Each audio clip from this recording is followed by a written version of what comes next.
Depends. A long time since I actually like played Genshin. Well, I played it. I went around the map to unlock areas. What I meant to say, it's been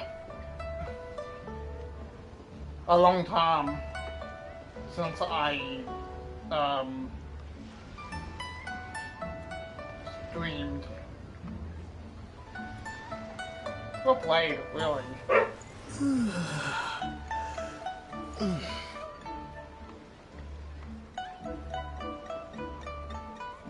Okay, but say 2 weeks. We're not counting that.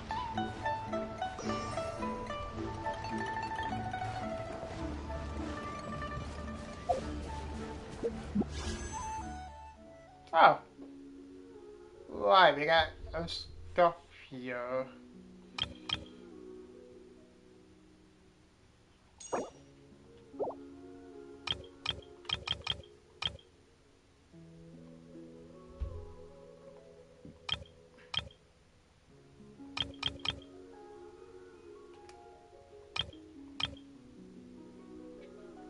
Do we not have, like, the, ability to look for the oh, sorry.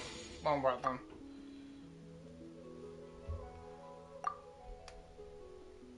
No. Oops. I meant to go to the shop because I haven't been to the shop in a while.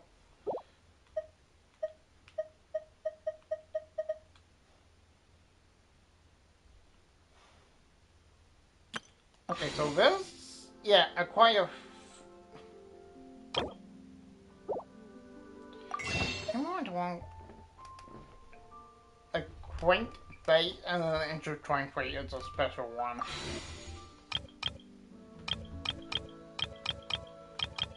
Oh, I almost have like 10. So I might.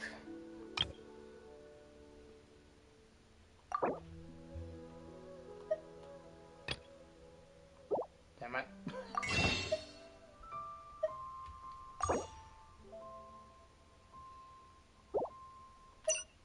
Oh.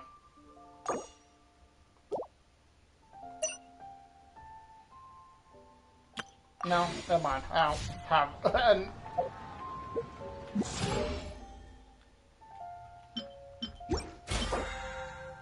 Oh, what? Ignore me. Ignore that. That was. Oh yeah, I should probably.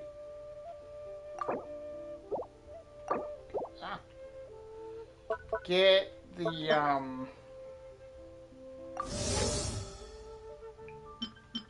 generic thing.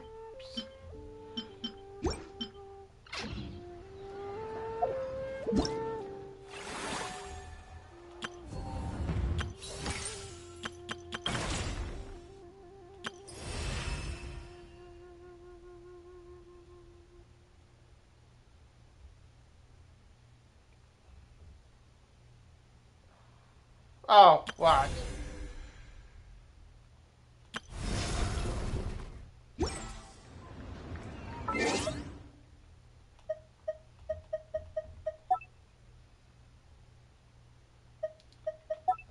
Okay, that's gonna be a while before we can look for the version.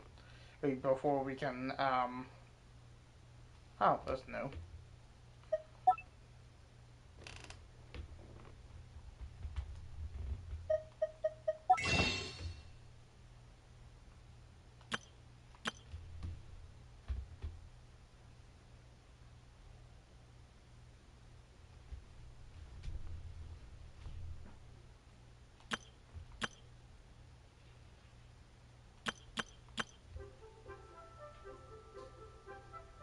Huh.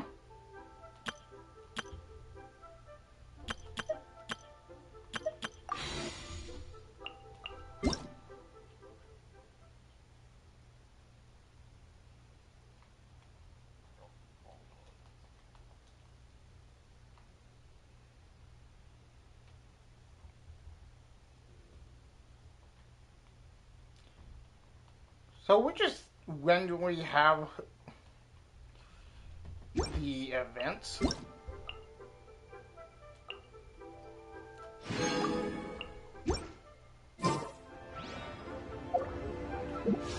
Oh, you know, I think we have enough now. Okay, why? What happened? Damn it!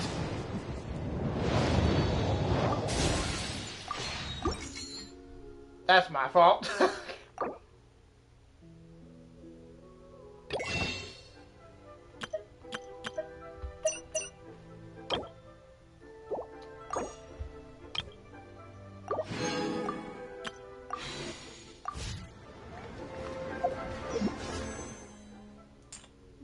If I didn't use it, it would be none.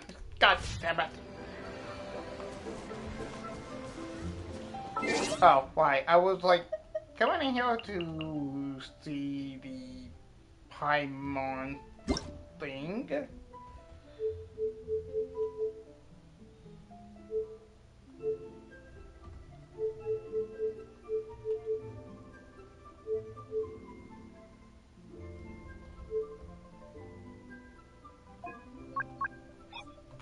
Oh, we can turn that off.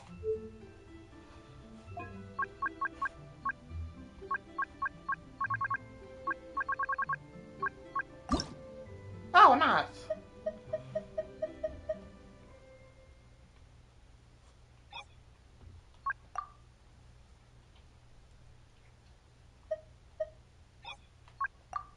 Hmm.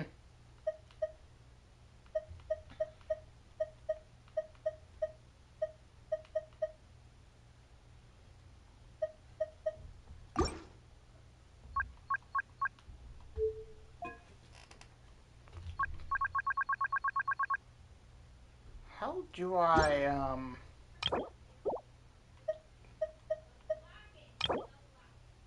Oh. Okay, so...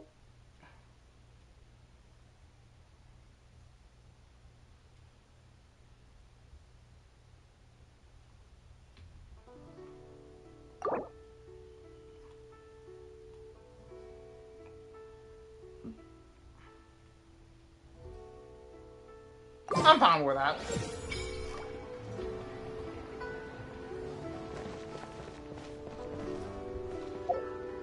I needed to go down for, like,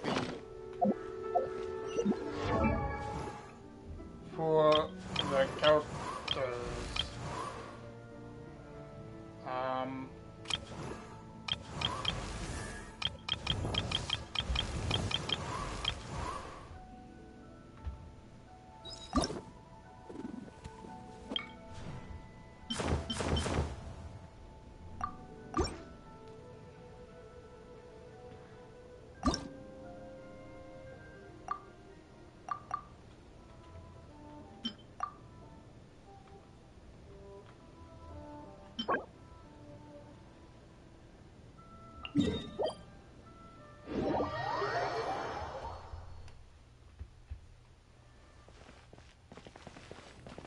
Wait, where is it? Oh, yeah.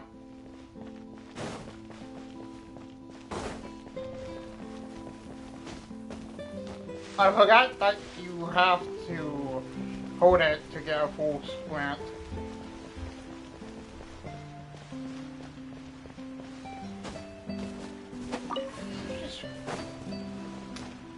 Like, it keeps changing, like, the attack thing.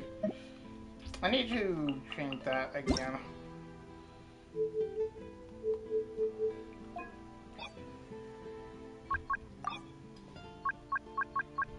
Oh. That's right.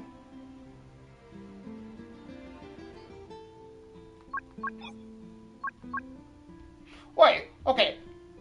We need to fully configure this, okay?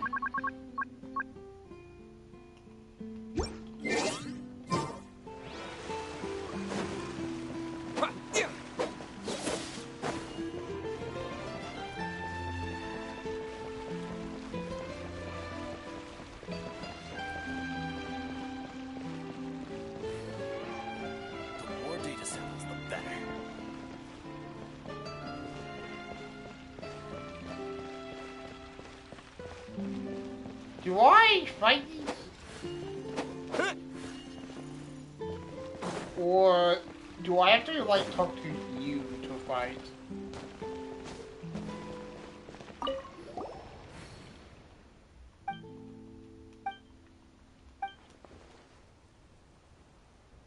Oh. Oh, they changed that.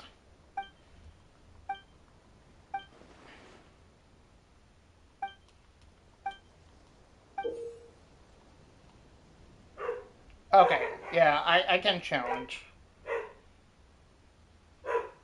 Hold up. I wanna... The more data samples, the better. No, not that... I do need to change that. The ascension... is dropped by Icewind Suit to Capella. Okay.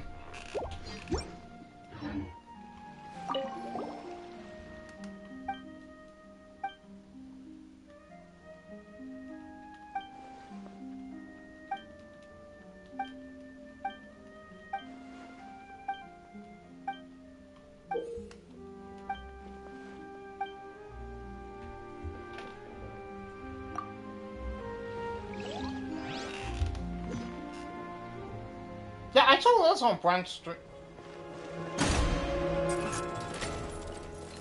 Who's who?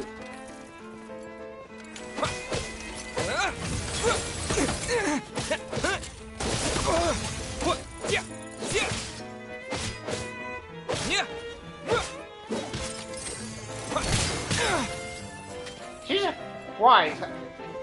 It's been a while since I actually...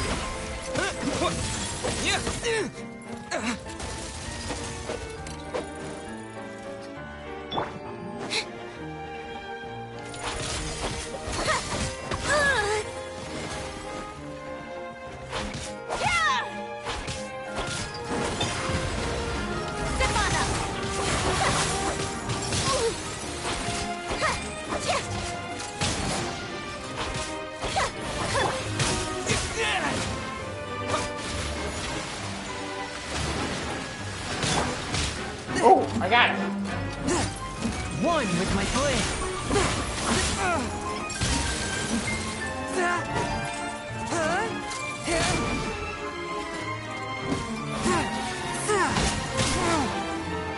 The scourge of evil for me. Yeah, no. I can't. The more data samples, the better.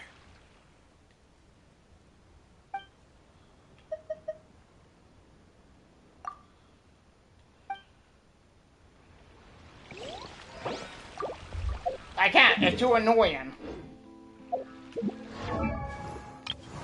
I thought they would, like, fix the issue, but I just, like, made it worse.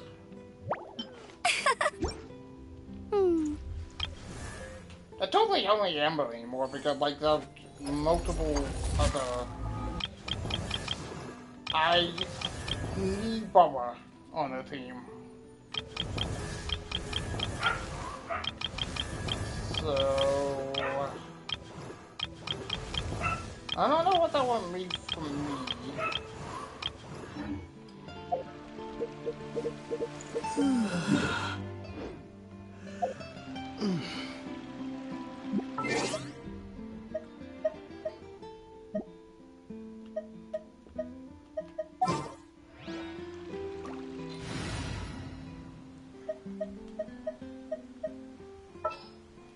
I need a healer. Wish me luck. And the healer I know is like Barbara.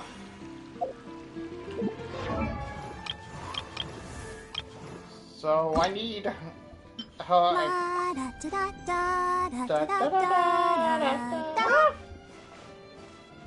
Fuck, it's Oceana. I forgot about her. God damn it.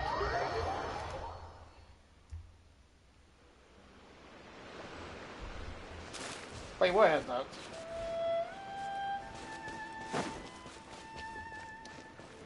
Did I travel?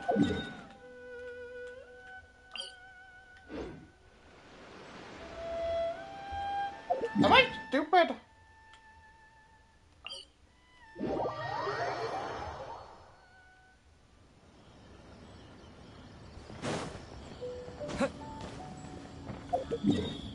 Damn it, I forgot they don't show you.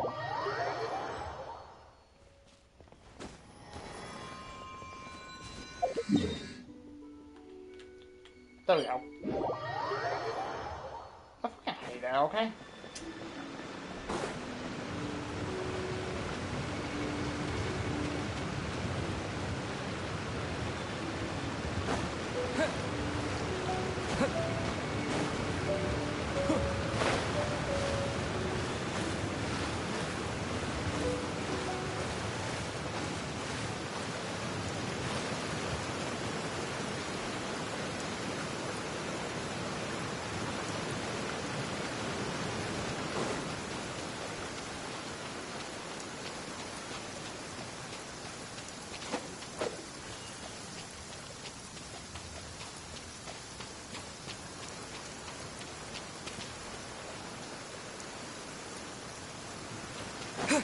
It was a waste.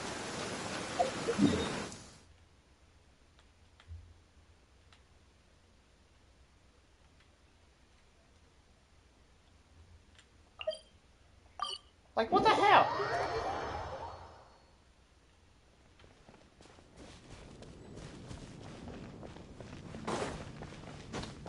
I know for a fact that, like, I'm behind levels, but I didn't think it would be this behind.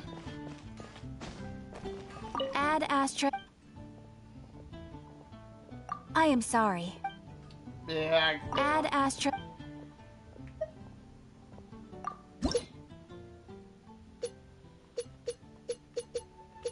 See? I can't do anything. It's like Genshin is too grindy for me. Haven't you heard? Today's presentation.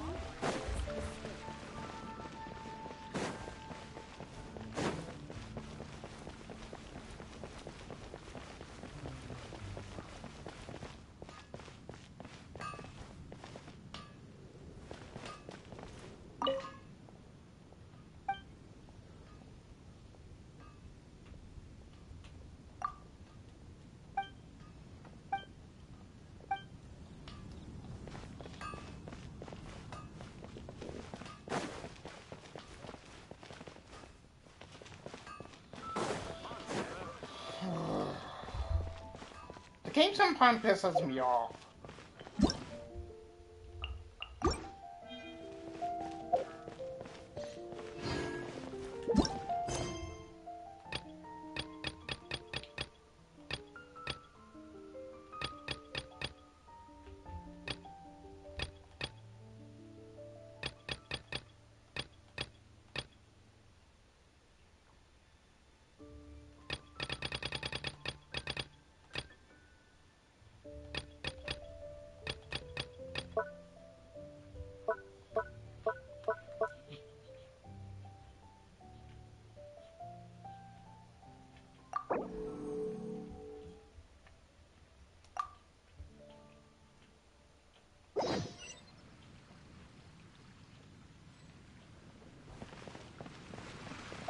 I don't know what that's supposed to mean.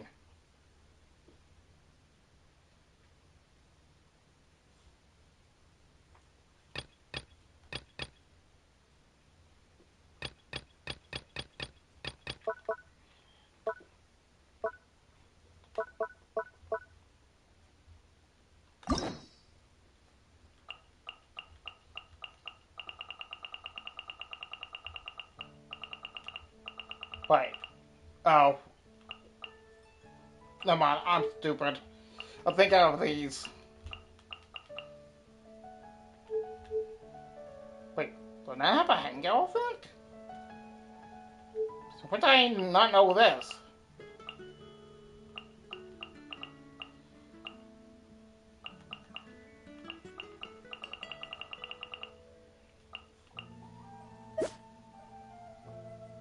Yeah, fair.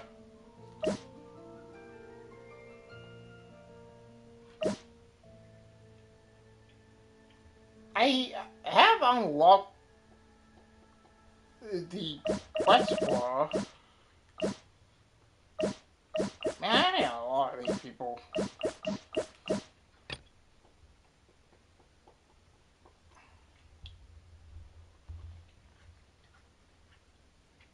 Oh, never mind.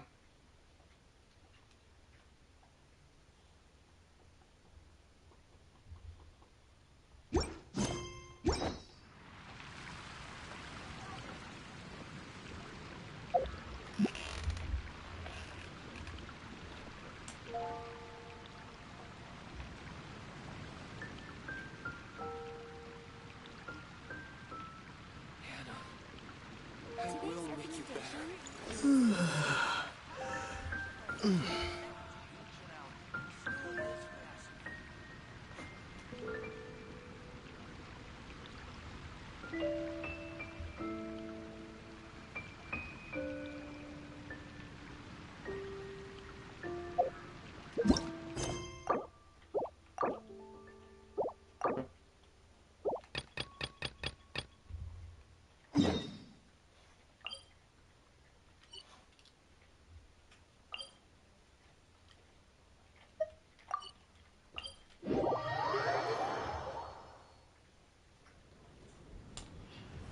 Okay, we'll try this again because, like, I know for a fact that they like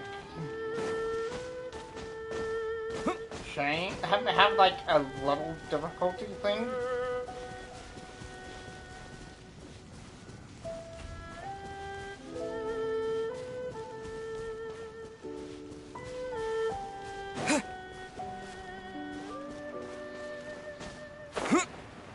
And that got annoying.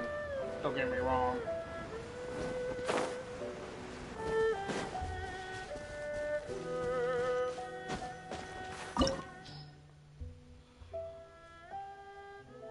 And it says like party recommendation recommended level 36, but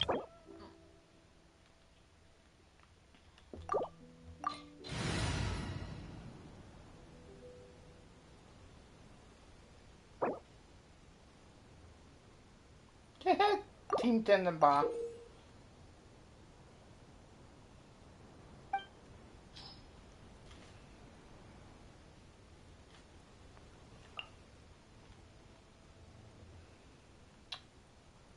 Affected by pyro.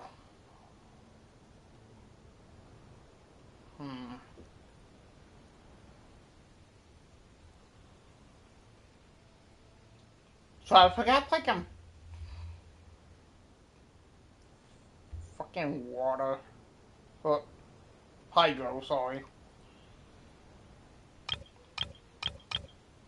It's just kind of annoying, you know?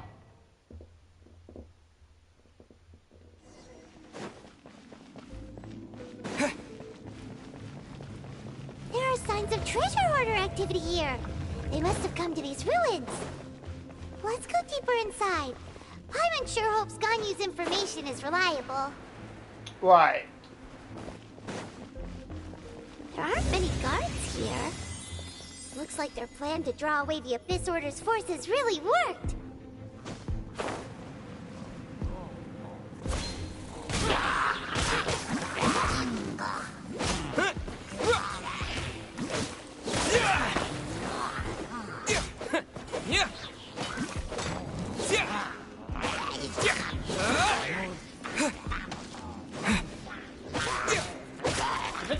Oh.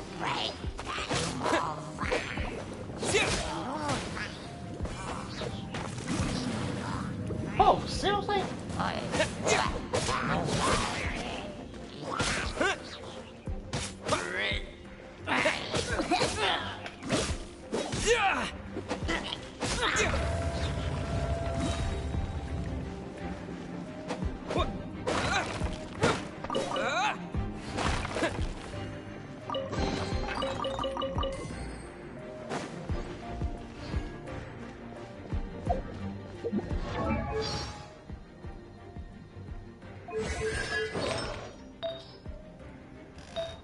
Okay, I got like mostly these leveled up. Except for this.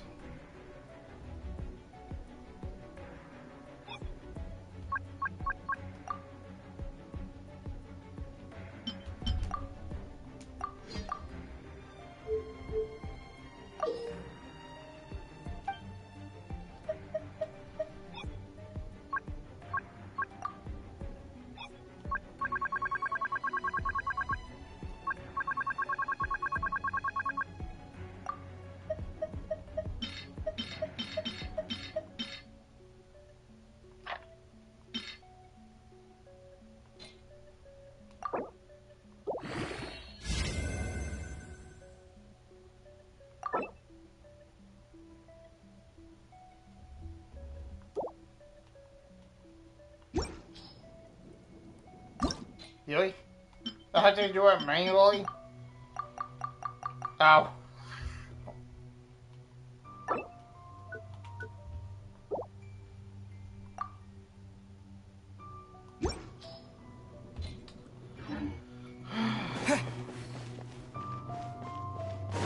More signs that a treasure hoarder was here. This should be the right direction. But why does it feel stranger and stranger as we make it deeper into these ruins? Because, Paimon. Be careful now.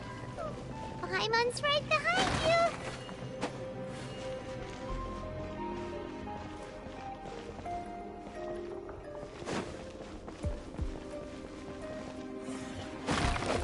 I do like the soundtrack.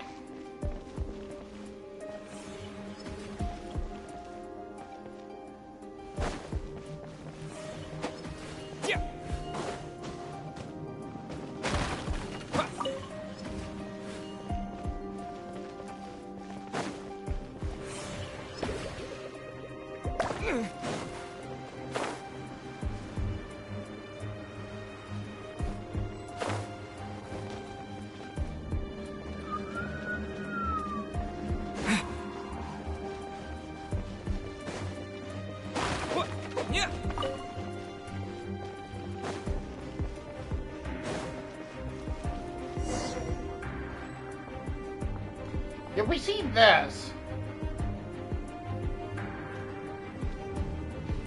kind of wish I could skip it.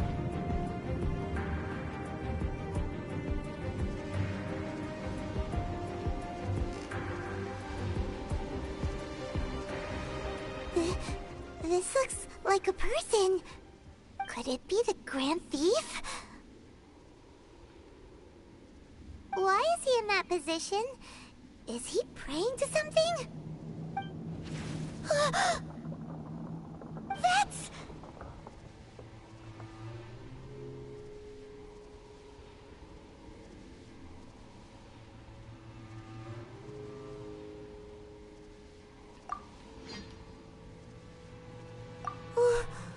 Why is the statue's but We always ran for us. and hello? Are you okay, mister?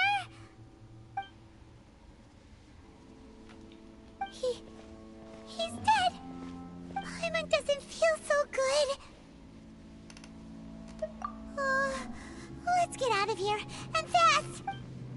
Ah! Now what? We can't stay here! Quick, run!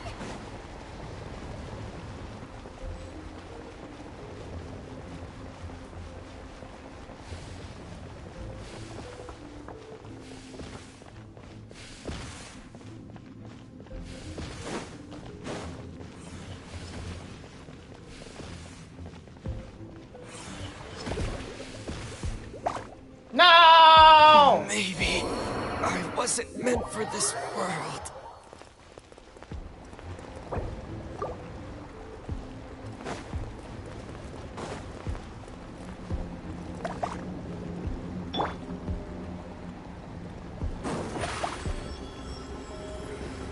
Over here!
Oh.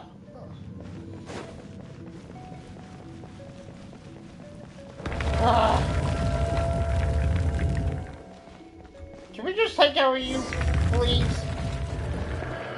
You cannot spy on this. You have come as a herald. An Abyss Herald? Dane, did he send you here? The Abyss is on. What is this power? Pirate's never seen it before! Careful! Please don't get cocky! Oh.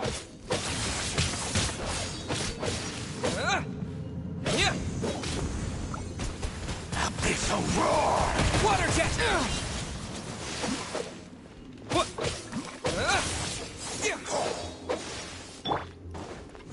A touch of frost. Violate!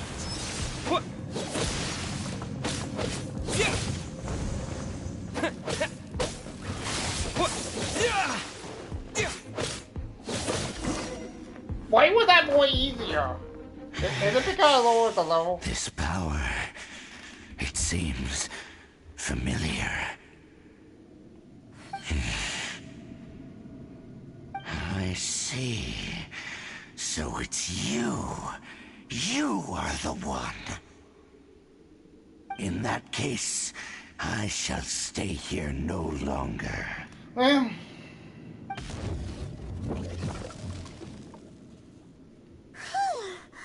What a tough battle! Are you okay? Oh, such a strong enemy!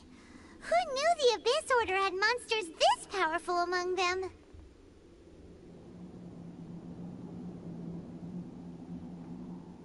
Huh? What is it? What are you thinking about?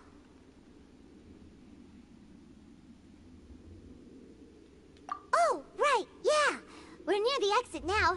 Let's get out of this scary place before something even more dangerous shows up.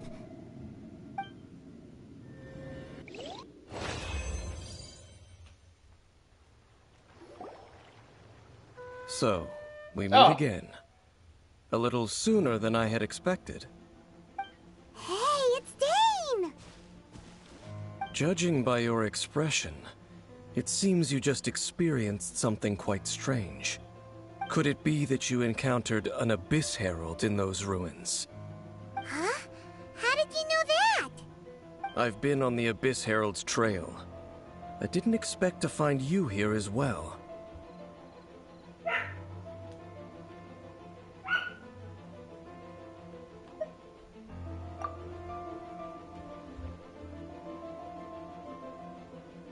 An inverted statue of the Seven, holding abyssal power in its hands. No, I have never seen such a thing during my time fighting the Abyss. Though I have had my suspicions. Tell me the rest of what happened in there. So you escaped the ruin depths filled with abyssal power, and then? And then, as we got close to the exit, an Abyss Herald suddenly appeared and blocked our way! We fought a big battle with that thing. Maybe it hasn't gotten too far yet. Yes, this is a rare opportunity indeed. Come, let's catch up to it. Let's go! A rare opportunity? With Dane helping out, maybe we'll be able to solve more mysteries about the Abyss. Finally, I got past that.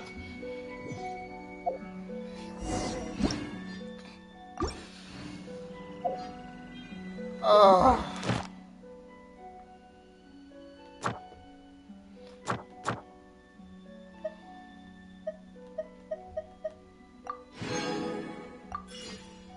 You know how dumb that is?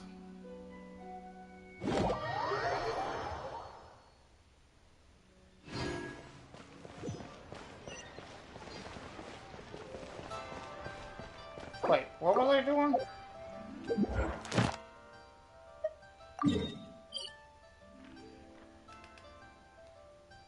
Oh, right. Finally. I did it, Catherine. Ad Astra Abyssosk. Welcome to the 2 Adventurers years. Guild. Thank you for completing.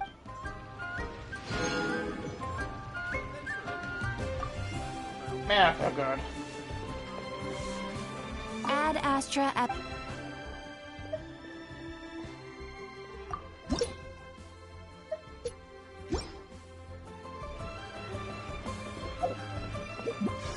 Oh. Well, what I wanted to do? Wait, when did they do that? You know I'm not gonna question it.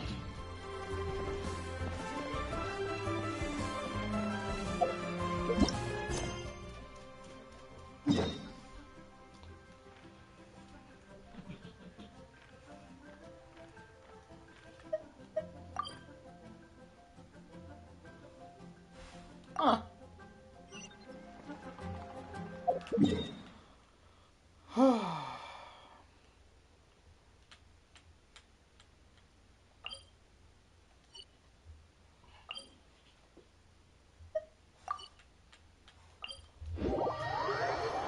God, that was annoying.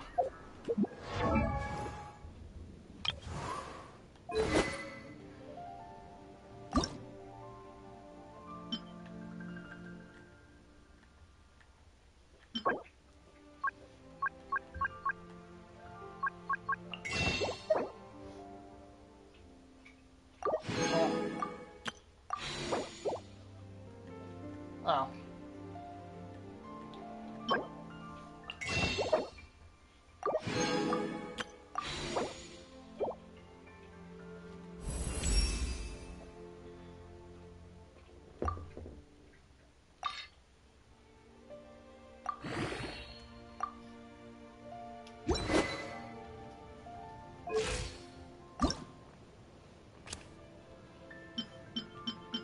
We need some quick format here.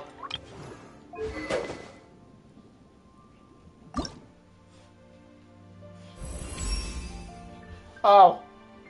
Why did I not think about that?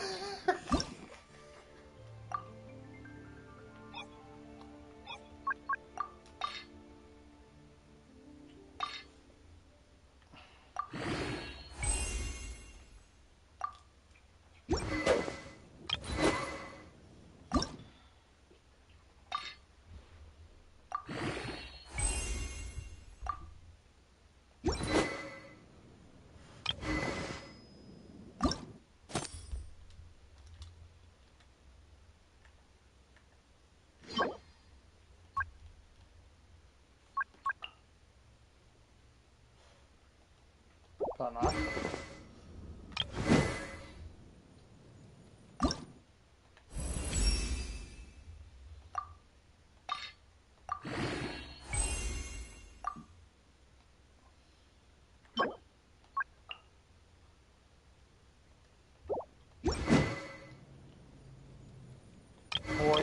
Forty, 60.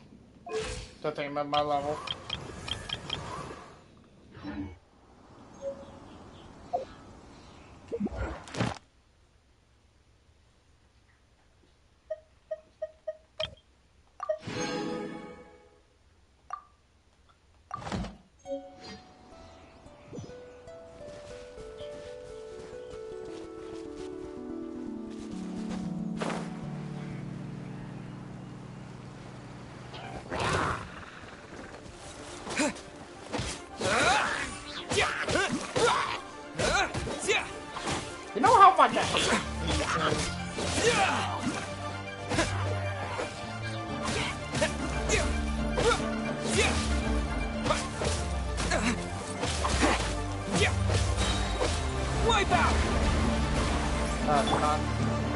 one with my blade.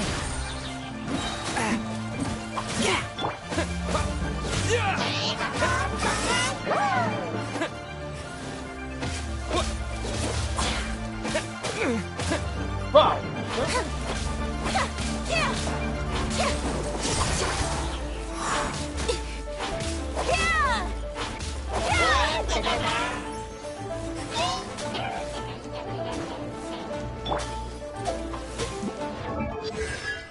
Oop.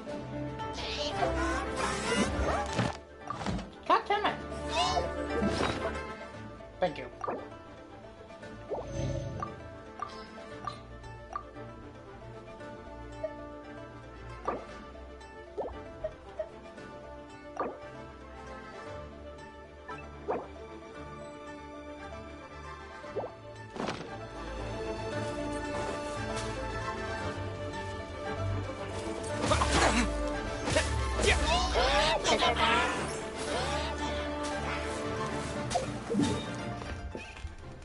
God damn. I bet you need to go to the touch to Animo because, like, I'm more keen to that.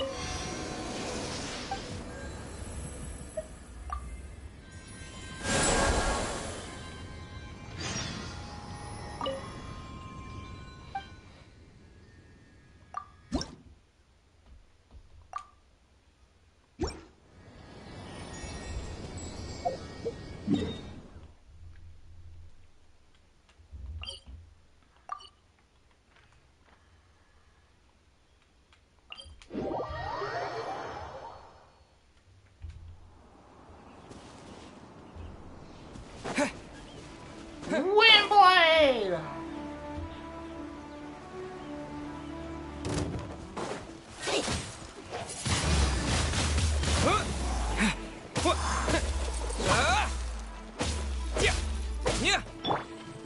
Submit for judgment.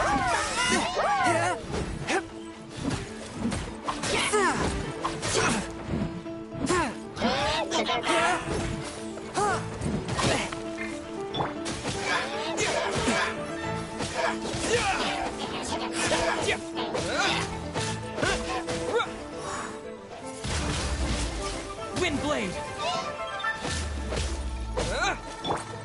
Swift and merciful.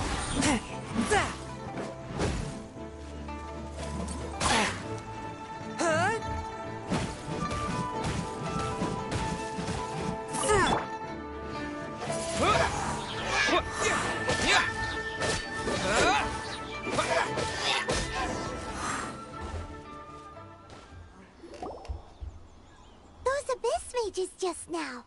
Were they trying to ambush us? I don't No. They were just digging through these abandoned ruin guards looking for something of value. Oh, is that so? The Traveler here seems to like doing that a lot, too. Looking for chaos devices, chaos circuits, you know, that kind of stuff.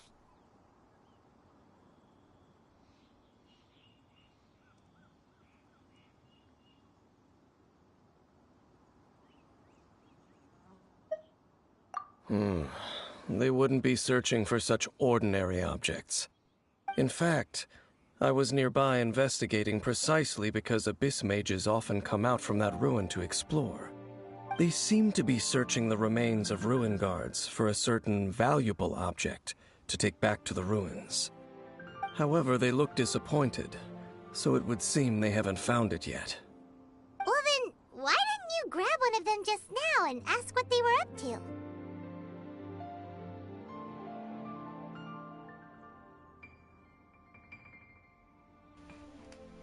I certainly don't mean to be merciful towards these monsters of the abyss, but I have a feeling that their plan with this object is of major importance to the entire Abyss Order.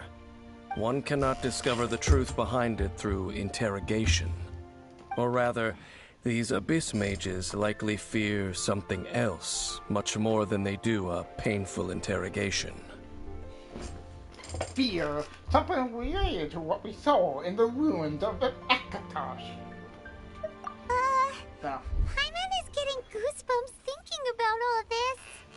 All right, we shouldn't waste too much time here. Let's continue our search.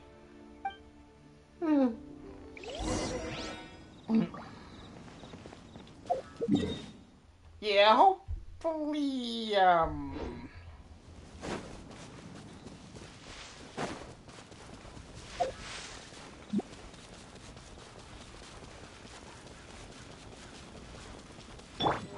oh, hell with it.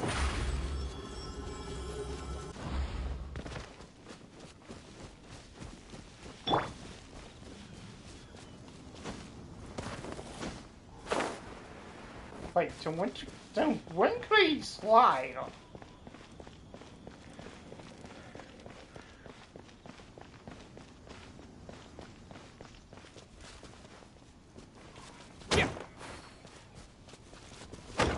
Huh. I sense a star over there.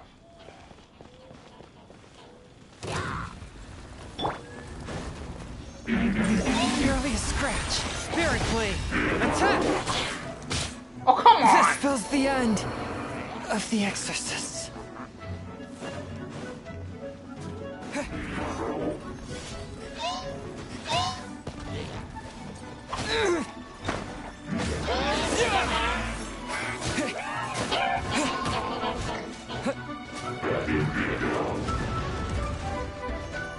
I'm leaving. I'm going.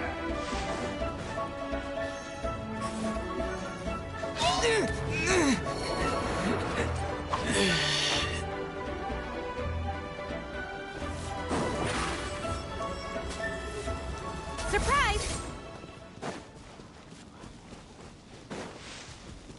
Jesus, why the game? It just told me that I'm too weak for this.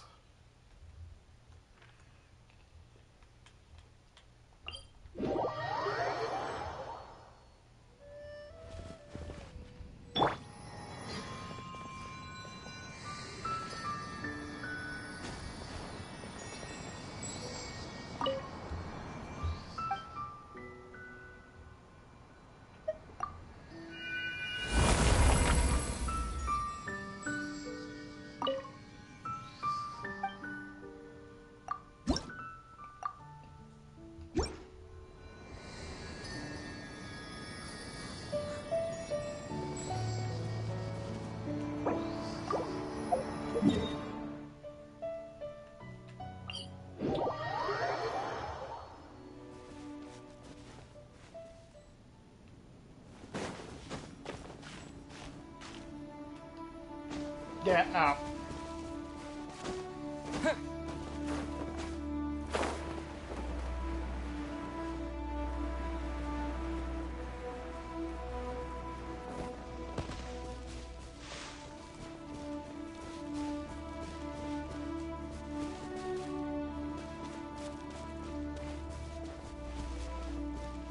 Man, we need a camping ground.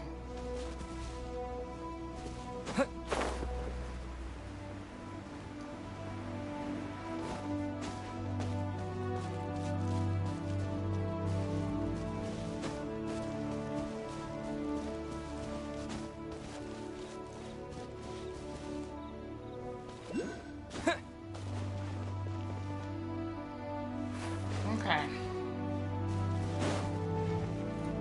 Towards it again.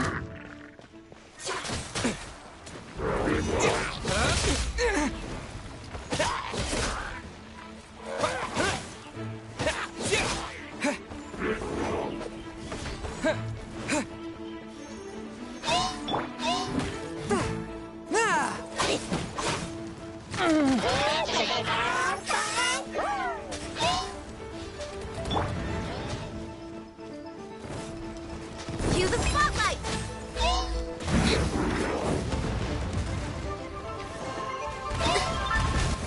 Chip on up!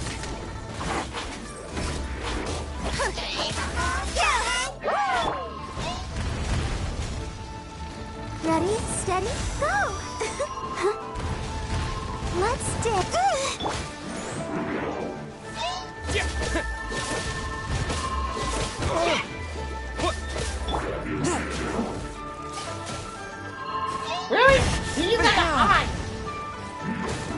I'm acting on that too. One with my blade.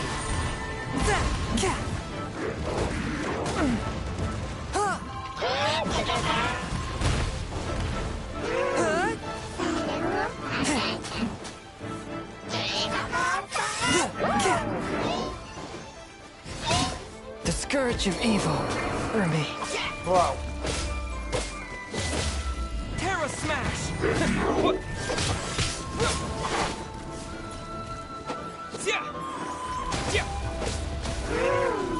Evo.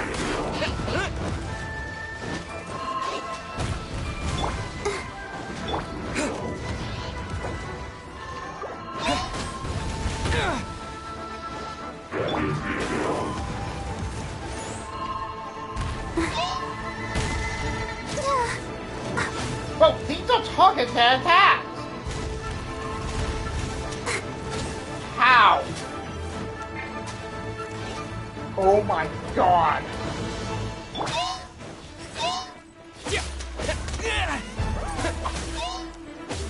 That's after all that training.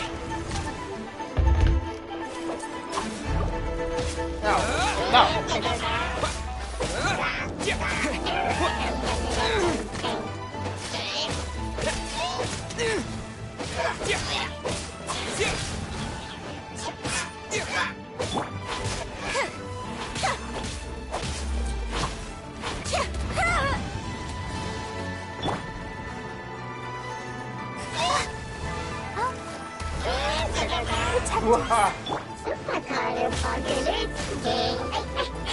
Oh my god. This is not This game? Over here.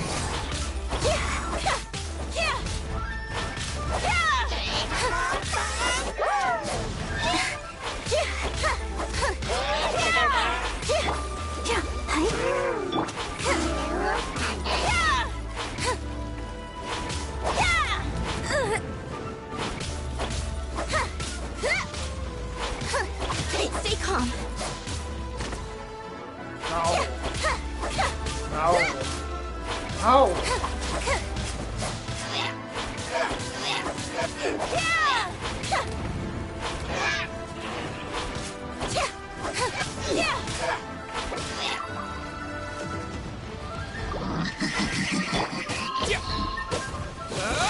Maybe I wasn't meant for this world.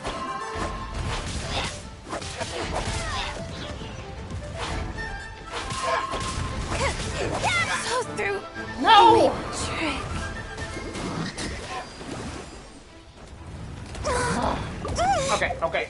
Okay. I'm going. Man, the game sucks.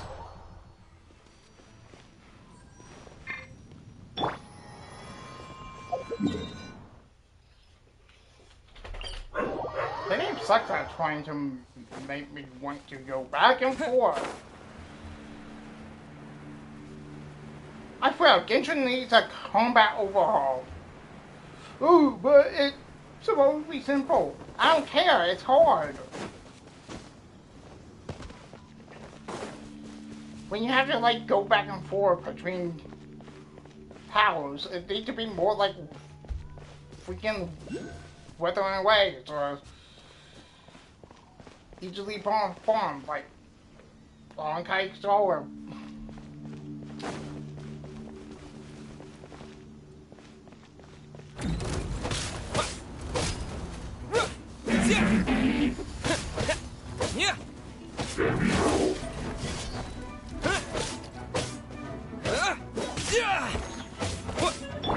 Forth, my blade.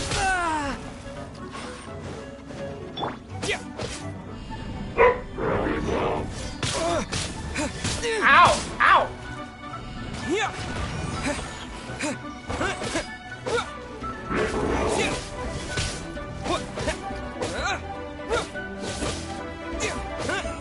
Swift and merciful. From whence you came.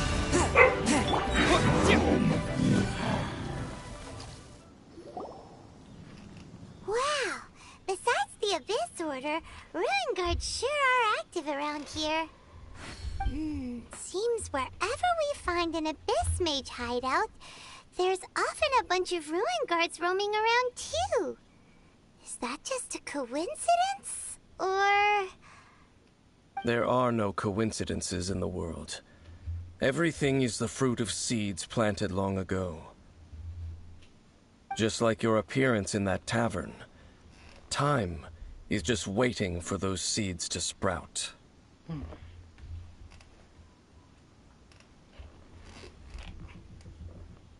Forget it. Just some needless musings. The connection between the Abyss Order and the Ruin Guards is by no means incidental. Rather, they are both branches that have grown out and up from the same roots below. Branches? Roots? What do you mean exactly? Both originate from an ancient nation that was destroyed 500 years ago. Khaenri'ah. Huh? Khaenri'ah? Really? The Abyss Order and Ruin Guards are left over from after the destruction of that nation? Oh, speaking of Khaenri'ah, that's really a super ancient name. Oh, right. As your guide, Paimon should explain a bit here. A long time ago, the nation of Khaenri'ah was... Huh? You have memories of being there. But that nation was destroyed 500 years ago.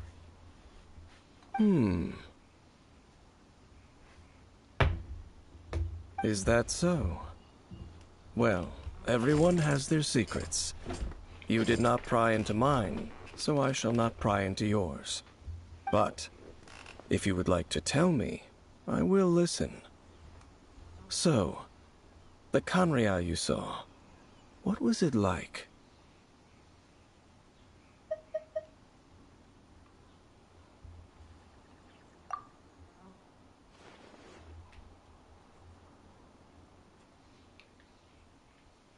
So that's the complete story, huh? Paimon thought that you ran into that unknown god first. I see.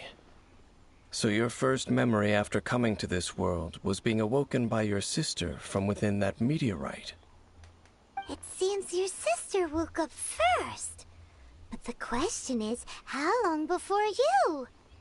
And then your sister told you that the destruction of Khaenri'ah plunged the whole world into chaos, and that you two should leave this world called Teyvat? The destruction of Khaenri'ah? She said that? That destruction you witnessed, that's history from 500 years ago. It seems the first time you awoke in this world was indeed during that period. Huh. So your sister must have understood this world better than you did, because she woke up first. And it was shortly after that that you encountered an unknown god who blocked your path, so you couldn't escape. Oh, Paimon knows this part really well. I understand. When you awoke at that time and hurriedly tried to leave for another world, you didn't know anything about Khaenri'ah. But now, since you have come to gain some understanding of Teyvat, you are able to guess that the war you witnessed all those years ago must be the war that ended Khaenri'ah. Am I right? Ah, if that's the case, you must have been flipping through all sorts of books during our adventure these past few months. Before going to Mondstadt, you had just looked at some vague materials. Later, we managed to gather a whole bunch of old books from all around Mondstadt and Liyue, but you told Paimon they were useless. So, the whole time you were just trying to learn more about Khaenri'ah so you could find your sister? Oh, yeah. You can travel around the 7 nations to find the 7. But where can you go to find a nation that was destroyed 500 years ago? I probably know more about Khaenri'ah than both of you. Khaenri'ah was a nation without a god. Not because it had a god that died or abandoned them, but because it never had a god to begin with. It was a powerful nation, built purely by humans. An unprecedented, flourishing, and glorious civilization. It was the pride of humankind. A nation without a god? Later events unfolded just as you remember. It was all destroyed by gods. You mean that...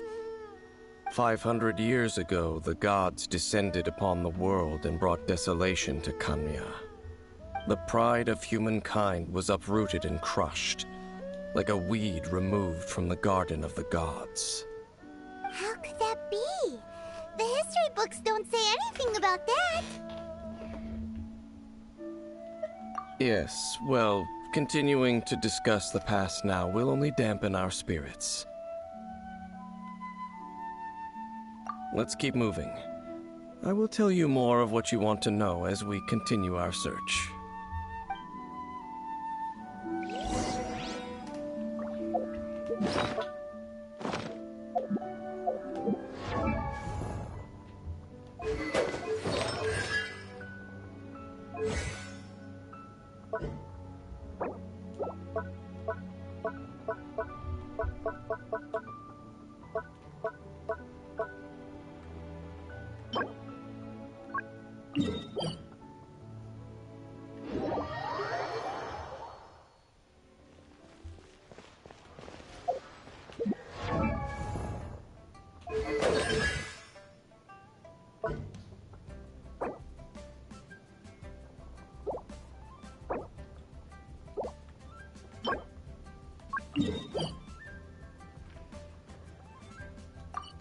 Oh, there.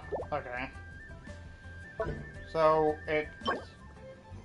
Guide to Bothead.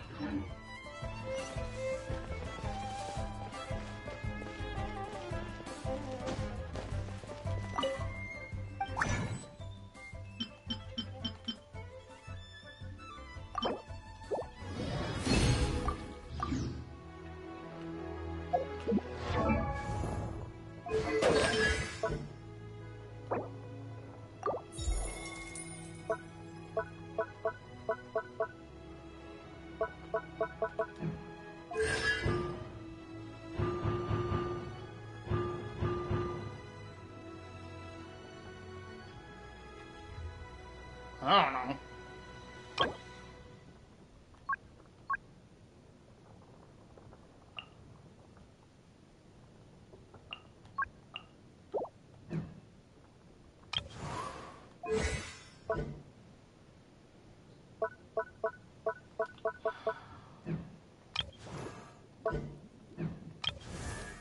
No.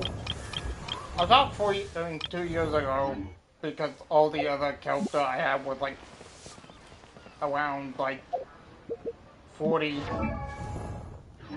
Wait.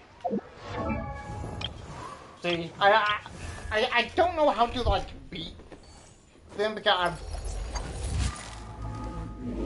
I don't know. I don't know how to like beat bosses to get the level up requirement because Genshin kind of sucks when it comes to wanting to like get materials from bosses.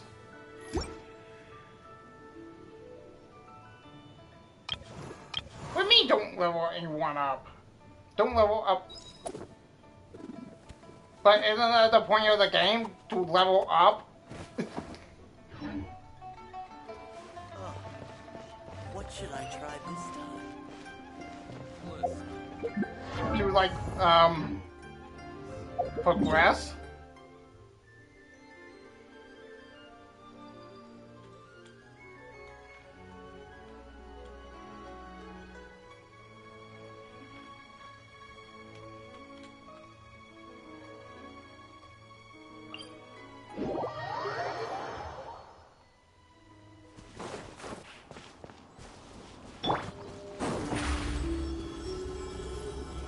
Surprise!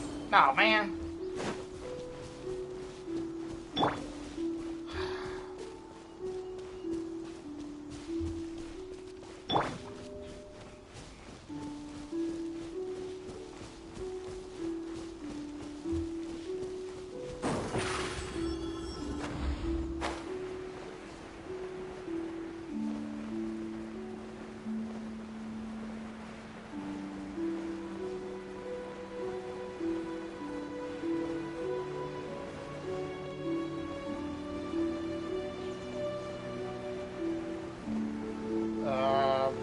gonna say.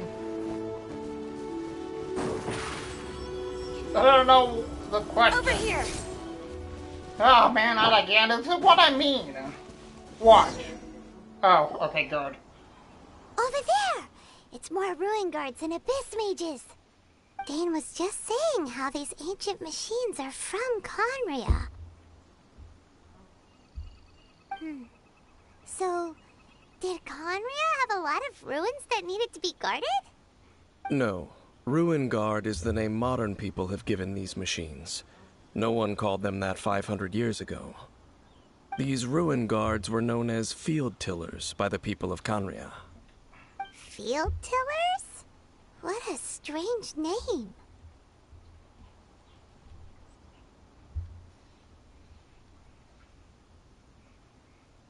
It's not like you think. Field tiller was just a code name. The people of Conria like to give code names to their weapons. The land is not to be tilled with farming tools, but rather is to be fought for with steel and blood. This is how the field tiller came about. Fought for with steel and blood? Well, that's an interesting way of understanding tilling. Paimon doesn't think it's a very positive interpretation. After the destruction of Conria, these masterless field tillers went completely out of control. They wandered aimlessly over the centuries, gradually spreading to every corner of Teyvat. Perhaps resonating with the sorrow of other civilizations lost to time, they found their way to various ruins across the land, where they lie dormant. That sounds so sad.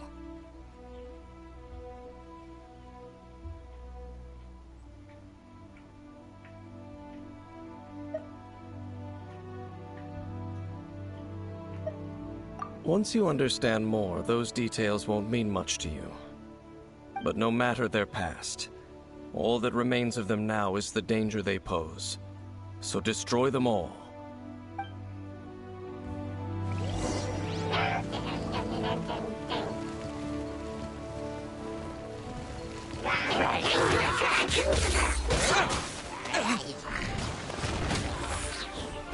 One with my blade. Oh, come on! I thought he was dead!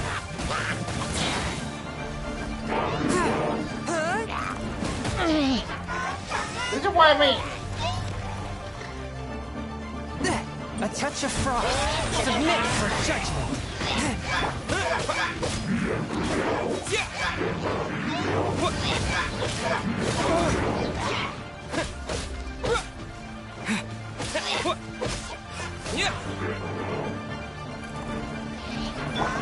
Forth, my blade.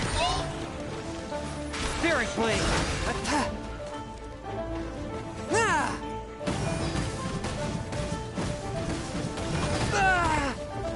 Oh wait, water weakens. What?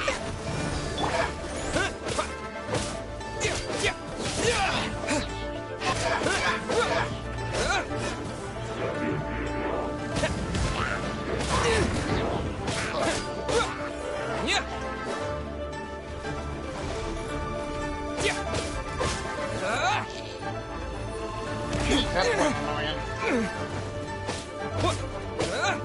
Terra smash.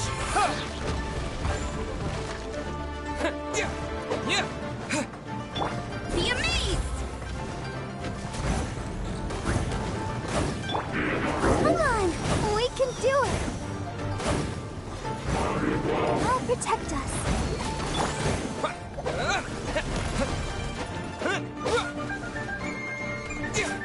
One with my blade.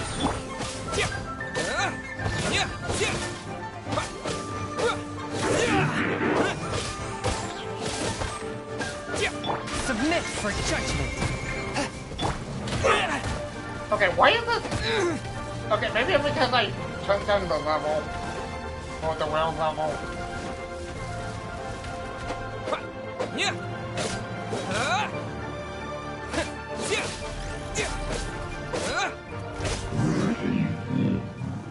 Sheesh. Huh? This abyss mage dropped a talisman. Could it be a communication of some kind? This talisman seems connected to the Abyss Herald. But why would an Abyss Mage be carrying it?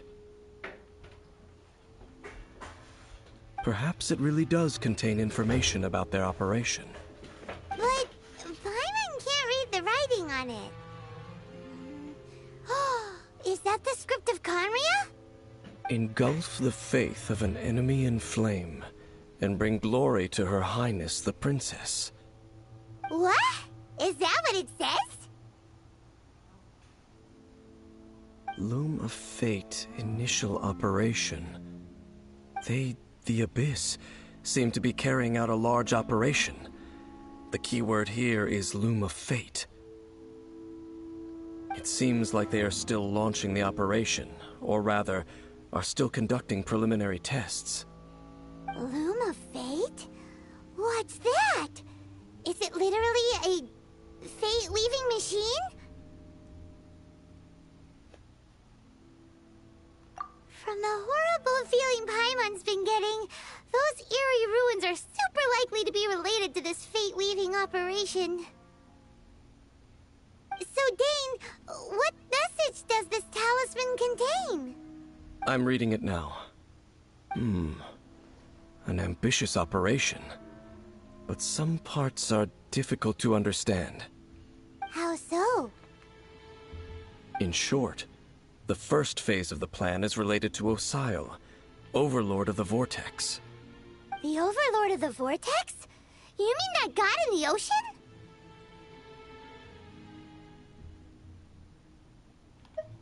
What do they want with Osial? I know of your past heroics regarding Dvalin, and I also know of the Abyss Order's role in the Storm Terror incident. Though you may not have been aware of it at the time, you were thwarting an Abyss Order operation similar to this one. Last time it was Venti's old friend. This time it's a huge ancient god. The Abyss Order keeps setting their sights higher and higher. Will the Abyss Order use their lies and dark magic to corrupt Osial, just as they did Dvalin? No. From the contents of the talisman, this operation goes one step further. They won't just corrupt Osial's mind.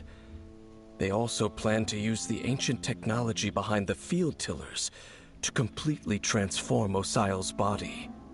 Is that even possible? So wait, the Abyss Order wants to make some sort of cybernetic squid god of mass destruction?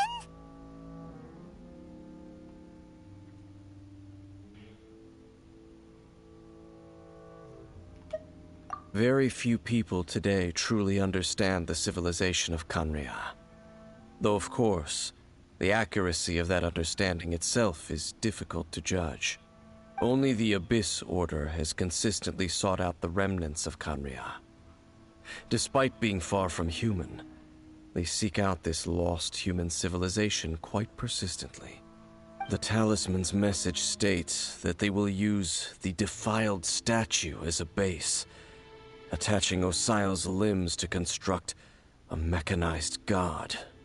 And the new core that shall replace the orb usually held by the Statue of the Seven is the eye of the very first field tiller. The eye of the very first field tiller? Oh, Paimon gets it! All those Abyss mages are looking for the special eye, right? It would seem so.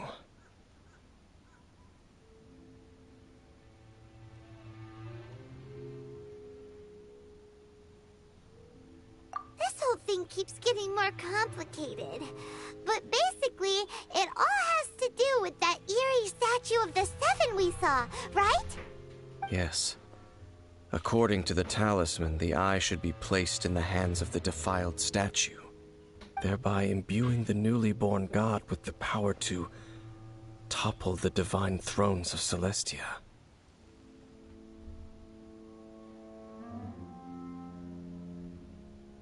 Oh boy, the Abyss Order sure isn't holding back with this plan.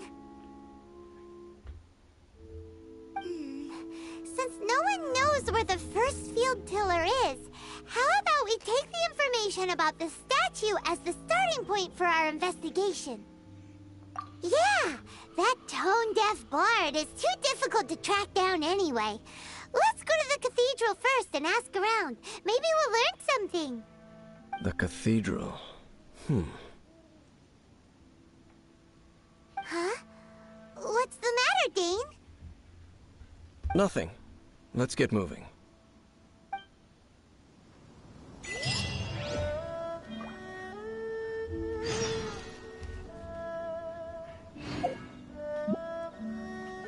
The hell?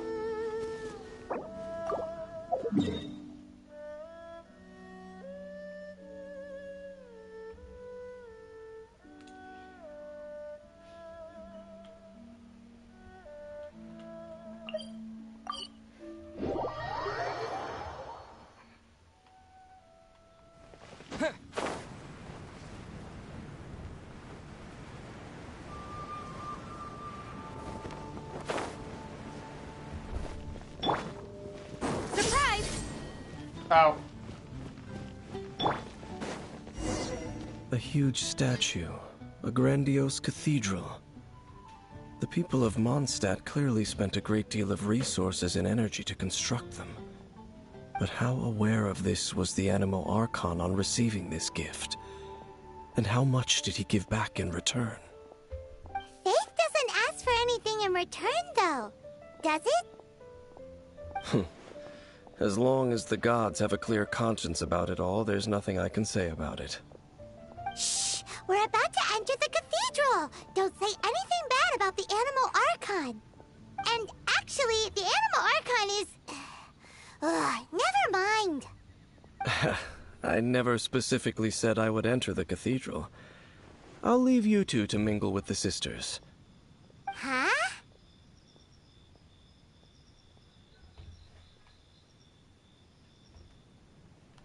You are the honorary knight of Mondstadt.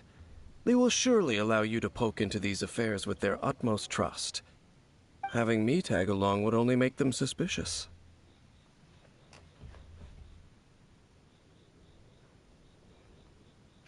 Correct. And just as our little friend said, I might say something bad about the church at any time. When a non-believer steps onto holy ground, the result is never pretty. I have never received the favor of the gods in the The past. land of freedom. I don't see any reason I would need it now, or in the future either. That's enough about that. While we've been chit-chatting, the I Abyss highly Order doubt continues Brendan to would count act. so much. Okay, then we'll just go in ourselves and ask around. I should warn you about one thing. Why are we blooming? Don't go mentioning the defiled statue inside the cathedral. The Church of Favonius wouldn't ignore the matter of the statue. But if they rashly tried anything against the Abyss Order, it would only ruin whatever element of surprise we may have. Also, meddling in the affairs of the Abyss usually doesn't end well for anyone. Although, since this, since sometime right here, things we have always shown, but never playable.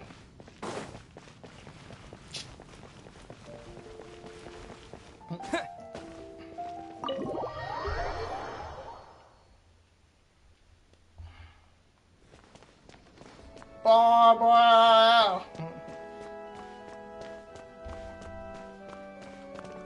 Hello. Honorary Knight. Hi, how have you been? Do you need anything today? You've been a little long. But I should first make it clear that if you need to borrow the Holy Lyre to Hermel again, Oh, you no. cannot oblige. We don't need It that. seems she hasn't realized it's just an illusion. Oh, we're here to ask some questions about something. Barbara, have you heard about the first field tiller? What's that? Field tiller. What does it do? Of course you wouldn't know anything about that. Okay, next question. Has the church ever lost a statue of the Seven? Huh? Good question. You're here to ask about that old story? Well, I didn't expect that. Just curious. That was such a long time ago, barely anyone mentions it nowadays. A long time ago, What? there was indeed one statue of the Seven that disappeared one night without a trace. Nearly every member of the church joined the search for it, but it was never found. In the church's records, as you might assume, this incident has been called the Lost Statue of the Seven. Of course! Of course? Nothing? So do you have any other clues? Paimon means any other strange stories? Sorry, Barbara, but we can't tell you about the statue we saw just yet. Like Dane said outside, it's for your own good. Other strange stories? I'm not sure. Let me think about what other unusual incidents are in the church's records.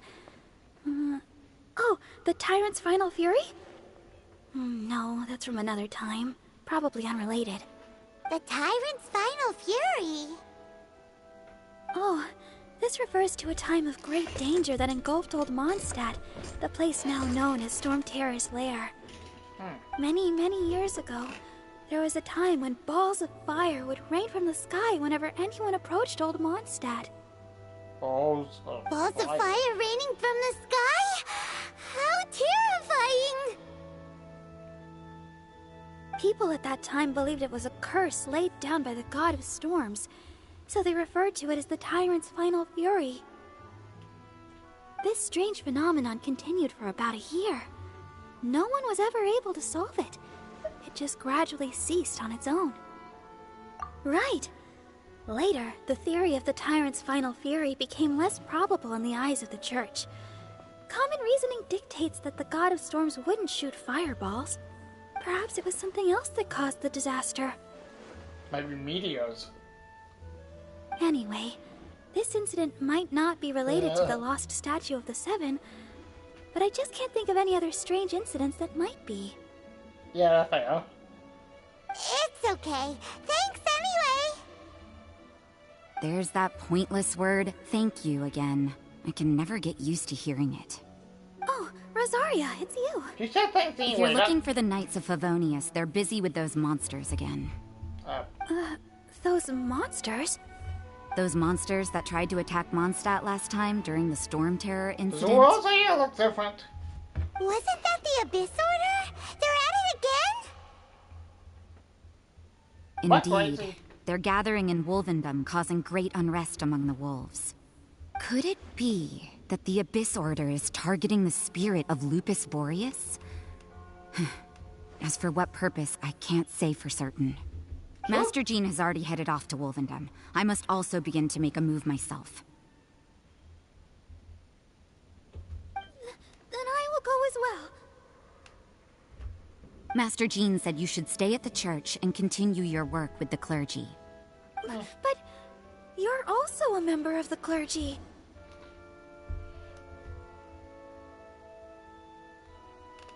Right. We'll go give Master Jean a hand.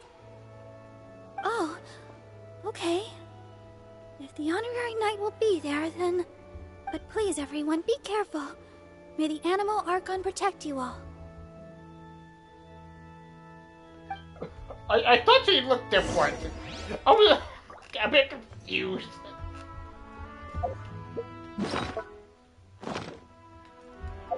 Yeah, I don't have Rosaria in my... Well, yeah, no.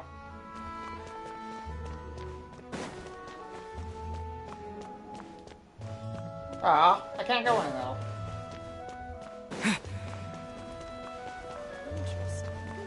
According to the church. Man doing?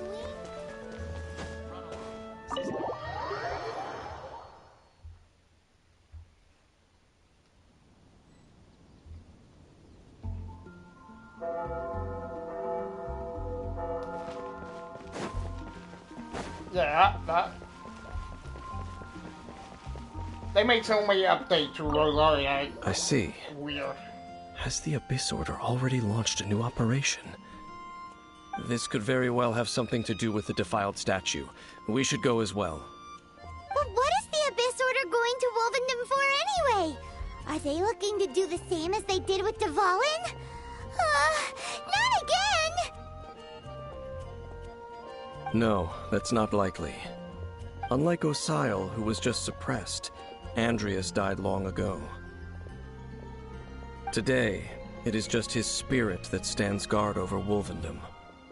The Abyss Herald may just be targeting the spirit of Andreas in an attempt to garner some information from one of the Animo Archon's old companions.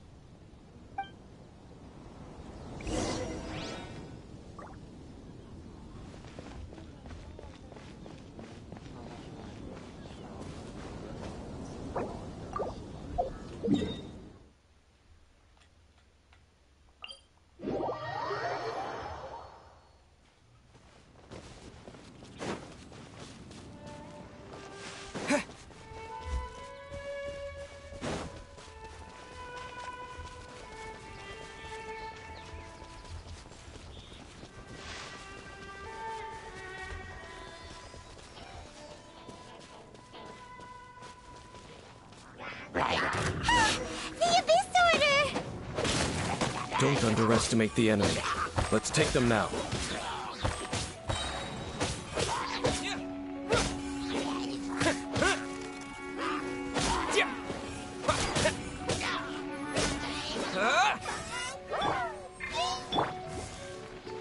Let the show begin.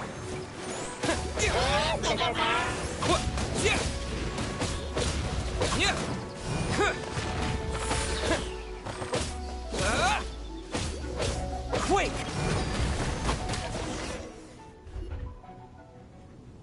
Whew. There sure are a lot of enemies around here.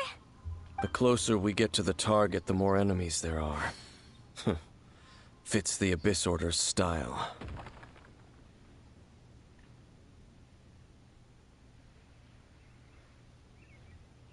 Yeah, let's go!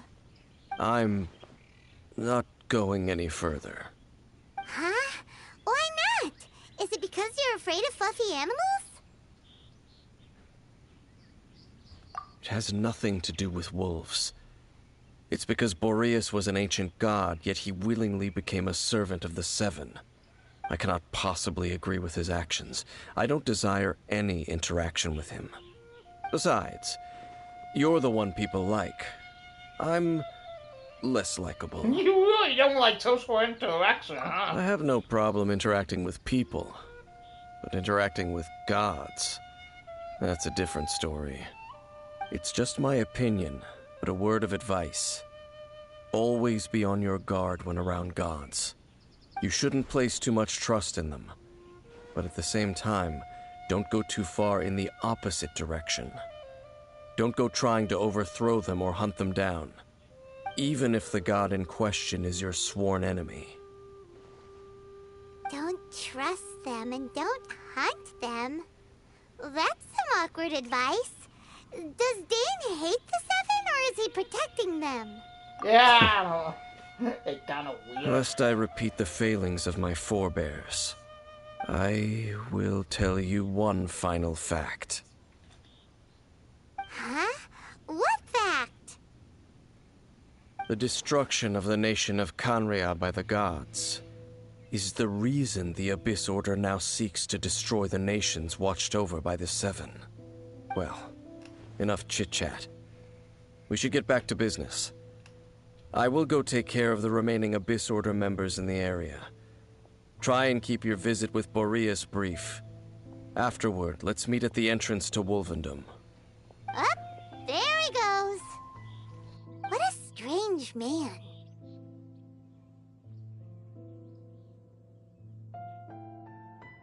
Yeah, that's true. You also keep your guard up against unfamiliar gods. At the Rite of Dissension in Liyue, your decision was very similar to what Dane would do.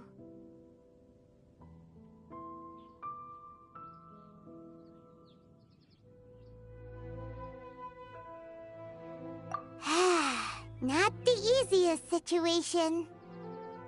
Honorary Knight, Paimon, what are you two doing here? Oh, Fine! So glad we found you. Rosaria told us that you came here to fight the Abyss Order, so we came to help. Then your help is greatly appreciated. The Abyss Order's sudden offensive is very strange. They have surrounded Wolvendom. I am preparing to send out some knights to fight back. I just scouted out all of Wolvendom, but I did not see you. Rosaria told me that the Abyss Order is going after Boreas. But the Abyss Order and Boreas... what is the connection between them? They just like to cause trouble. Do they really need a reason? The Abyss Order already went after Dvalin. It's not too surprising that they would also go after another one of the Animal Archon's buddies. That is true. Regardless, whether the reason behind the present threat is clear or not, I will handle the situation. Honorary Knight, please go and check if Lupus Boreas is in any danger. This god's spirit... he does not often see people, but I hear that you have met him before. Maybe it is best that you are also the one to meet him this time. Okay, be careful. Thank you for your help, Honorary Knight of Favonius.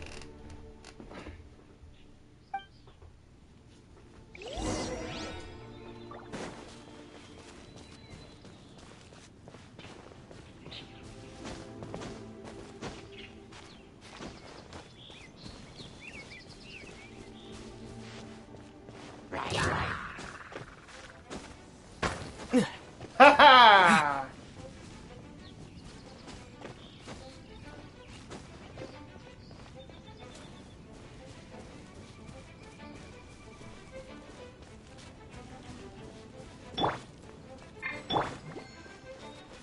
La la la la la.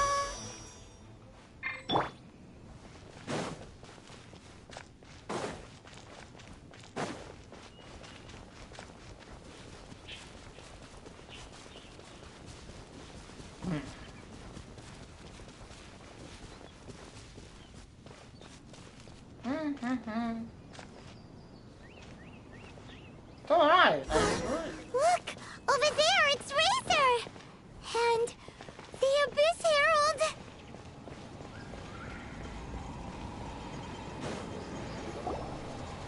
You, not welcome here!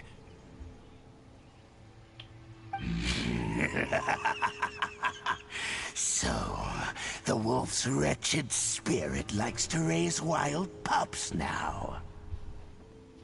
You claim to be a guardian, yet your once sharp claws have clearly dulled since your days of godly glory. If you serve us, we can restore your divine powers you once held in the past. Lies. Lies. What the heck is this ceremony? He looks like he's in a lot of pain.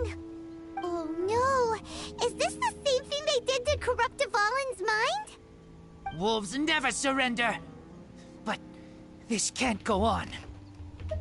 No matter how many times you resist us, your efforts are all in vain. And I'm gonna die. Bow before the abyss. Nope.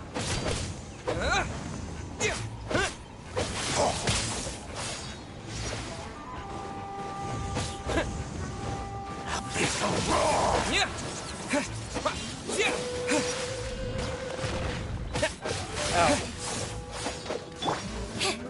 Over here!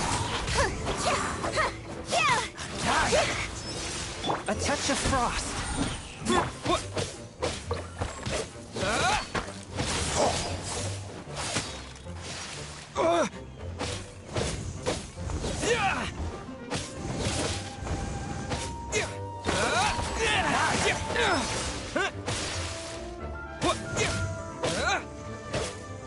Yeah, that's simple.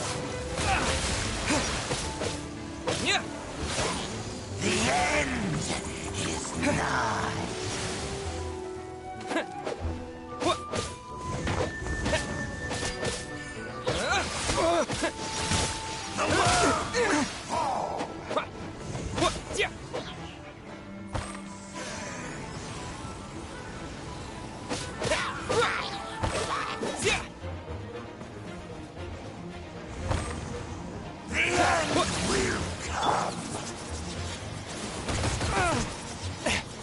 Spirit Blade! Attack! Force my blade!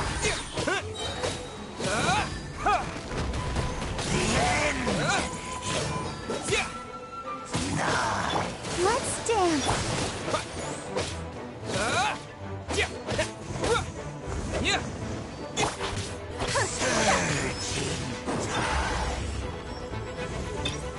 Stefana!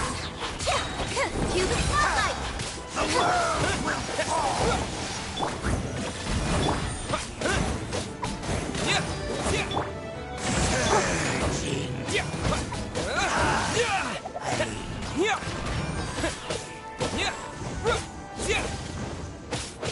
The end is nigh.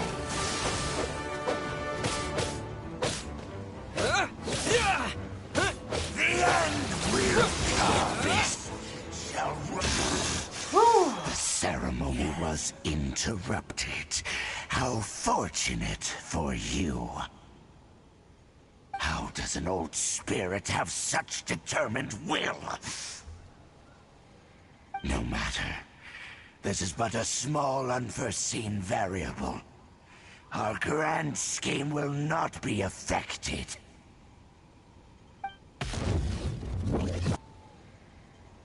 It disappeared again!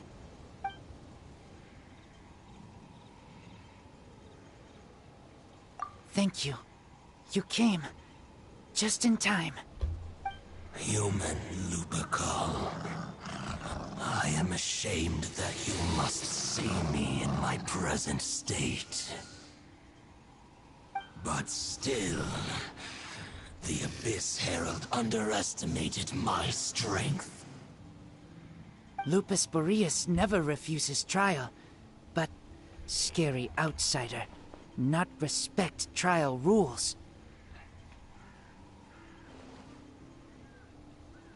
I too didn't see the trap.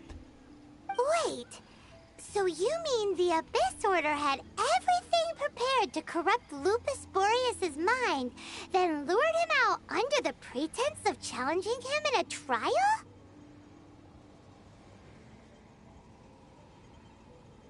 Thank you. In the future, my claws must get sharper. You smelled danger and came here? No, we heard about the danger. Paimon's nose doesn't even know what danger smells like. Besides coming to help, we actually have something to ask you about, too. Excuse us, Mr. Wolf God. Do you know anything about the first field tiller? I pay no heed to the contraptions of humans. I know not what this field tiller is.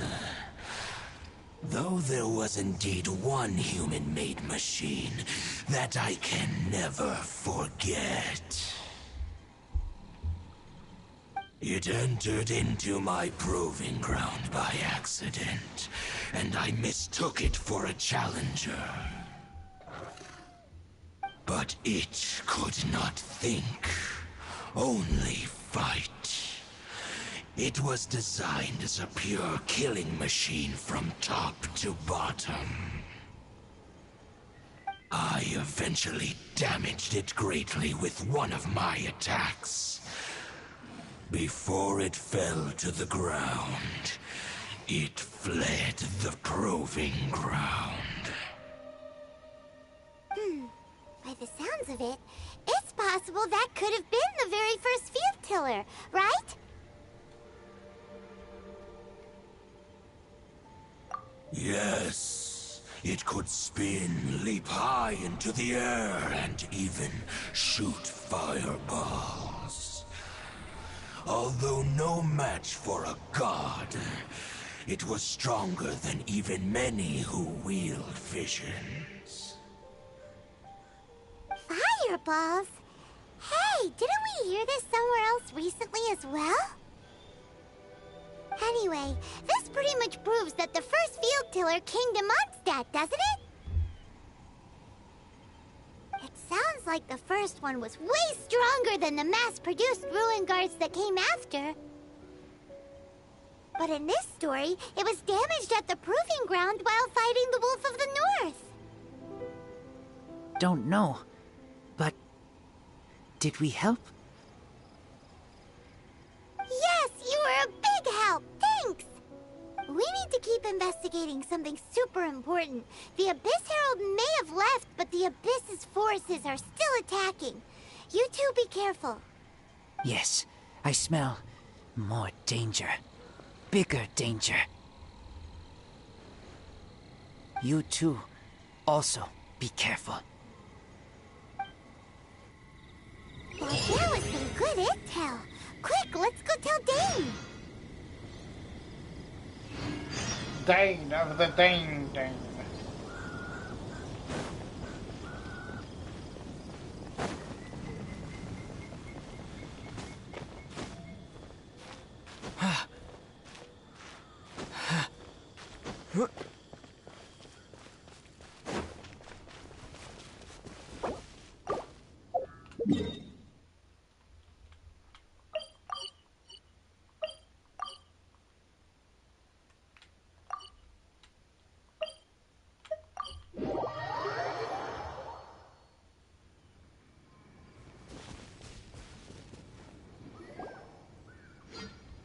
there you are.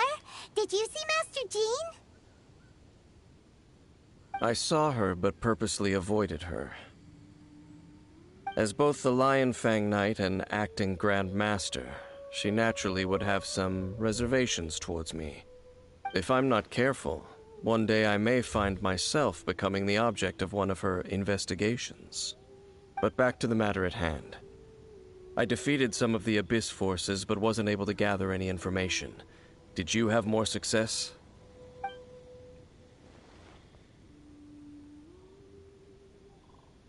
I see. Well then, we can more or less figure out where the first field tiller ended up. Huh? Really? Just from the Lupus Boreas story? That information combined with a more comprehensive analysis. For example, the old story you told me you heard in the cathedral.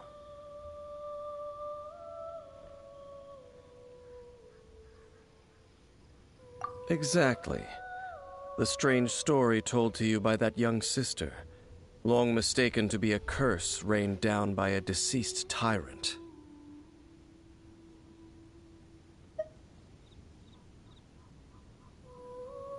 Ah, Paimon gets it.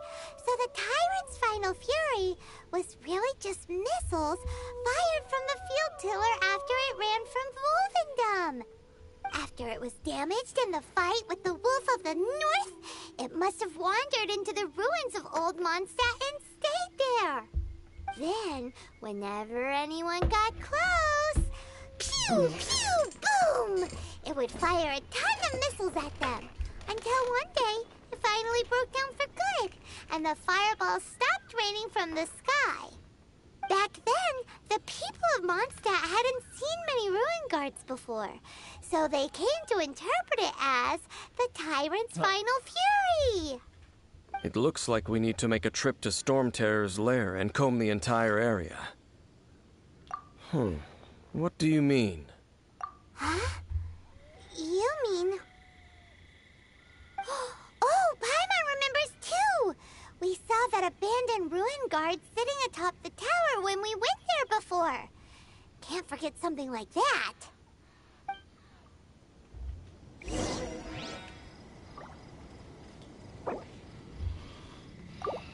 Ah, yes, I'll go to the thing.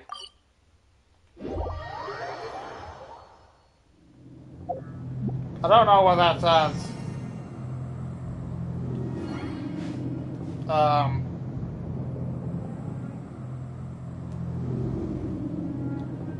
God damn it, I wish I could see it. You usually could like look at what the comment says. But I use can't anymore. What the frick? Oh. I don't know. Actually.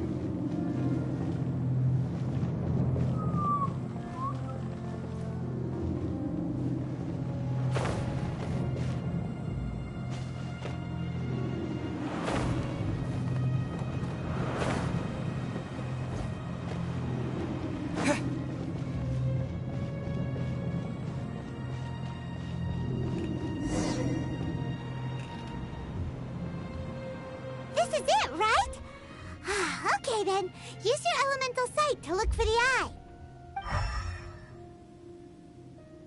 Ooh, so what did you see? Nothing. Huh? Nothing? Oh, but Paimon was so excited. What's going on? Are you sure you did it right? This requires another method.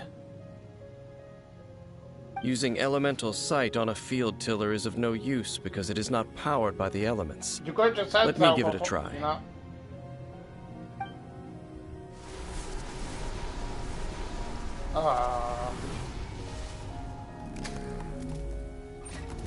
And done. Huh. Wow! It's the very thing the Abyss Herald has been seeking all along. The eye of the first field tiller. All of the ruin guards today are just replicas of this machine. As the prototype, its combat capability was unrestricted. Prototype? Oh, Paimon doesn't know that word. Is it another ancient term from Conria? As the Abyss Order has surmised, if this eye is placed in the hands of the defiled statue, and if the limbs of Osial, Overlord of the Vortex, are attached to the statue, there you have a mechanized god. And this newly born god will have the power to topple the divine thrones of Celestia. Yes. Then, what should we do with this eye? Just like No. I'll guard it myself. Huh? You can do that. You? Dane? You won't go and do anything crazy with it, will you? You may doubt me if you wish, but I must ensure it does not fall into the wrong hands. No matter where we may hide it, they will find it. And as for the Church of Favonius, well, you know I don't trust them. Oh, right. But our work isn't done yet. To avoid any further repercussions, we must also take care of that defiled statue. We can't have the church get involved. Let's handle it ourselves. As for what I mean by take care of it, naturally I mean to completely destroy it. Destroy it? That's a statue of the Seven! As well as being a really important cultural relic, they're actually divine too! Well, good thing we didn't tell Barbara earlier. Otherwise she'd be going completely bonkers right now! Do the Seven really expect me to help them look after what belongs to them? Let's go back to those ruins and destroy the inverted statue. If we are lucky, we will also run into that Abyss Herald. I'll make sure it doesn't get away this time.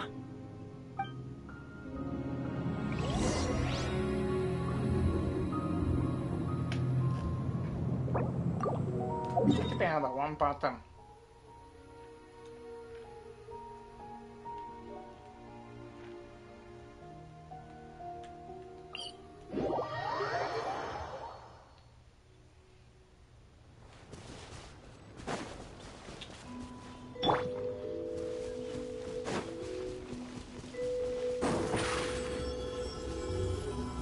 Over here. I guess one, if they go for longer. Oh well.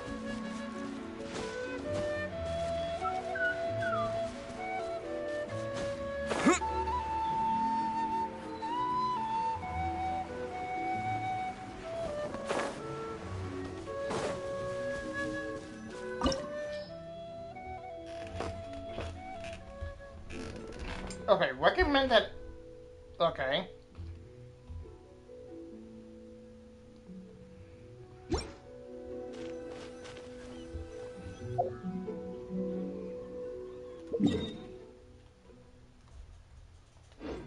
Yeah, I don't think I should go back even if I wanted to.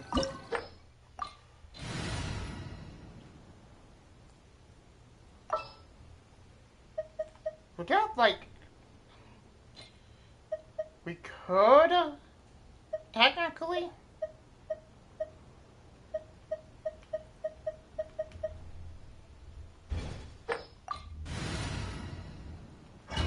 No, let's do this. So after all that running around, we end up right back here again. Look at us. We barely escaped this place last time, and now we're strolling right back in. Gee, surely we must be some of the bravest adventurers in all of Teyvat. Oh. Or the stupidest. To get to that creepy statue, we just need to follow the path we used to escape last time. That should take us right to it. Yep, that'll work. Let's go, and remember to be on your guard. Wait, how we...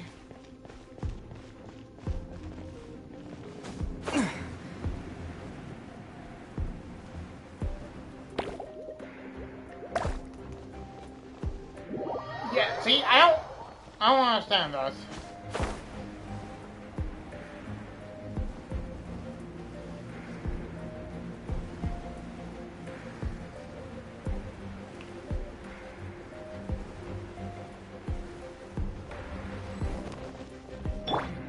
Let the show be...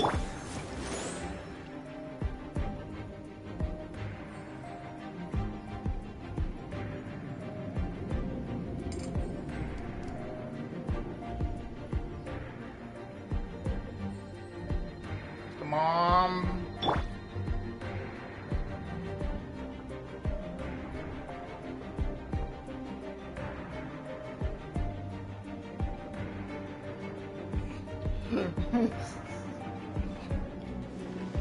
I'll protect us.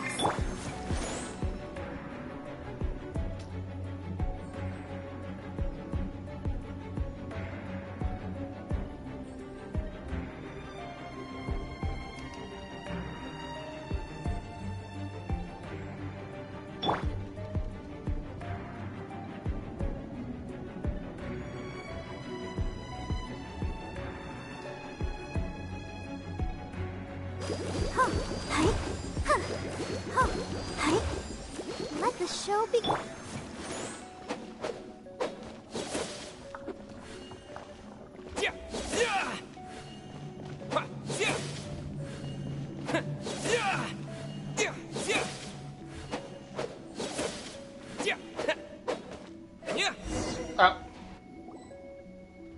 Looks like we're here. An eerie, lifeless, dark chamber. I understand the evil aura you were describing earlier. Oh, such a scary place. Be careful to not be overwhelmed by the power of the defiled statue. The Abyss Herald. It's here. You sense correctly. You are just as vexatious as ever, Dainsleif, enemy of the Abyss. I sense your soul is stained by terrible bloodshed, perhaps from your darkest nightmares, unless... Oh, and something far more dangerous. You reek of a corruption familiar to me. Then we are the same. We're both dangerous. But dangers from outside of the Abyss Order must be caught and caged. No thanks. It is your words that forever reek of corruption. Time to silence you!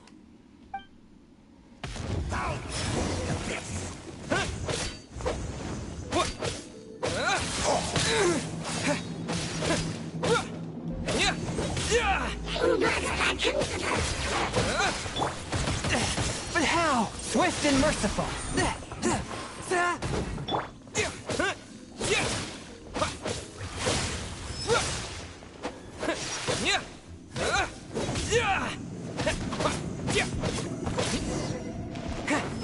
Oh. That's not good.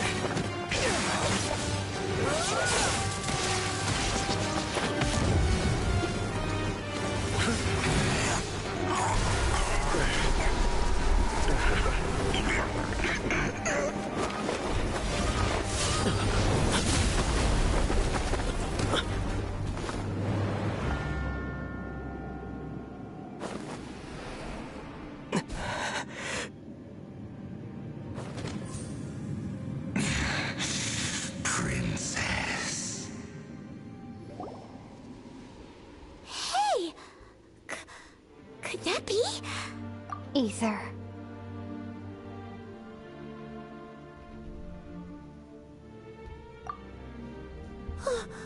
Wait! She just blocked an attack against the Abyss Herald! Your sister and the Abyss? Ether, why are you with Dane? Uh-huh.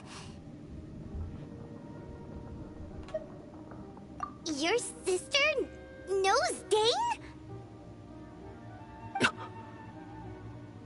Lumine, we meet again. What's going on here? Dane knows her too? You shouldn't team up with this man. He is my enemy. I guess it really does about for you, like. Lumine.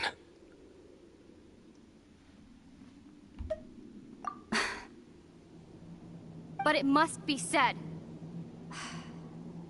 Don't try to stop me. Don't try to stop the Abyss. That man, Dainsleif, was the Twilight Sword, one of the royal guards of the final dynasty of Conria. 500 years ago, he failed to prevent the destruction of Conria. A curse of immortality was laid upon him to forever wander the wilderness, while he watched the people he was supposed to protect turn into monsters of the Abyss. You're saying Dane is from Conria? The same Conria that was destroyed 500 years ago? And you said the people turned into monsters? You're trying to tell Paimon that the Abyss Order is not only related to Conria, but is actually the people of Conria themselves? And the whole thing about Dane being your enemy... Paimon's so confused. Home. Yes, of course. Home is wherever we are together. But I cannot go with you to the next world to find a new home. At least, not yet. Until the Abyss has engulfed the thrones, my war with destiny will see no end. Listen to me, Ether. I have already traveled through this world once. Once you reach the end of your journey as I did, you will see for yourself the true nature of this world.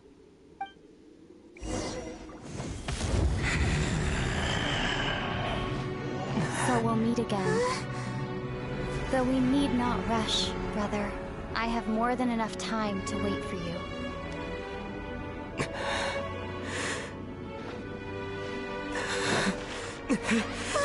We have always had enough time. I like you there with that.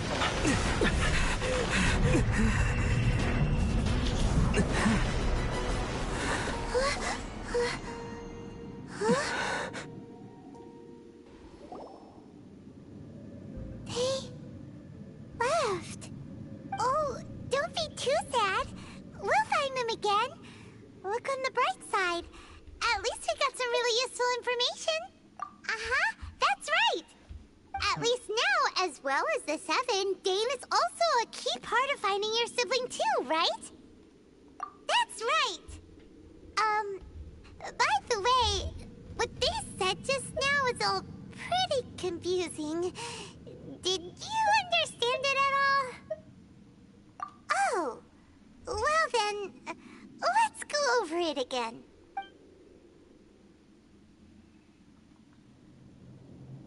First off, that Abyss Herald called your sister Princess. It seems like your sister is leading the Abyss Order. Even the Abyss Herald answers to her. Still, we don't know for sure if she's the highest-ranking leader in the organization. Also, your sister said that she wants to engulf the thrones and go to war with Destiny. What the heck does that mean? Could it be that she wants to destroy the Seven and the Seven Nations? Next thing, turns out the Abyss Order monsters are really what the people of Conria turned into after their nation was destroyed. This story is just plain terrifying. And Dane is from Conria too. He witnessed its destruction 500 years ago. But he didn't turn into a monster. And now he's fighting the Abyss Order. So that's why your sister said that Dane is her enemy, right? But if the monsters of the Abyss are the same people that Dane protected all those years ago, then why is he enemies with the Abyss Order now? Also, how come, after all this time we spent searching for your sister, it turns out she's on the side of the Abyss? What's up with that?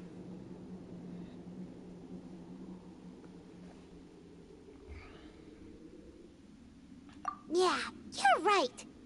Then we can't let ourselves get down about it now. Our journey's not over yet. Let's get a move on. Time to leave this terrible dark place and get back to the surface where the sun shines bright. If your sister wants you to reach the end of your journey, well then, show her what you're made of. Come on, traveler, let's go.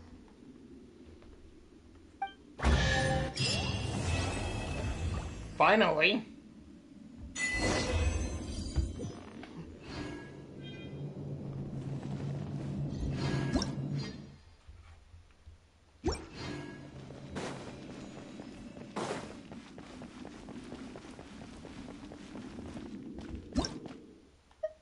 You mean somebody to lower the difficulty? In the actual domain itself. Can we go back in? No.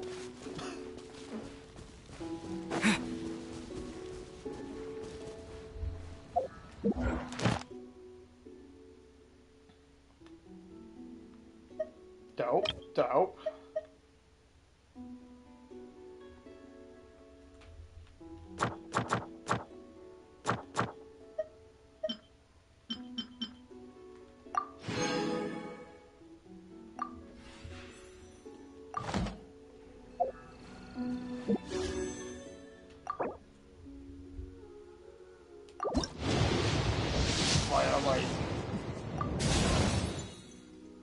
Huh. Yeah, Ryan. That's cool.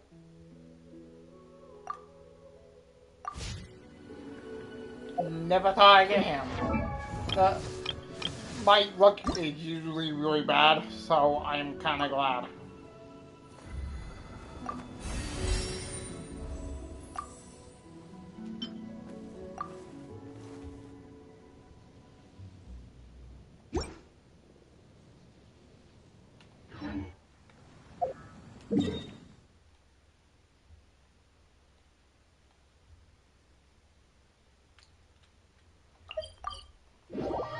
Take a leeway, Tom. About Tom too, because I don't know.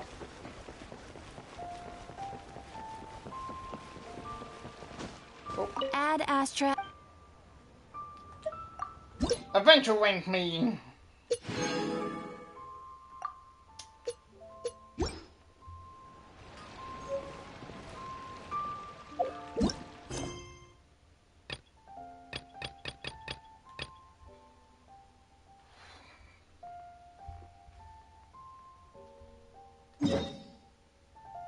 Yeah.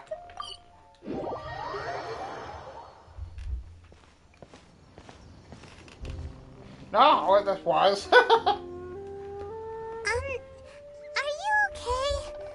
Paimon never imagined your sister would have sided with the Abyss. Well, keep your chin up. Paimon believes in both of you. And when the going gets tough, the tough get going. Right? She said we needed to reach the end of our journey. Paimon bets she still has lots more to tell us. And we won't find out what this journey is or where it will end unless we keep going. Then Paimon will be sure to keep up the good work. Although, where should we go next? If we want to continue with the journey... Oh, you mean the god that took your sister away in the first place? You're right. After all, everything that followed, all this confusion, it all started with her. Yeah, Paimon bets she's the key to understanding this whole mystery. Well, we've ruled out 2 gods so far, the Animo and Geo-Archons. So, next... Paimon doesn't think we can simply walk into Inazuma. Zhongli said it was a closed nation. We'll have to find some other way in. Why don't we ask someone from Inazuma how to gain entrance?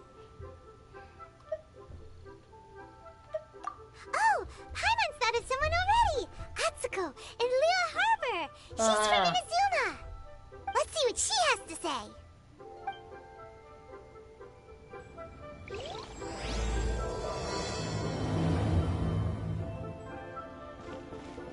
Whee!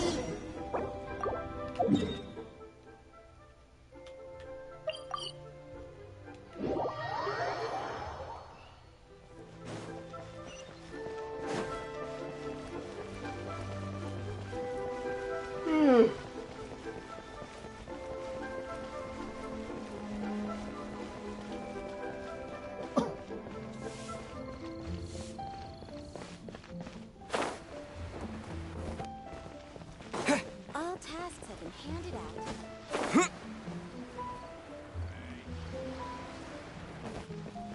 Damn. Hello. Oh. Hello. Oh, I mean good fortune, right? I'm still learning to talk like a local. Is there anything I can help you with? We wanted to ask, how do we get into Inazuma?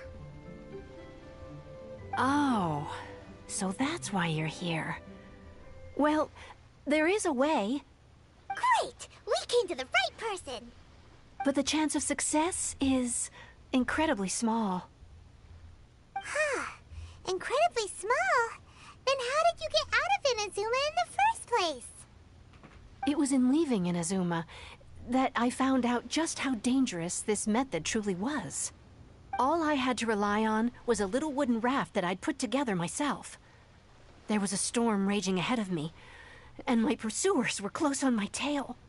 After I'd escaped their clutches, I floated on the open ocean for I don't know how many days. My rations and fresh water supply soon ran out, and I remember getting to the point where I was sure I'd reached the end. Then, I blacked out. But, to my surprise, my journey didn't end there. Or to put it another way, a new beginning found me. Ah, that's right. I escaped by the skin of my teeth. The fact that I'm even alive to tell the tale must be a sign that the gods were watching over me. What a horrible journey! And you set off knowing how dangerous it was? Why? Well, because everything is just too restrictive over there. The atmosphere is so stifling. The Kanjo Commission subjects everyone leaving or entering the nation to a protracted approval process, and I felt like I didn't belong there. Kanjo Commission? What's that? Along with the other 2 commissions, they oversee everything in Inazuma. We usually collectively refer to them as the Tri-Commission. I suppose they're equivalent to the 8 trades under the Liyue Chising. One of the obligations of the Kanjo Commission is to conduct rigorous identity checks on all individuals leaving or entering Inazuma. All non-nationals are processed centrally on Rito upon arrival. Meanwhile, the Tenryo Commission is responsible for implementing the recently promulgated Vision Hunt Decree. They act like the executive arm of the Raiden Shogun's rule. Loyal, yet unfeeling. It doesn't feel good to speak ill of my home like this.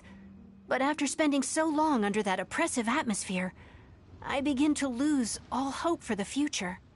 What I mean to say is, unless you have an extremely compelling reason to go to Inazuma, you should abandon your plans of trying to get there. You should know that the sea around Inazuma is engulfed in a perpetual tempest of wind and rain. Supposing you survived that, you would still need to get past the samurai guards that enforce the Sakoku Decree, the closed nation policy of Inazuma. And even if you did manage to find a way, you'd still have to produce the necessary documentation at the Rito Center for processing Outlanders. Otherwise, you'd be kicked out immediately. Seems like they really don't want anyone setting foot in Inazuma, huh?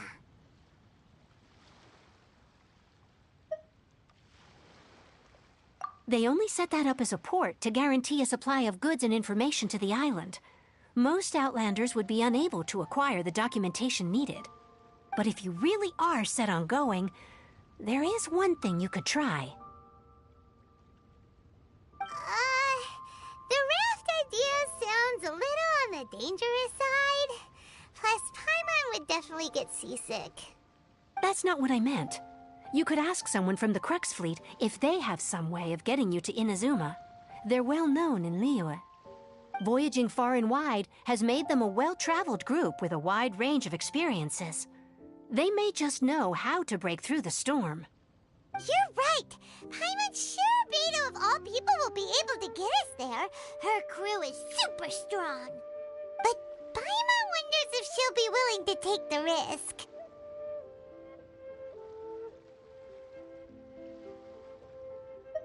The Alcor is the flagship of the Crux Fleet. I heard that it's currently anchored by Guyun Stone Forest on a supply run. This might be your best chance. Then there's no time to lose. Let's go find Captain Beto.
even get there?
Oh God, how do I get over there?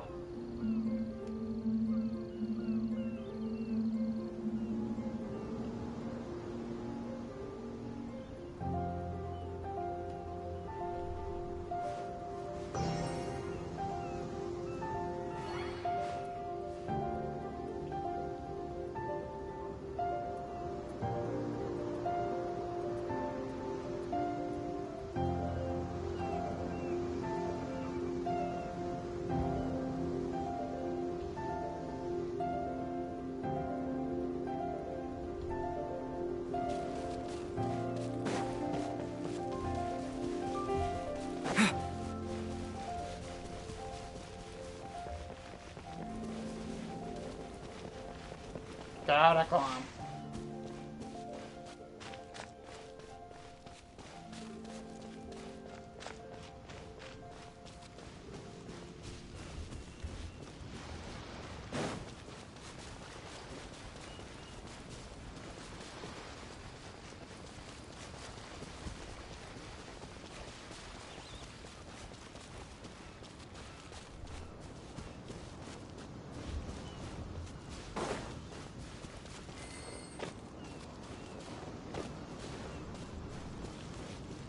Where'd that boy come from?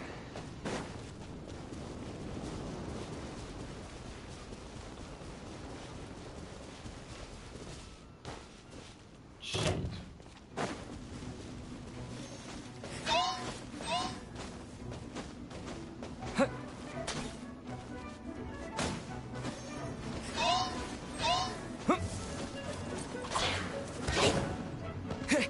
Wah!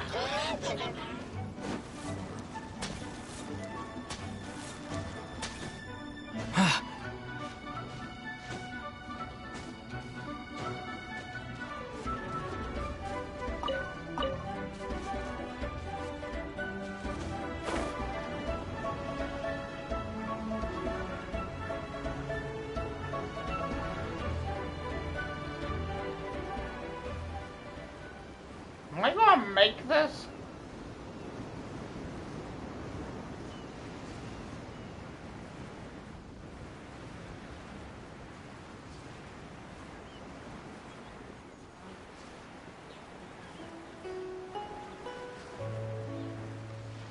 Whee!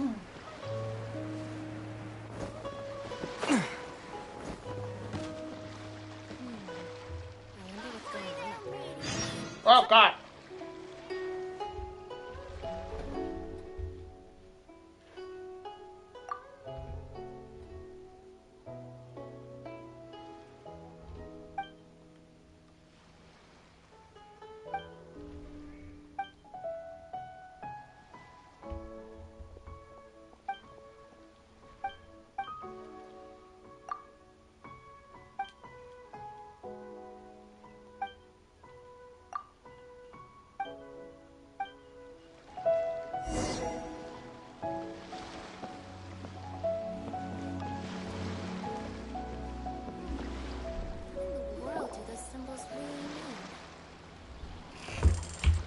Oh, if it isn't the Traveler in Paimon.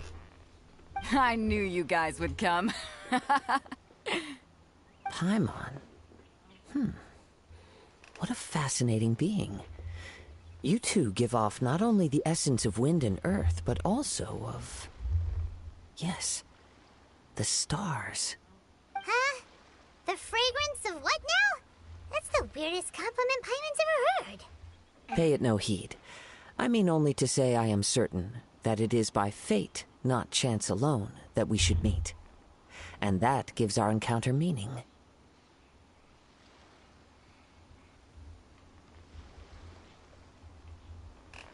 You're not far off, but they go by a different name in Inazuma. I prefer other means of entertainment. This young man is Kaidahara Kazuha, a temporary addition to my crew for reasons I won't bore you with. Occasionally he opens his mouth and flowers come out instead of words. With this fine ship and the soft sea breeze, would it not be romantically irresponsible of me not to acknowledge it with a line or two of poetry? No, I can't argue with that. Okay then. Once the clash is underway, I'll give you a chance to perform. Only if the mood takes me, of course. Poetry for poetry's sake tends to lack meaning. Hey, you don't want to pass this opportunity up too easily, especially seeing as our great hero here might be in attendance. Oh, wait a minute. What's the clash? Also, just to clarify, by great hero, do you mean... Huh? I thought you might be here to sign up. You're telling me you've never even heard of it? The Crux Clash is a martial arts tournament that I hold. There'll be a whole bunch of folks taking part to showcase their talents. There are 2 important rules. 1, competitors must be renowned fighters. We want those with real martial arts ability, not just people taking part for the fun of it. So, you've got nothing to worry about there. I don't think there's anyone out there who hasn't heard of you. 2, you can't take part if you've got a vision. Otherwise, things get a little one-sided.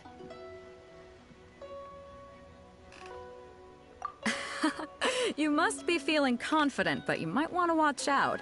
There are a few crouching tigers and hidden dragons lurking around in Liyue. And with Liyue's savior taking part in the tournament, now that's gonna turn a few heads. I think we can expect a healthy turnout this time. But we didn't come here to take part in a martial arts tournament. Well, before you dismiss the idea completely, you might be interested to hear that the prize this time round is particularly sought after. Get this. It's a masterless vision. Supplied by myself, as a matter of fact. If the tournament champion can reawaken that vision, it belongs to them. Is there really such thing as a masterless vision? When a vision bearer dies, the light in their vision will fade away. But the shell that housed that light remains. As for whether this shell has any practical application, well, this remains to be seen. But my intuition tells me that while it remains in the world, it may just be possible for someone else to inherit it. Yep. And the way I see it, a vision is a badge of recognition from the gods. So if anyone's able to rekindle it, it's gotta be an individual of exceptional strength and talent. Organizing the clash is my way of uncovering hidden talents. And hopefully this time, getting a vision to glow again. So if you don't have a vision, this is the perfect opportunity to get your hands on one of your very own.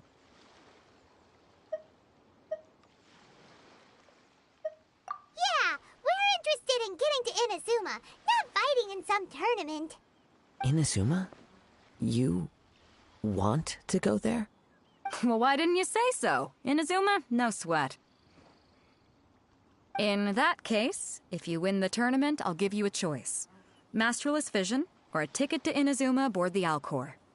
Up to you. You just want him to take part in your tournament! What's wrong with that? The more talent we have, the better the tournament will be. I couldn't let a competitor like you fall through the net.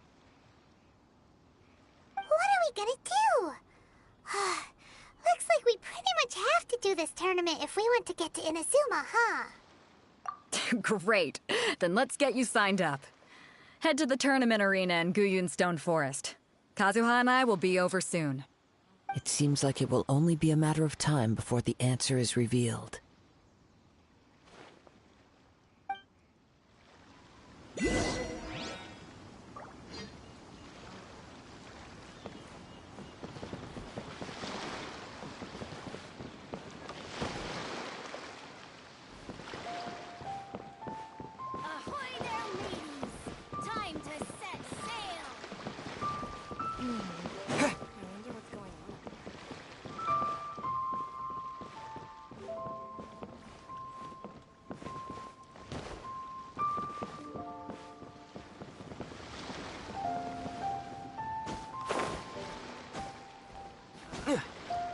Waves are as calm as always.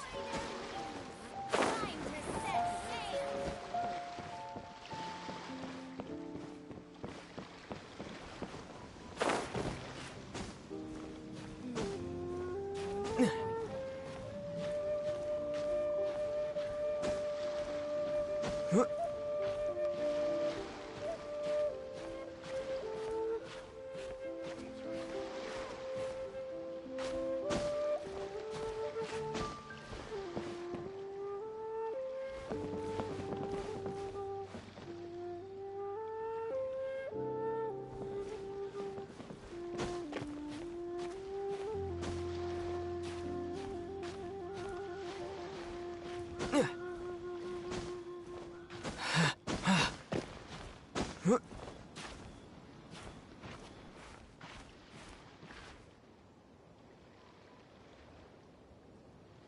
All clear as far as the eye can see.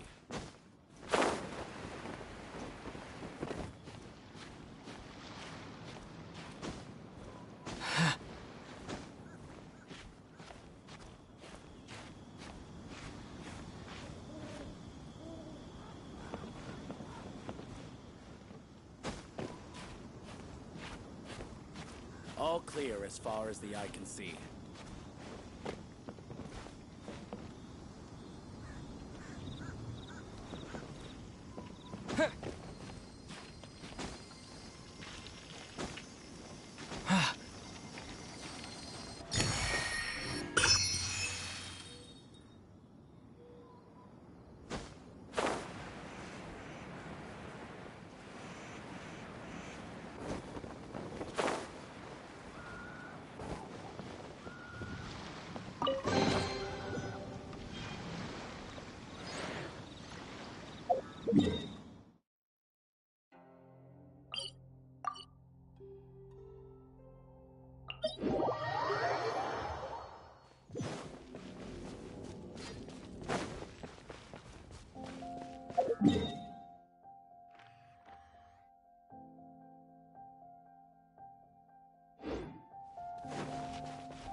Before we sign up, let's see who the other competitors are. You said that they had to be renowned fighters. Who?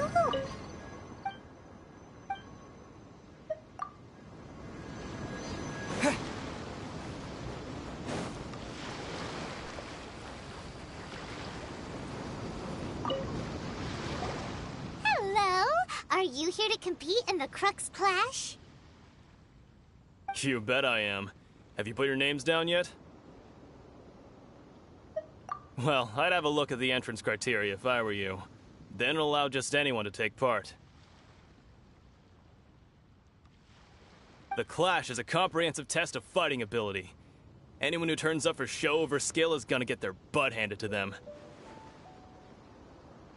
Nobody wants to see that, right? Yeah, we heard a rule about that. So, Paimon's wondering, are you a renowned fighter? Me? Only a former runner-up in the Chihu Rock Freestyle Combat Summit. Oh yeah. Also, that doesn't sound like the most official tournament out there. What? Nonsense. Have you been living under a rock? It's been going on for years. There were plenty of competitors when I took part. Not to mention, I've helped the Millilith catch treasure hoarders before. There were 2 of them trying to escape. I soon sorted them out. They tried to sneak past me under the cover of darkness. They didn't know what hit them. I planted a left hook on the skinnier one's face and sent him flying. Then, the big guy pulled out a knife. I stood my ground, of course. A roundhouse kick sent the blade hurtling into a beam above us. I told you. Unarmed, outnumbered 2 to 1, but I still got the upper hand. I'm not saying I came out completely unscathed, of course, but the fact remains that I did manage to subdue the both of them, and hand them over to the Millilith. I received quite the commendation. Oh yeah. Uh-huh. But for us, even 4 or 5 treasure hoarders at a time is all in a day's work.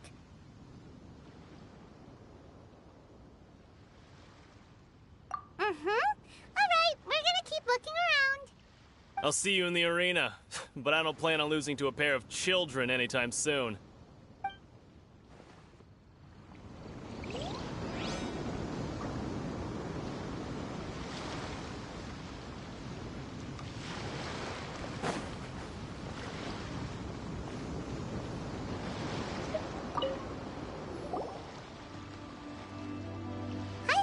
Are you here for the Crux Clash too?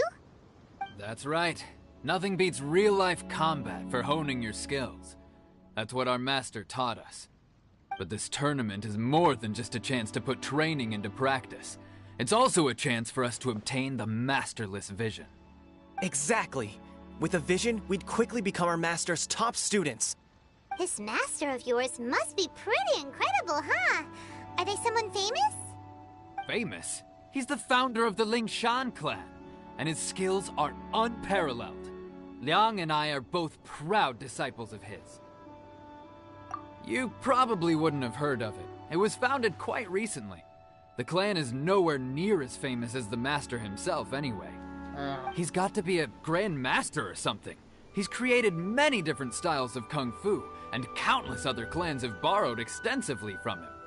To the Lingshan clan, he teaches a special technique known as force dispersal. Force dispersal? It's a type of breathing exercise where you can train yourself to harness the energy around you and neutralize attacks without moving an inch. For example, our master can use it to alter the path of an attacking fist, or change the direction of an incoming stone, all without breaking a sweat. One time, he sent a challenger flying into the air without lifting a finger. It sure is, but it's extremely difficult to cultivate this ability. We've been training for ages and we're still getting to grips with the very basics. There's no way we could use it proficiently yet. We're clearly not that naturally gifted, or we would have at least gotten the gist by now. If we don't start making progress soon, we'll probably run out of money to pay the tuition fees and still have nothing to show for all our training. There's a tuition fee? Of course! This is a Grand Master we're talking about here. He doesn't have time to waste. If you want face-to-face training, you've got to show you're sincere about it. But here we are, having trained under him directly all this time without even a hint of improvement. Master is getting increasingly impatient with us. Recently, though, we heard that a Vision Bearer joined the Guhua clan and made pretty much instant progress in their training. So, if we can get our hands on a Vision too, maybe we can finally make our master proud. Yeah. Well, we have to try something new. Otherwise, we're stuck in the same situation. Exactly. It can't hurt to try. And if it turns out it does work, the Ling Shan clan will go down in history. Folks will come from far and wide. Heck, we could even become the dominant martial arts clan in all of Liyue.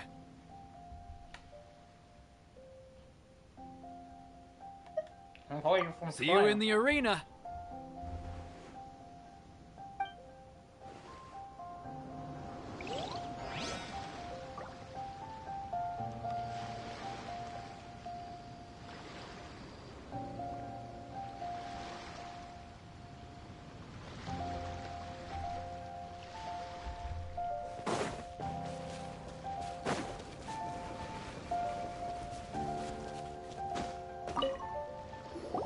Hey, youngster.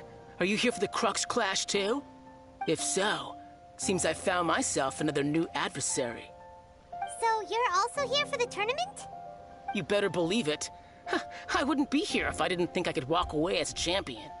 For me, obtaining a vision is the final and most important piece in the puzzle that is my life.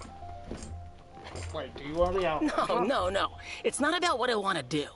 This is about who I want to be. I am looking to become a perfect person. I know how that sounds, but let me explain. I've lived a successful life so far, without any setbacks.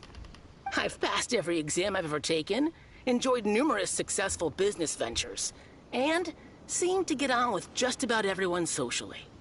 In most people's eyes, I am already the very embodiment of the perfect person. Though, of course, I'd never let the praise get to my head.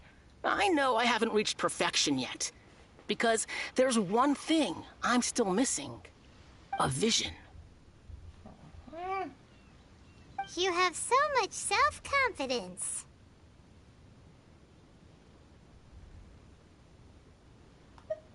That's not important. I have a contact in the Crux fleet who was happy to vouch for me. So they very kindly made special arrangements on my behalf. Okay. I've also brought along a bit of an entourage for moral support. It's such a blessing, really, to have so many good friends in my neighborhood. Of course, I also put in a few good days' practice, concentrating mostly on rare and esoteric styles of Kung Fu. As a high achiever by nature, I'm confident I've done enough to guarantee my victory in this tournament. I'm sure you have. I seem to have gained another fan. No. Don't let my aura overwhelm you, though. You'll need your wits about you today. Now then, if you don't mind, I need to finish my pre-competition routine. It's not too long now before you'll get to see me in action. So, to recap, we're up against an inflated ego, some gullible guys paying way too much for their kung fu classes, and another guy who's just really average. Seems like you've got a pretty good chance of winning this thing. Come on, let's go sign up. Chinksa Village Arm Wrestling Champion, huh? Alright, you're signed up. Next, please. What's your name? Wait, aren't you? Did I hear that right? Is it really them? Huh? Aren't they a vision bearer, though? Why are they trying to enter the clash?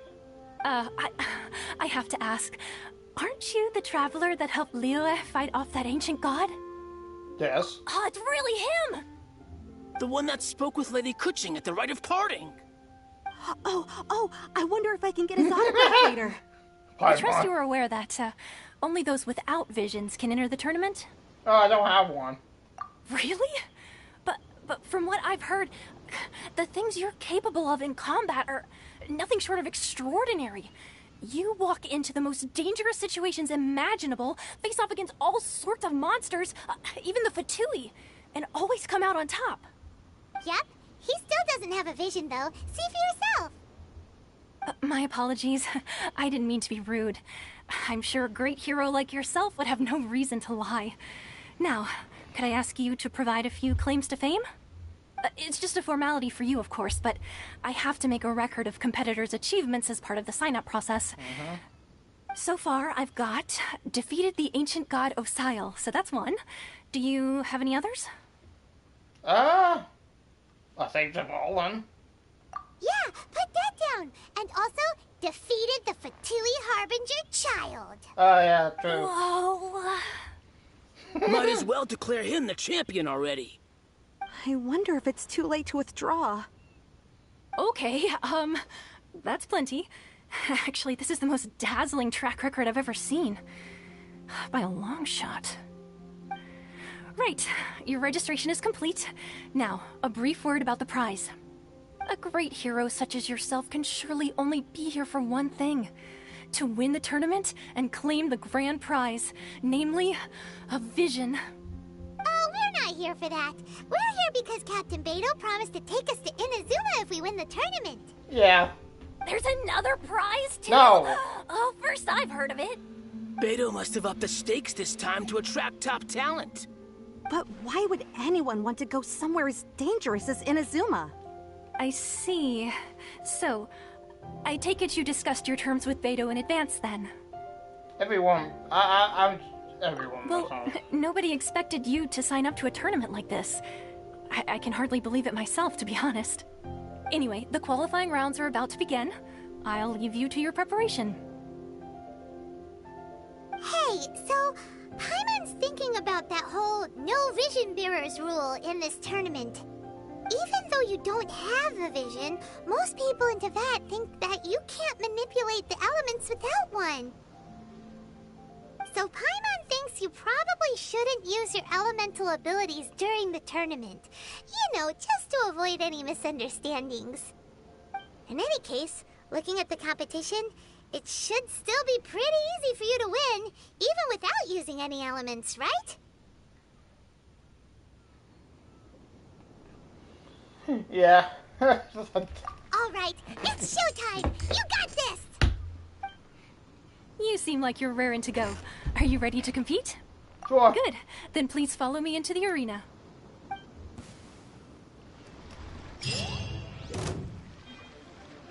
Our next competitor is seen by many as the favorite to win this tournament. His first bout begins now! Ah, shit.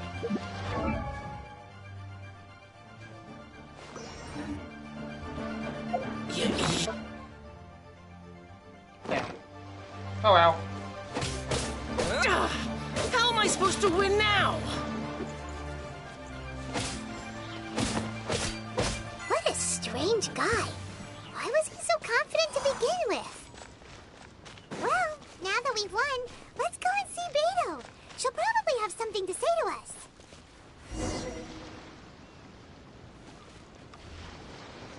Oh, hey, Beto. Damn, I keep being on the wrong button. I knew I wouldn't regret introducing you as the favorite. So, what do you think, Kazuha? He totally dominated that guy and did it with style, too. Impressive.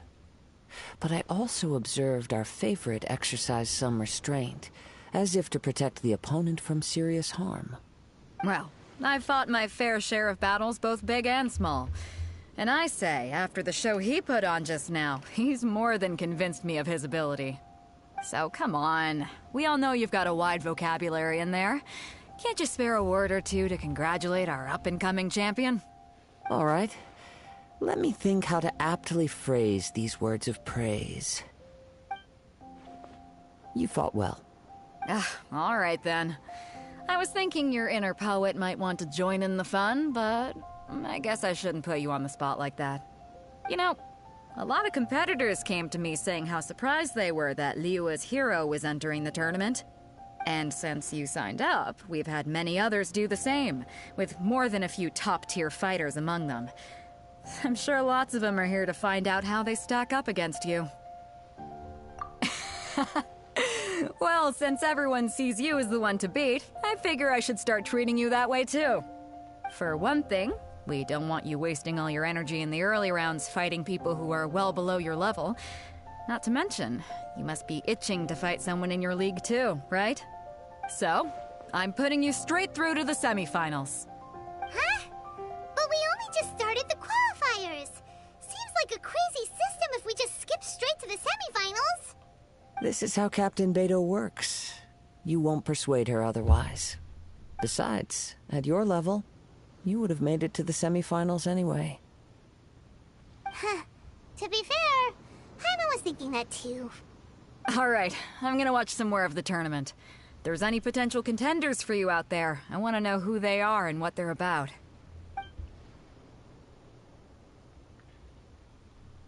We're finally here, folks. The real show is about to begin. The captain seems to have high hopes for this tournament. I have not seen her so excited in quite some time. Your opponent has fought many rounds to get to the semifinals. This makes him a seasoned warrior. You may well be stronger than him, but this should not give you cause to lower your guard. Very well. Show me that you are ready to push through the storm that lies ahead. Alright, that's enough chit-chat for now. The audience is waiting. Go find the crew member that signed you up. She'll take you into the arena.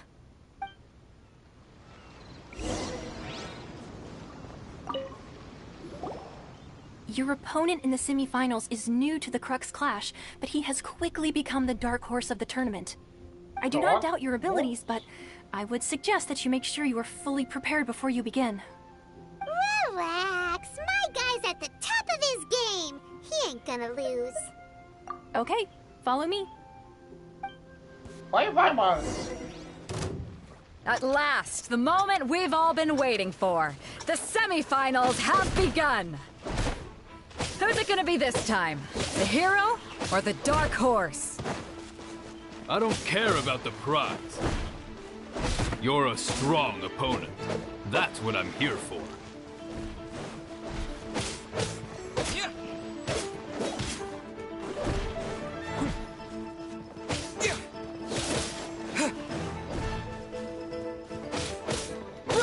It's a fury! Pretty good. I'm sweating all over. It's a good feeling.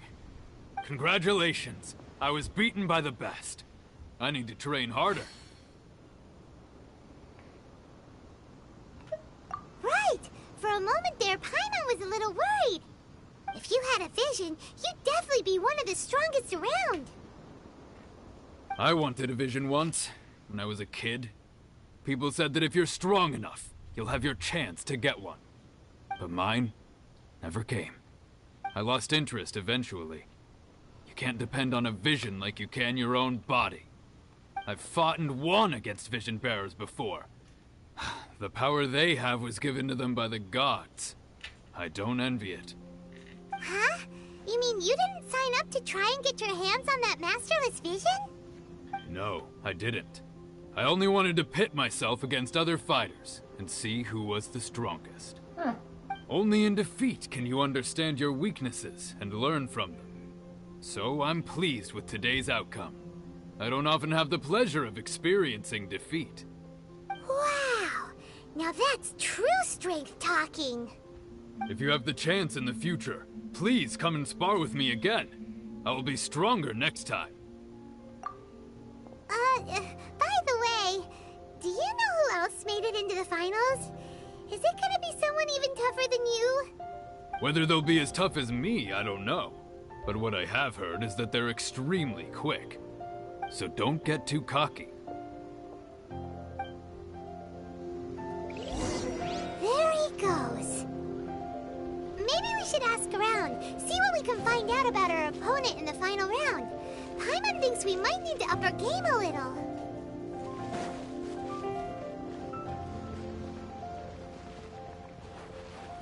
Oh. Ready, steady, go! Let's dance.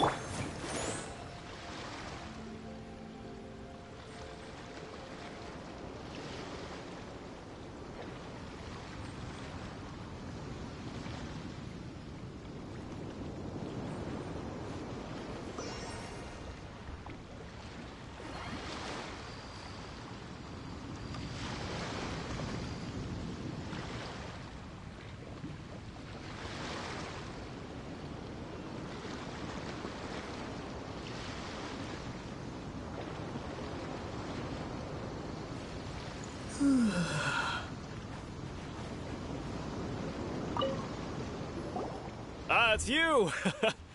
I watched your match. What a stunning performance. I myself was eliminated in the 3rd round. Shame. If only I could have advanced one more round. Maybe next time, huh? By the way, do you happen to know who else advanced to the final round? Why, yes. He's the same one who defeated me. He is a formidable opponent, quick on his feet and swift to take advantage of his opponent's missteps. I faltered for but a brief moment, but before I knew it, he had me on the floor. Given my stature, I have no fear of squaring off with physically strong opponents. But faced with a nimble, agile opponent such as him, I found myself completely out of my league. Still, I'm sure he'll be no match for you.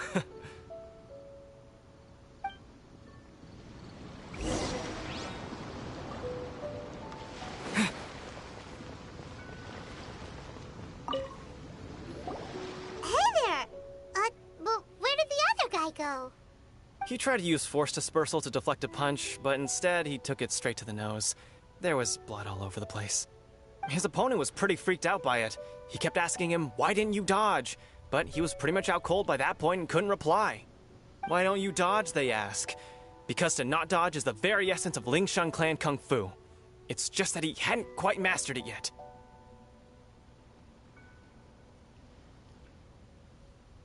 Don't even get me started. I spent all my energy helping him get from here to the boat to take him back to the harbor. But by the time I got back, my scheduled match time had already passed and I had to forfeit. I don't dare tell my master about this, otherwise I'd never hear the end of it. Sorry, I shouldn't be complaining in front of you like this. I'm afraid I'm still a bit out of sorts at the moment, so I probably won't be able to help you with whatever you were here to ask me about. Oh, alright then. Hope your buddy makes a swift recovery. Hang in there. Thanks, I'll do my best.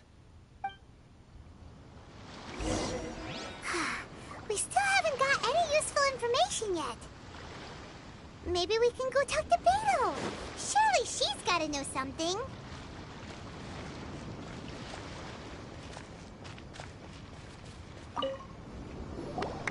You gave an outstanding performance. Truly commendable. I could sense that you're not familiar with bouts of this kind, and it could have cost you the match. But you were quick to adapt, and managed to claim victory over your opponent. That is a most invaluable skill. In fact, I discerned this not from what I saw, but what I heard. The ground beneath your feet, and the pattern of your breathing. But it is nothing remarkable, for I discerned nothing more than Captain Beto did. He's right. But in my case, I was purely relying on previous experience. I guess not using your elemental powers must be quite new for you, huh? We wanted to ask about who our opponent will be in the final round. Do you think they'll be stronger than the one we faced in the semifinals? Not exactly. Contenders that reach the finals aren't necessarily stronger. They tend to have something unique about their style. As for the guy you'll be facing, his skill lies in his speed, and he has superior form. It's also obvious that he's seen his fair share of battles. What's the matter? Worried that you've bitten off more than you can chew this time? If that is the case, then I have a proposal for you. Let's go somewhere a little quieter, shall we?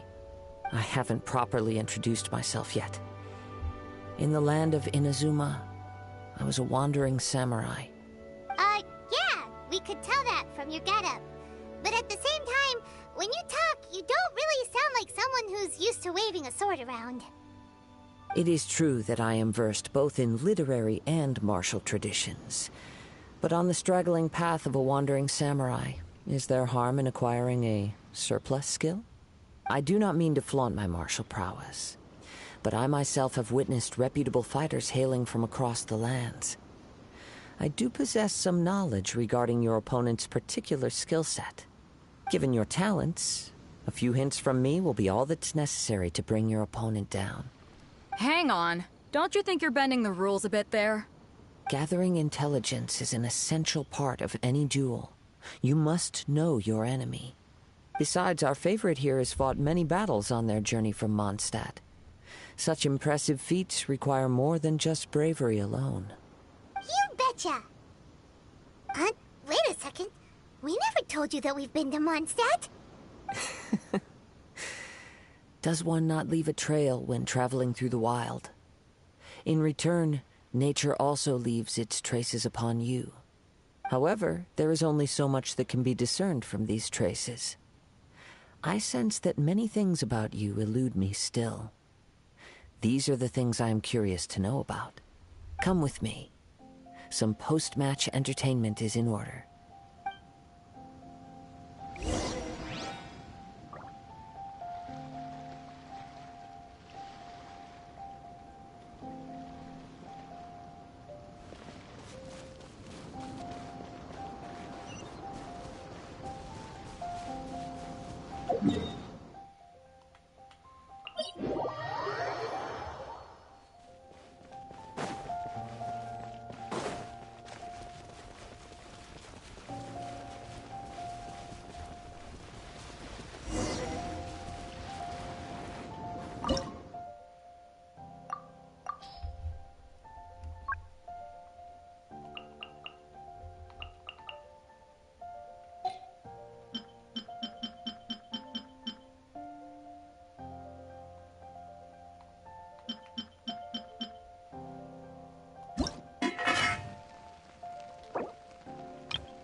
Now that we're alone, let me cut to the heart of the matter.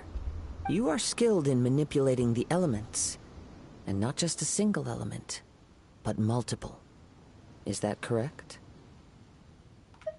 Paimon knew that you were hinting at something from the moment we met.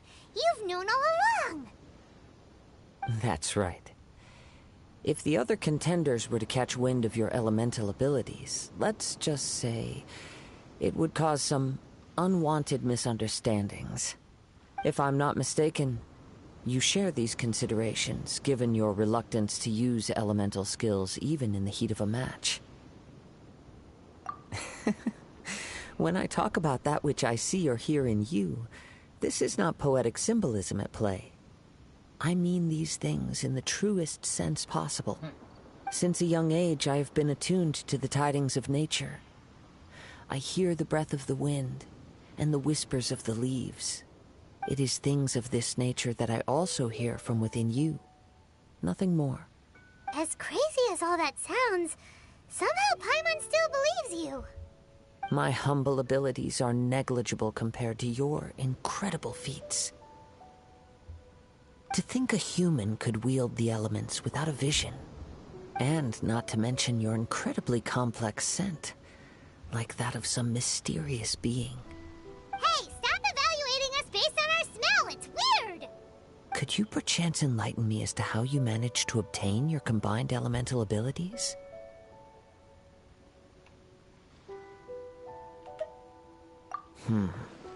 Extraordinary. So then, might I be so bold as to inquire how exactly it is that you learned to channel elemental energy and even wield it in combat? Aw, it's nothing really. Paimon just told him whatever came to mind. It's been a long journey, and many things have happened along the way. Somehow, he just naturally learned to use the elements through it all. Honestly, even Paimon doesn't understand how it all works. Perhaps such unfathomable things are the essence of the gods and the visions they grant. However, I still wish to have the honor of seeing how you wield the elements. Perhaps it may yet reveal something to me. Of course, I too shall share with you all that I've learned. That will make it a fair exchange. Now then, let's test your skills, shall we?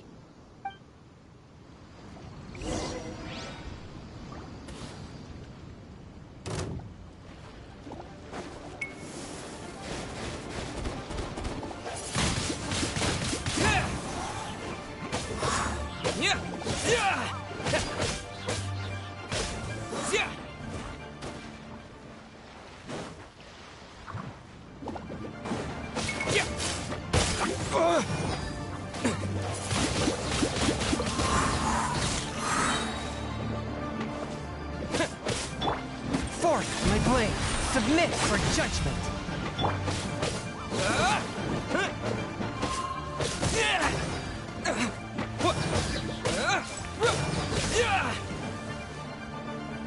With the wind!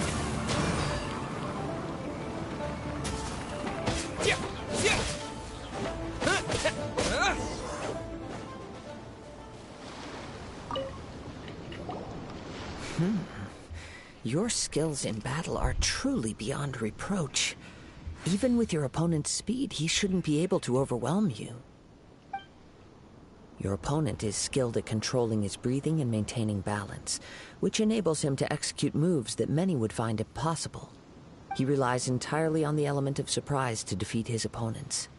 In other words, as long as you remain mindful of his ability to detect weak points, then his attacks should pose no threat to you. Please, save your thanks. If anything, I should be thanking you for the opportunity to witness your command of the elements that defies all known principles. The world is a truly mysterious place, it seems, and one will always encounter that which is still unknown. You seem kind of obsessed with visions, but don't you already have your own? Why are you so intent on exploring the connection between visions and the elements? I desire to know what meaning visions have to the gods, and what influences the gods' decision to grant humans these visions. My apologies. You must be completely in the dark regarding such matters. For allowing me the honor of witnessing your mystical ways, I am willing to answer any questions you may have regarding Inazuma. So that's what you're curious about? Then allow me to tell you more. As you well know, a vision hunt decree is currently underway in Inazuma. Visions are a gift bestowed by the divine. People that have accepted this gift are now having their visions confiscated inexplicably, sometimes in circumstances that leave their original recipients dead. In the outset, supposing each of the 7 archons had their criteria for granting visions to living beings, then does the current Electro-Archon now doubt these criteria, or even the act in and of itself? Not to mention, with no new Electro-Visions having been granted for such a long time, it would seem that we can infer something of the Raiden Shogun's feelings on the matter. She sounds less like an Archon and more like a tyrant. As far as I know, she is an Archon that pursues eternity. She will relentlessly carry out her will with no regard to what others may think or feel. Liyue's contracts are meant to benefit all who reside within Liyue. But what does Inazuma's pursuit of eternity bring to its people? It goes without saying that the people locked within Inazuma do not fare well these days. Sounds a lot like something the god you encountered in the beginning would do. Oh? Have you encountered the Electro-Archon before?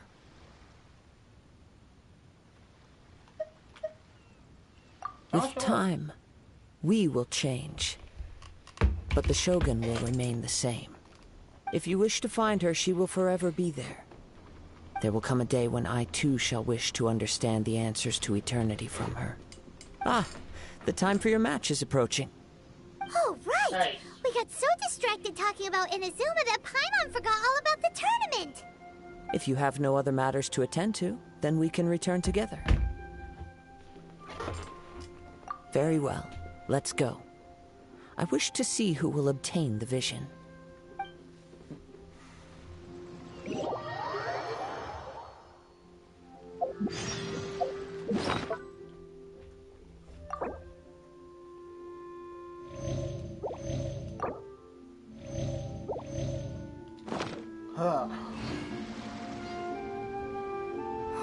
Why isn't he here yet?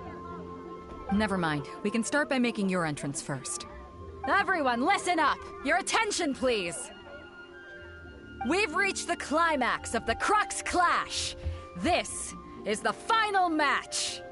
We've seen many exciting battles today, and now at long last, the two finalists have emerged.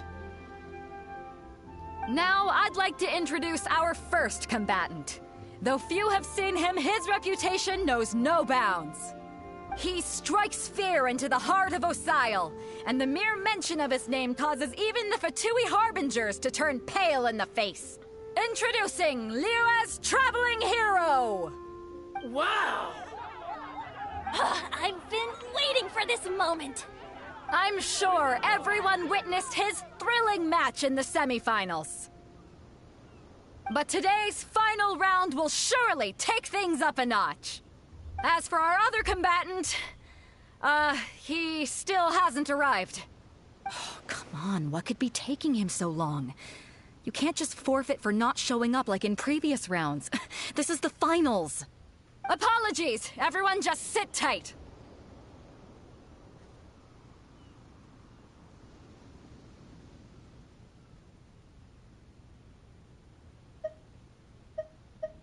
We've got no other choice. If he doesn't show up, we'll just have to postpone the match. Wait a moment. Something doesn't seem right about this. Captain Beidou, perhaps we should check on the prize. Traveler, come with us.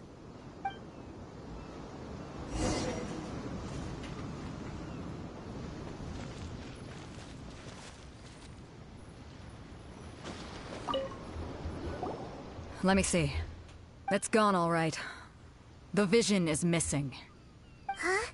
Did somebody steal it? Who would dare do such a thing in broad daylight? We don't know when it was taken exactly. I never thought that someone here would have the guts to cross Captain Beidou. No need to worry. Even the craftiest sleight of hand does not escape nature's watchful gaze. The culprit has only acted recently. They will not have gotten far. The vision was the prize that I had offered, and it was my responsibility to look after it. I will be certain to get it back. Well, if you insist. I'll leave the matter to you then. I'll stay here and try to offer some explanation to all the spectators that came to see the match. If you would, please come with me. But we're on an island. Where could he have possibly run to? Come with me. I can sense the winds are coming.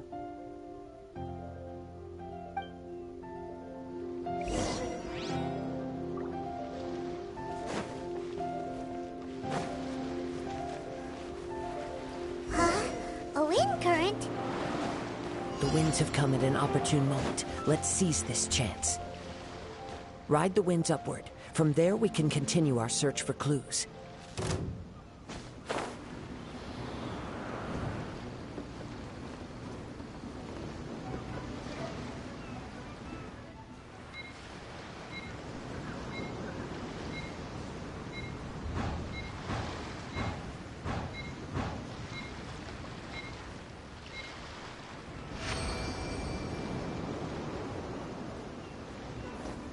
By the way, what made you suddenly think of checking the prize in the first place?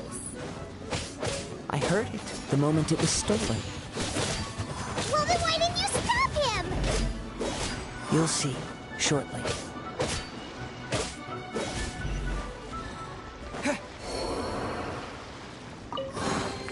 A reward on the road.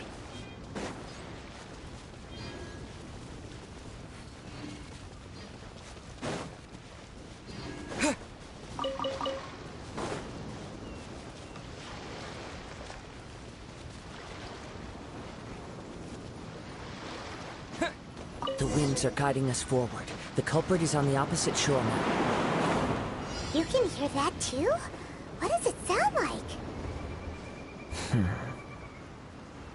Hubris. This way. Follow me. There may be an ambush waiting for us up ahead, but I trust that you are well prepared for such a scenario.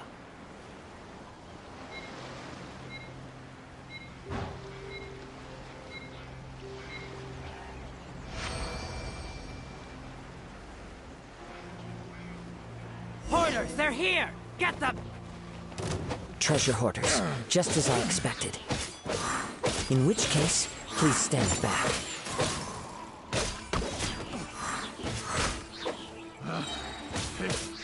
Wrong test subject.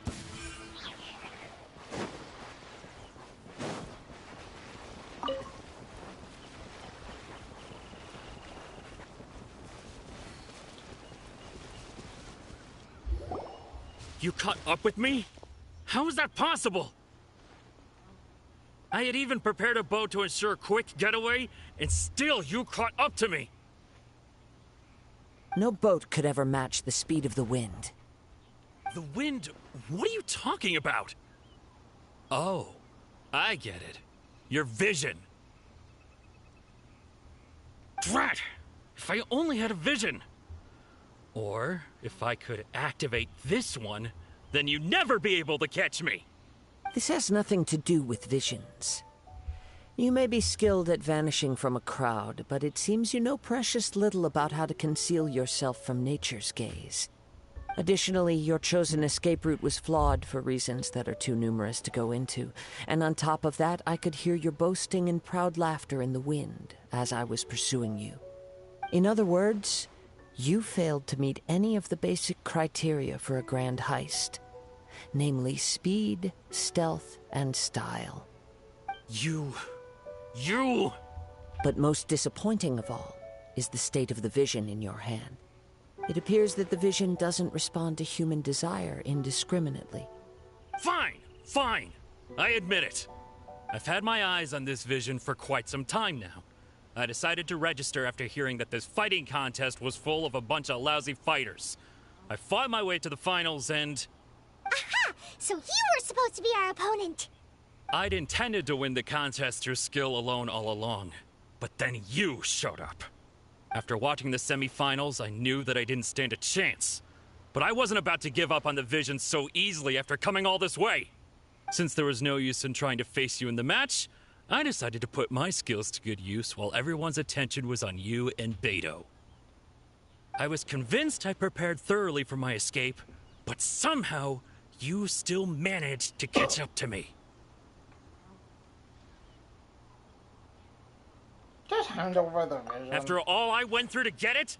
I think not.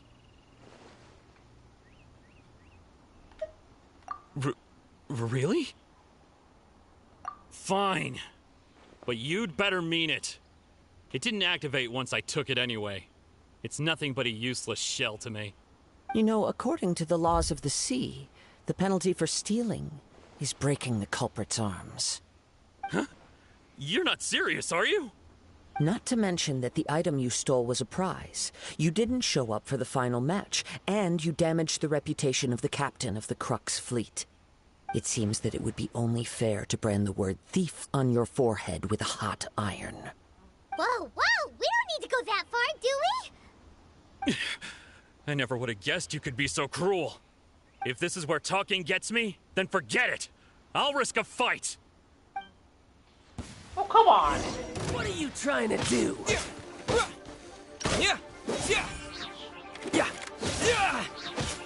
I'll have my revenge, eventually. The same voice? No. Do what you want, but please, don't brand my forehead, please! He has persevered to the bitter end, and now death looms near. Yet still the gods do not bestow their favor upon him. Put down the vision and leave. I've changed my mind. No further punishment for you. Huh? What's wrong? Are you asking for more punishment? It's up to you. Such willingness is commendable, and fits the way of the samurai. No need for that. Thank you for releasing me. You truly are generous. Huh? Paimon doesn't get it. Were you just trying to scare him? I take no pleasure in frightening others. I was just testing all possibilities while the vision remained in his hands. When people are forced into a corner, that is when their greatest strength will appear. I thought it may be an opportunity for him to awaken the vision. But unfortunately, nothing happened.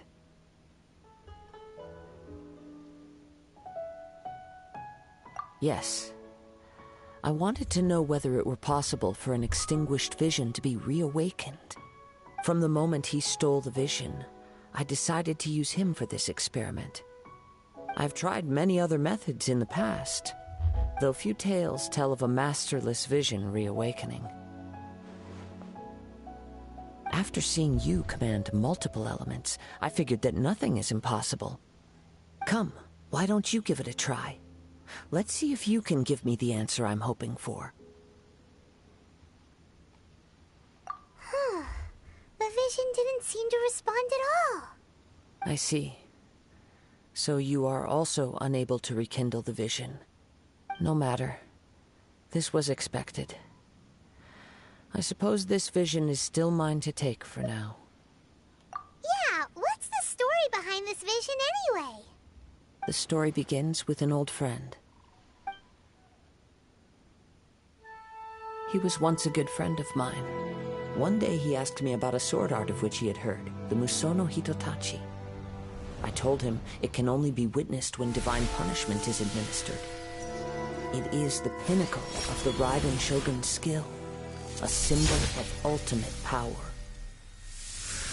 But he replied, there must be one who can withstand it.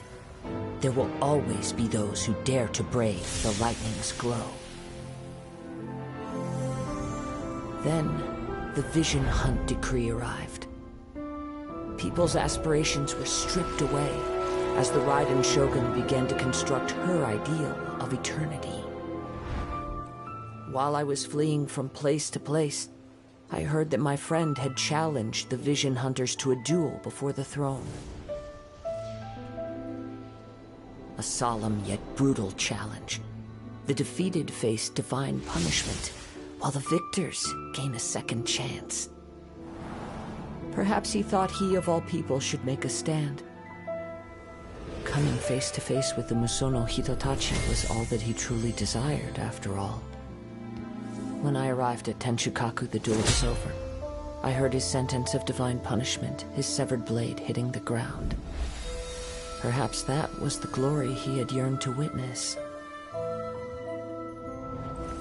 In his last moments, what expression was on his face? Before I knew it, I had stepped forward and snatched the dying vision and was running from the scene. All I knew was that I mustn't let his hope, which burned so brightly, become buried among the ice-cold statue of a god. Perhaps one day, I may come to find that all I have done is meaningless. But as a wandering samurai, I find meaning in traveling and the sprawling beauty of nature that lies along the way, while still retaining the warrior way in my heart. Kazuha! It's just another way of saying I do as I please. All right then, it's time we returned.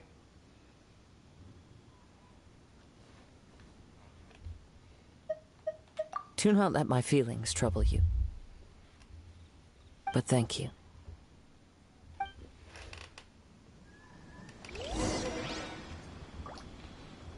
Well, I won.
Fuck everyone went home.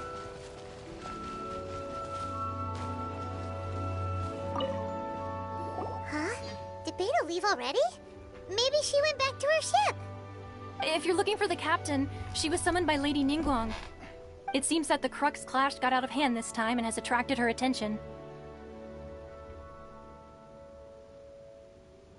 Captain Beidou was muttering something about Ningguang being a stick in the mud as she headed off to Liyue Harbor.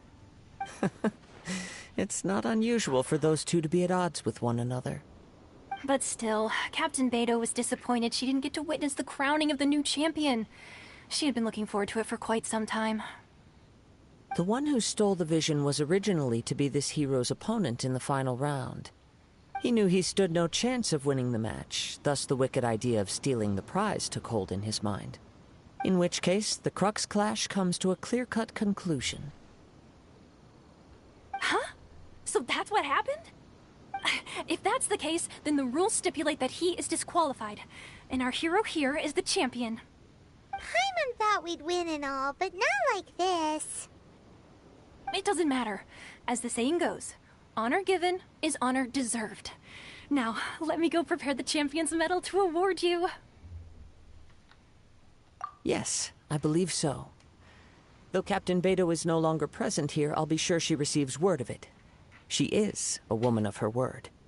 But the voyage to Inazuma is a treacherous one. You will be plagued by a perpetual tempest the entire trip. In fact, the relentless rain and wind are also an embodiment of the Raiden Shogun's will to close the nation. Hold on a second. You're saying she can change the weather just with the power of her mind? Let us not forget that this is one of the 7 Archons. If Liyue's Morax could form Guyun's stone forest by casting down his stone spears, then it should come as no great surprise that the Raiden Shogun is capable of summoning an eternal tempest. Suffice it to say that if you wish to journey to Inazuma, the Alcor will need some time. You will be notified once all the preparations have been made. In the meantime, I intend to embark on a journey of my own. I will travel all across the vast lands of Liyue in the hope of finding a way to reawaken the vision. Paimon believes you'll find a way for sure. Thank you. May both our journeys prove meaningful. One final word of warning. The part of your journey that lies after the storm may well prove to be the most arduous.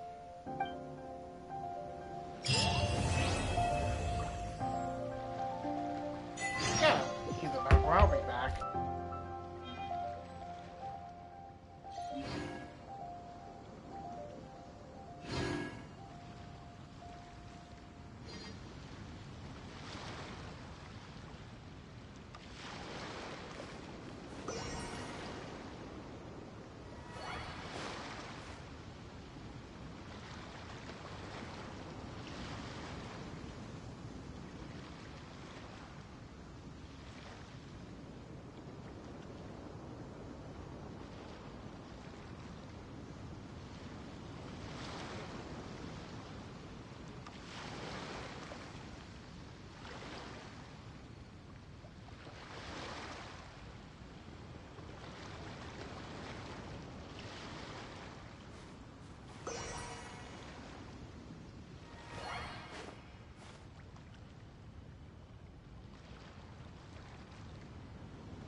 Ad Astra Abyssosk.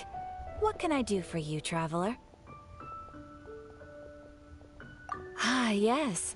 I've heard that you've already made arrangements with the captain of the Crux fleet regarding your passage to Inazuma. Is that correct? Now that I think about it, it's been quite some time since I last visited those lands. Unfortunately, I don't have any current intel that would be worth sharing with you. There you are. You're the traveler that Beidou will be taking to Inazuma, right? The fleet is nearly completed reprovisioning. Once the crews have taken a head count, we can get underway. Captain Beidou sent me to come get you. We'll weigh anchor as soon as you're aboard. Seems Beidou is the captain of her word. Of course! There are many things that the captain insists upon. I'm sure you'll see for yourself once you're on board. So you'll be heading off then? I suppose congratulations are in order. Whether the journey before you leads to the heights of the heavens or the depths of the abyss, each step you take is another achievement. Until we meet again, Ad Astra Abyssosk. I mean, we'll see you anyway. It's kind of hard to say goodbye now. We practically see each other every day. Well, if that's how you feel, why not come and find me when you arrive? I'll be awaiting you on Narukami Island. Oh, no, So there's another Catherine in Inazuma? See? There's no need to get all sappy now. Well, I guess it's time for you to bid farewell to Liyue Harbor. Now that I've delivered my message, I'll be heading back. The ship is currently anchored off of Guyun Stone Forest. Okay, thanks for coming all this way to let us know. Just following orders. I'll see you two aboard the Alcor.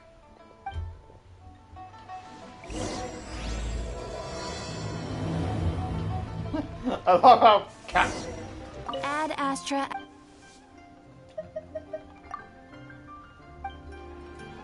Ah.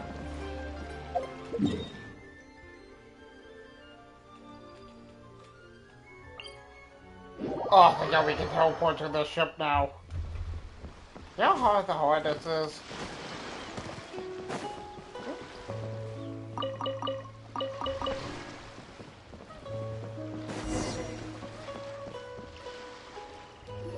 Finally ready, set sail. You finally made it. All these years, come rain or storm, the Crux fleet has never suffered a delay. If it were anyone else, I might have set sail already. Apologies. Don't look too serious, I'm only joking. You're just on time. The crew have just finished making final preparations. Well, now that everyone's here, we set sail for the land engulfed by storm and tempest. The nation of eternity. Anchors away!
Toma!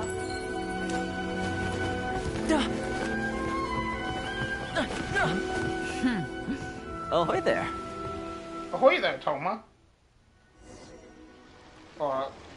Mr. So, you finally made it. No, you sure Toma. kept me waiting, Captain. Sorry. And it appears we have a couple of stowaways. Or perhaps I should say, honored guests. Shush! You can blame your almighty Shogun. The tempests around Inazuma have been growing all the more fierce lately. Though the fleet was fully up to the challenge, the inclement weather still caused some delay.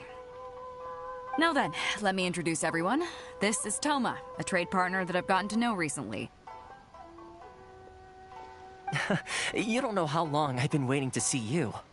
Toma, these two are... Oh, no need for introductions. Their reputation precedes them. Seems even the stormy seas can't keep rumors of these outlanders' sterling deeds at bay.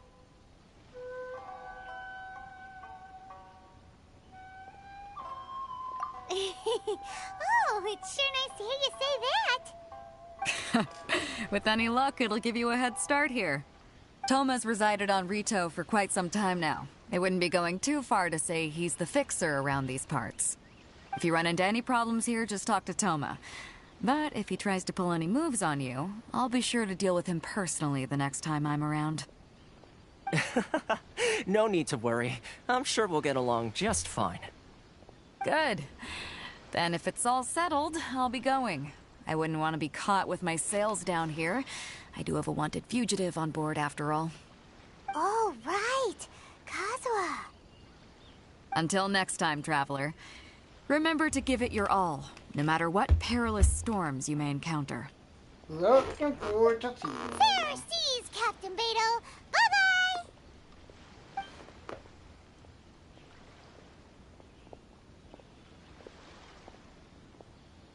Now then, first things first. We need to go get you registered at the border voice checkpoint. actor just wants to like I your voice. thought we were supposed to be bad. keeping things on the down low. Are we just gonna walk into the government's hands? Don't underestimate the reaches of the Sakoku Decree. You wouldn't be able to avoid inspection even if you tried. So we have to play by the rules, even if we're kind of bending them. Okay.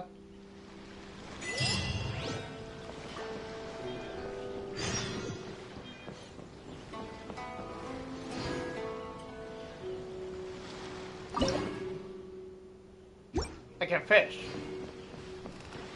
Fishing in Genshin.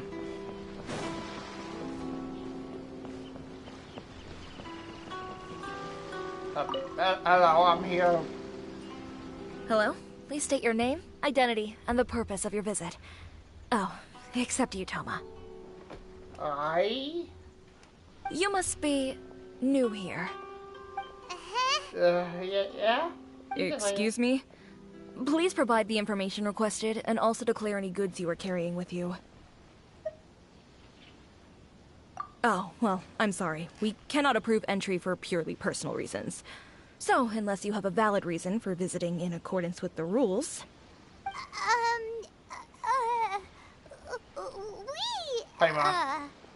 My apologies, but I'll have to ask you to... Here are their entry papers, for your kind perusal. a time. No rush or anything. I just wanted to see what you'd say. Sorry about that.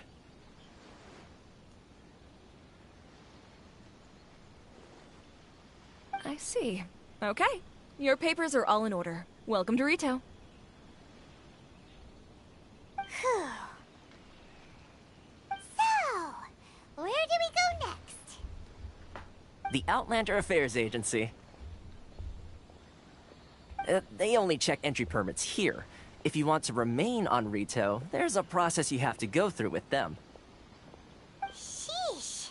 So it is super strict, just like everyone says. Well, let's not forget that to everyday folk in Inazuma, people from everywhere else are referred to as outsiders. As the word suggests, Outlanders aren't very welcome in Inazuma with the Sakoku Decree in force. Not even on Rito, where they've established an outsider settlement. I like how you think. I've got a feeling we're going to get along very well. Now, let's head over to the Outlander Affairs Agency. Most of the current rules were put in place by the administration of Rito. Wait.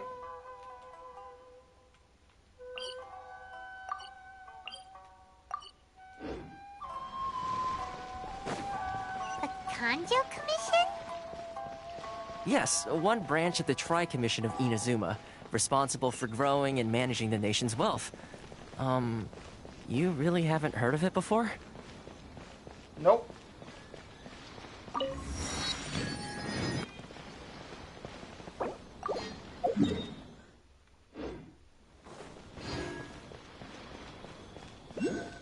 Yeah, see that real.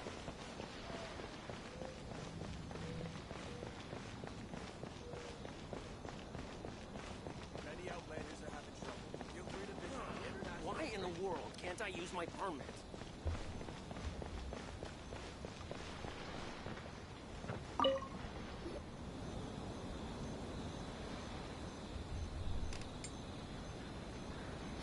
You've completed the entry procedures, yes? And now you want to apply for residency? Both of you? Yes. Yes, please. Okay, the processing fee will be 2 million mora. 2 million? For a processing fee? Are you serious? That's right. 1 million per applicant, which makes 2 million total. Don't worry, you can trust my math. But Paimon wasn't so much questioning your math as... Ma'am, these two here are good friends of mine. I think you'll find I'm one face you recognize. Ah, Mr. Toma, it's you. By way of courtesy, allow me to reduce it to 400,000 mora total. I can kind of do that. Thank you ever so much, Miss Eureka. But as this is just a processing fee, I think 600 mora should cover it if I'm paying on their behalf. I'll treat you to dinner too. How does that sound? Well, That's not how you haggle! By all means, bargain the price down, but... All right then, as you wish, Mr. Toma. I will make a record. Much obliged.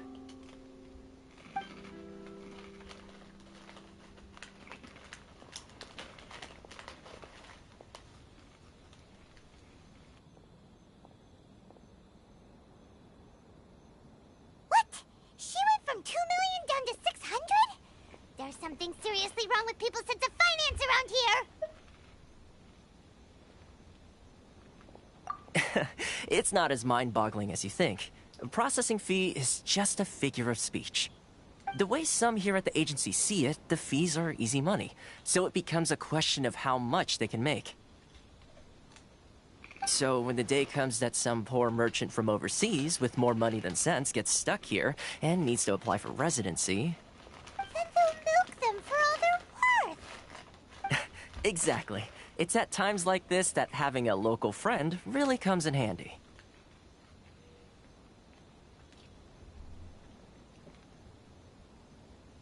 Yes, but when you're an outlander in Inazuma, far from home in this closed nation era, there's very little that can be done about it. The most that overseas merchants can do to look after themselves is stick together. That's how the International Trade Association came about. So it's a trade association built by and for Outlanders? Yep. And as well as advancing commercial interests, the association provides help, support, and structure for Outlanders trying to survive on Rito. Essentially, it's an association devoted to both commercial excellence and survival skills.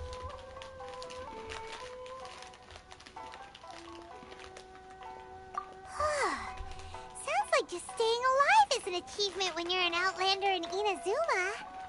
I see. So this is the real purpose of your trip.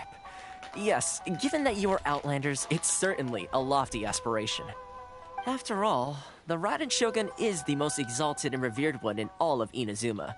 She is a deity who reigns on high, while all other life gazes up in awe. Huh. I was going to say nothing is set in stone when it comes to who you will encounter in this world. Who's to say you won't happen to run into the Raiden Shogun one day after lunch? Uh-huh. And is that likely? Okay, I'll give it to you straight. I know of a way to introduce you to the Raiden Shogun. Really? Wow! The Rito Fixer's better connected than we thought. I mean, it will take all the resources I have at my disposal, but it could be done. However, before we get there, connections come at a high price, you understand? Not you too! No. In this instance, when I say price, I'm not talking about Mora. In fact, there's no real cost as such. It's just that if this is something you really want, you'll have to agree to help other people solve some of their problems first. I mean, I didn't do that. I like to do things in a way that keeps everybody happy. It's my own personal rule for dealing with situations like this. Sounds very reasonable to Paimon. You're the man in the middle, so you have to trade favors to keep everyone indebted to you. So...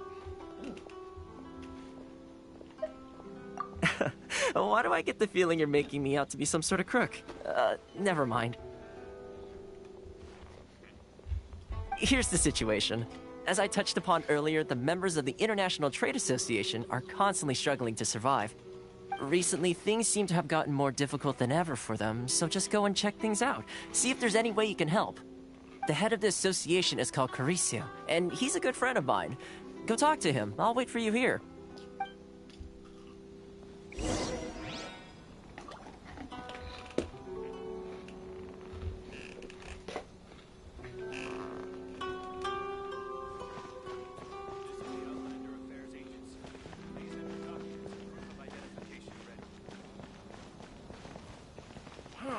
Why in the world can't I use my permit?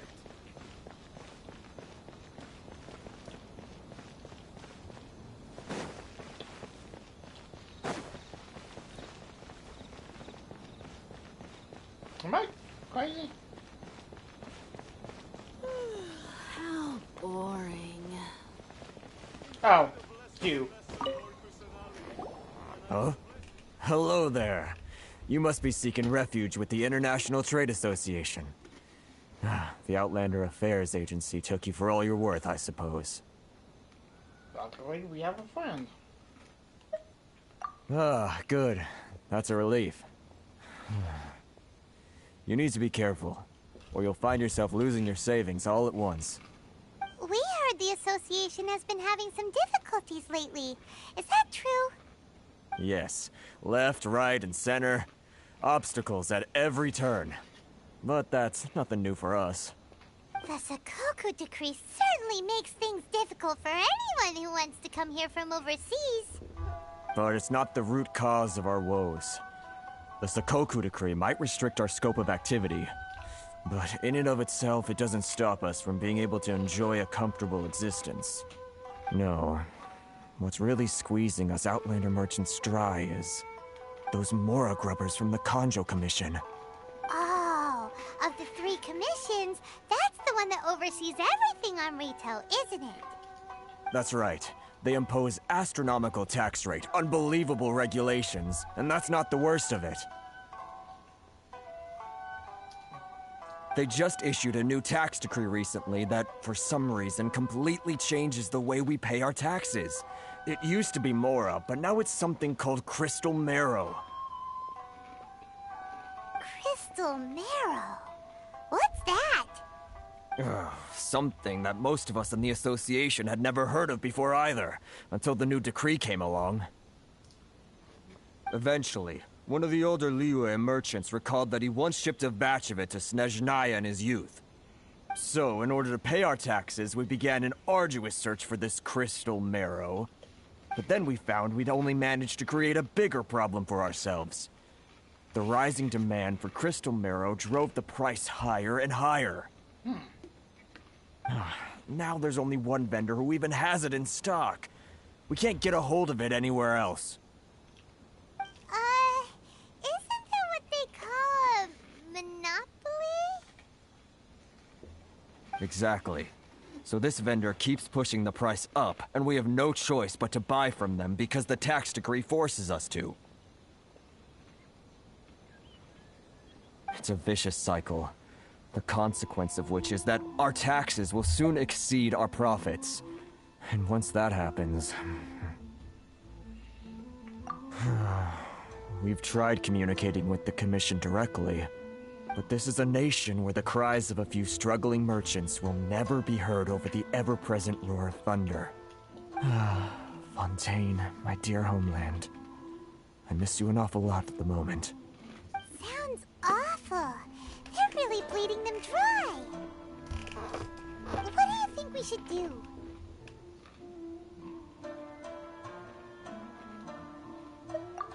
That vendor... I've actually done business with him in the past, but after a point he stopped contacting us. I have no idea where he sources the stuff. Well, it definitely sounds like he's being unfair. How do we find him? We could go talk to him and see if he lets anything slip.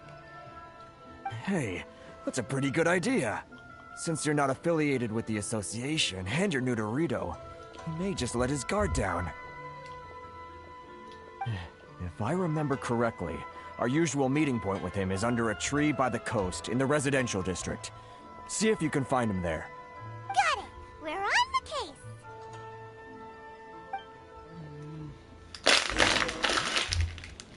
I wonder if you can tell that he is from Fontaine due to how he is dressed with the hat and outfit. Which one should I choose? Should I close early? Sorry. It's not like I'll get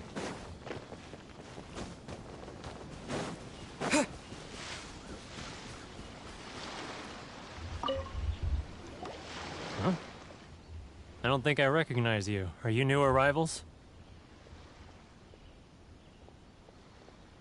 So, what do you need with me? The sheer nerve. You don't go around asking questions like that. If I gave you my sources, I might as well hand you the whole darn business. Trade secret. Got it? You know what trade and secret mean, right? This guy's got a bad attitude. Ha! Are you even buying? Oh, I see what's going on here. Karisu and his associates sent you here to try and plead their case, didn't they? No, we gave you all. They're wasting their time. The price is non-negotiable, not by a single Mora. Hey, what's your problem? Get out of here, go on. Tell them they're lucky to be buying from me in the first place, and they ought to be more grateful. If it weren't for me, they'd be in seriously hot water. What are we gonna do? There's no talking to this guy.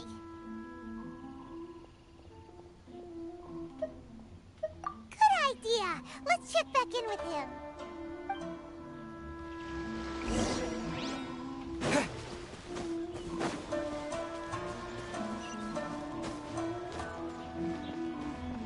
Oh, I can see it.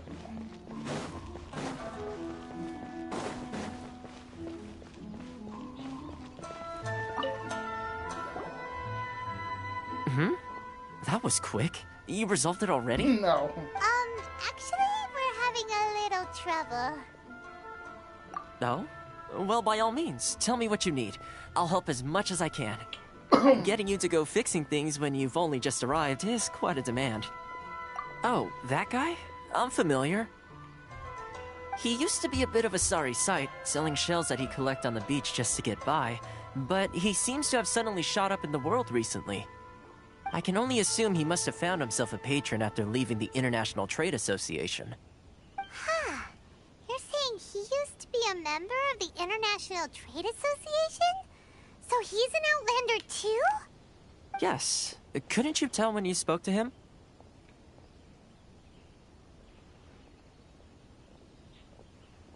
Oh. That's right.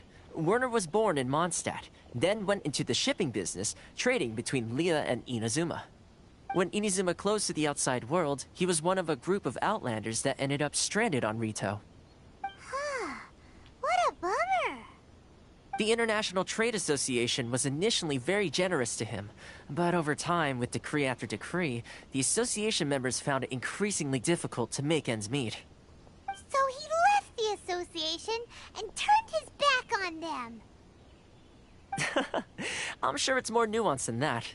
I believe even the most ungrateful and cold-hearted of people still have some amount of gratitude and warmth left in them somewhere. Really? Is that all you need to know? Yeah, people mind. Well then, it sounds like you may have found a way in with him.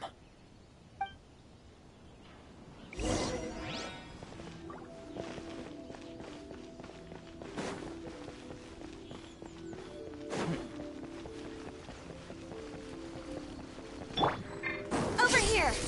Damn it.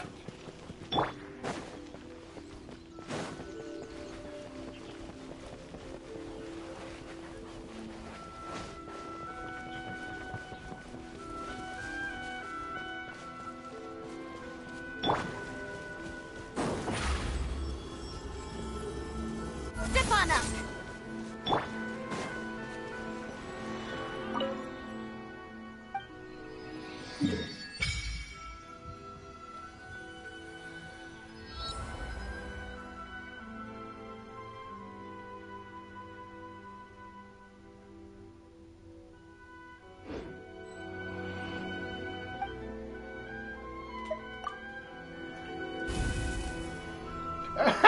Limited power. Here!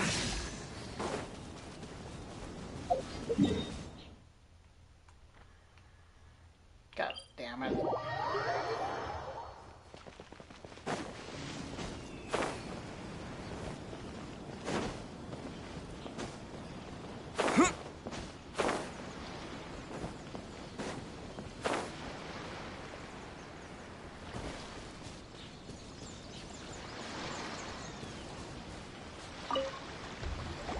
What are you doing back here? Just because I got plenty of time on my hands doesn't mean I want to waste any of it talking to you.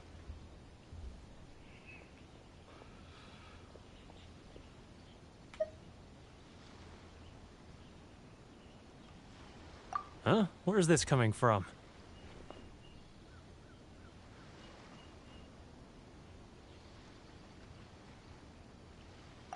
Mondstadt? You were talking about Mondstadt.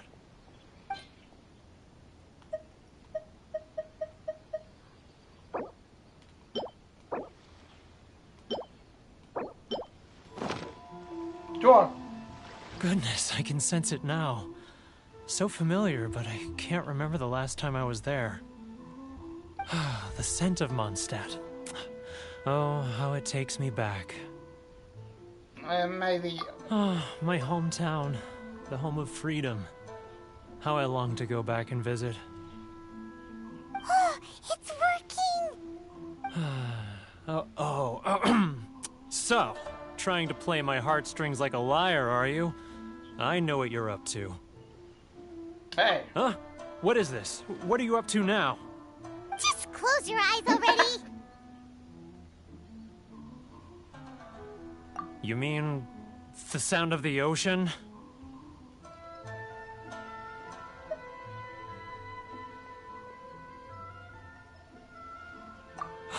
Leah Harbor.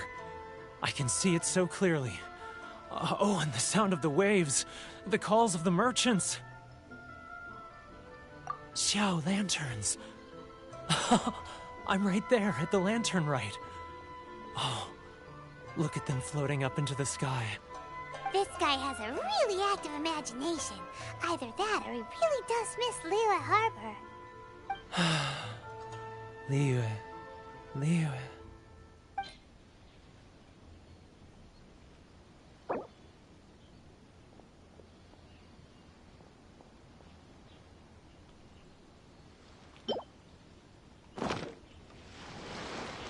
Wait.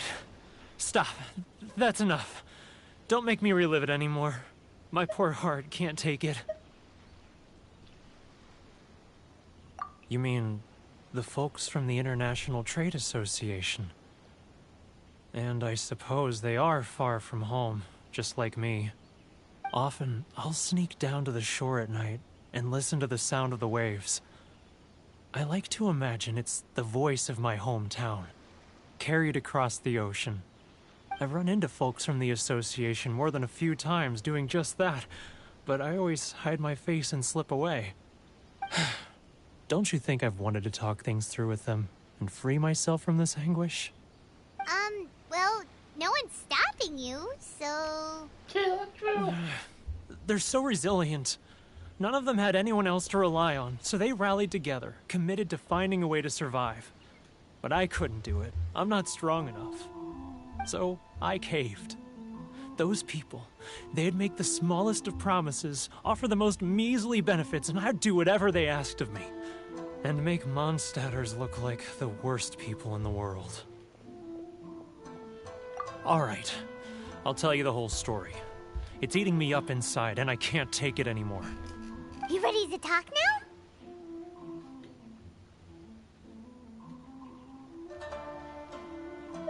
But I betrayed them. I can't show my face there. Come on, you scaredy cat. Look, you messed up, but now it's time to make things right. So come on, get it off your chest. What's the deal here? It's a scheme by the tax collection Ashigaru, Keijiro and his companions. They start by overtaxing the merchants, then take the extra crystal marrow they receive and stockpile it. Once the merchants run out of places to buy crystal marrow, they get me to sell that extra stock back to the merchants at an extortionate price, with the proceeds going to the tax collection Ashigaru. It's plain evil gouging them like this. I'm their puppet, yes. But my cut is a tiny fraction of what we take in total. It's barely enough for me to live on.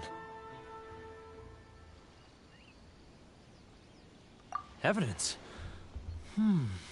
You're right. Without conclusive evidence, he will never admit it.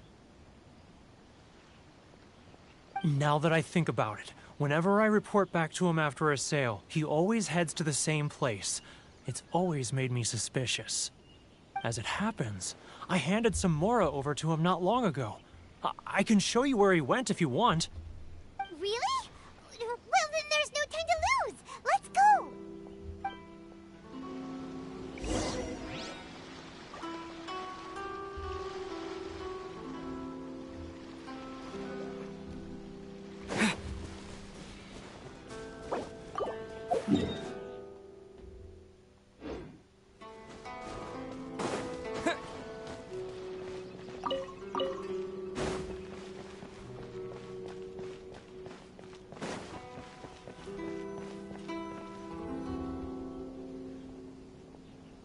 Keijiro!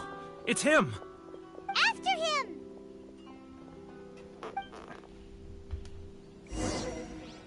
Sorry. I need to think about it.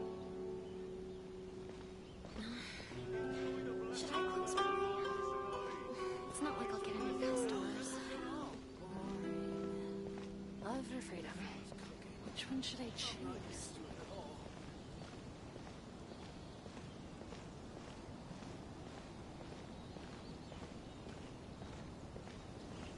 Ah, Ryoko. Too close! That's too close! He'll notice us for sure, but he's getting further and further away! Let's catch up a little! Should I close early? It's not like I'll get any. Now, who else is behind on payments? Let me think. Yes, the Trade Association clicks. He's getting further and further away! Let's catch up a little!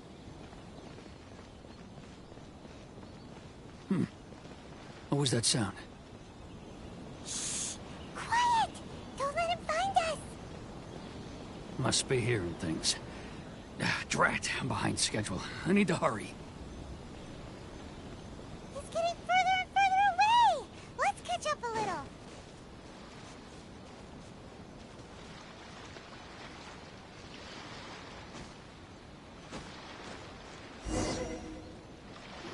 Oh.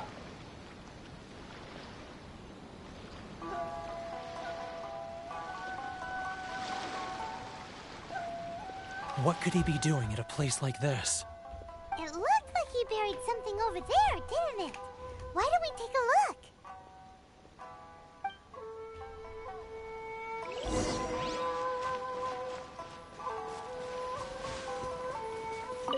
Dig it up.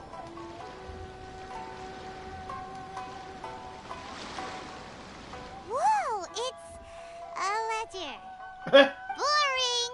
Paimon thought he'd hidden a big pile of Mora here. I would have assumed so too. Oh yeah, the real reason Paimon did.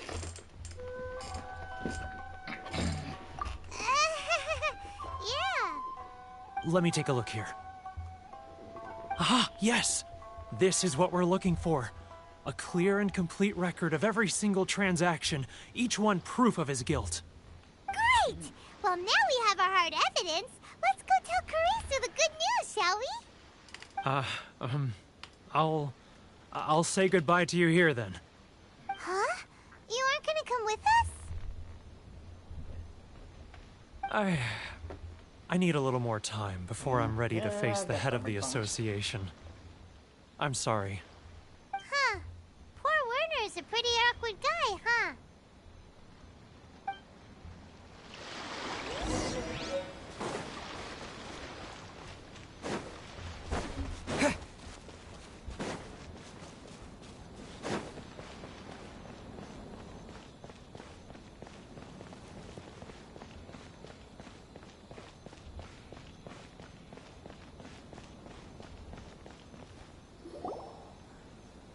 But we really don't have anything left. If this keeps up, our sales will come in at a loss. There'll be nothing left for us to do but starve. You know the decree. The rules are the rules. No discounts, no exceptions, and no excuses. And who are you? Another new member of the association? No helper. Just so happens that we found your little ledger, so now we're here to tell everyone all about how you embezzled crystal marrow to sell it right back to the taxpayers. Huh? Is this true? You've been swindling us. Well, you see, the taxes, Let me take a look at the ledger.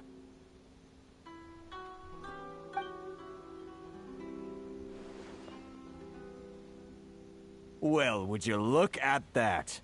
Every payment the association has made is right here in your personal ledger. So, Mr. Keijiro, it seems you have some explaining to do. How shall we settle this, So you think you can use this against me, do you?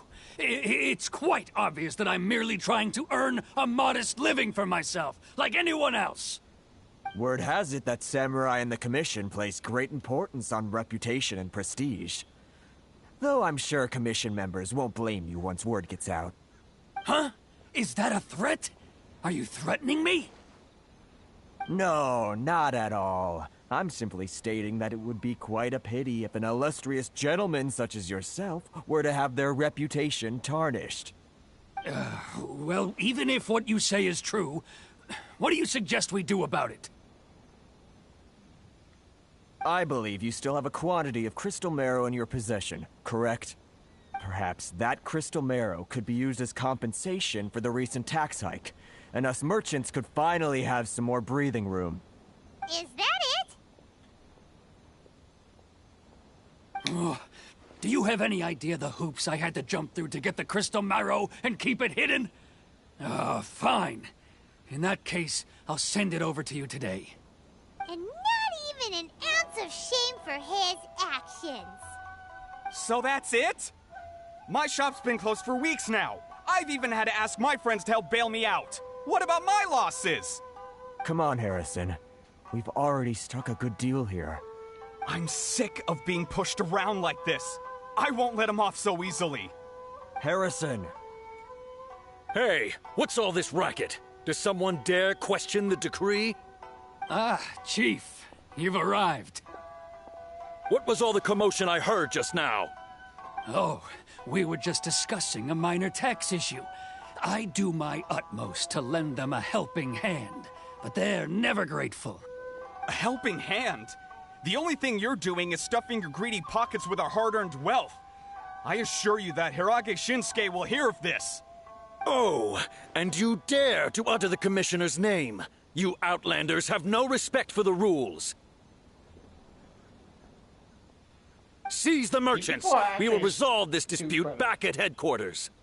Uh-oh. This is going in a bad direction. Gentlemen, come now. Is there any need for this? If there's a dispute to resolve, let's get a drink and talk it over. Who are you supposed to be? And why in my right mind would I join you for a drink? Ha! You never heard of the Fixer?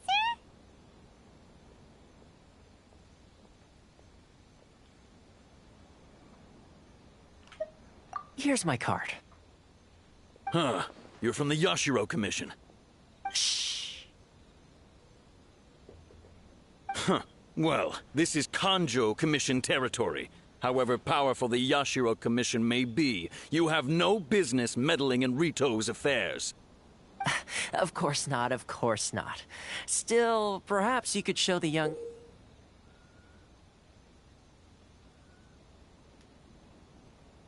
lady of our clan some courtesy. You wouldn't want your name showing up in a petition to the Shogun, would you? That fan, the Shirasagi Himegimi. I don't need any trouble with her. Okay, let's forget all this. It'll give us one less thing to worry about. But, Chief! Enough! We're leaving. Let's get dinner one day soon, gentlemen. My treat, I insist. No response, huh? I suppose that bridge is well and truly burned then.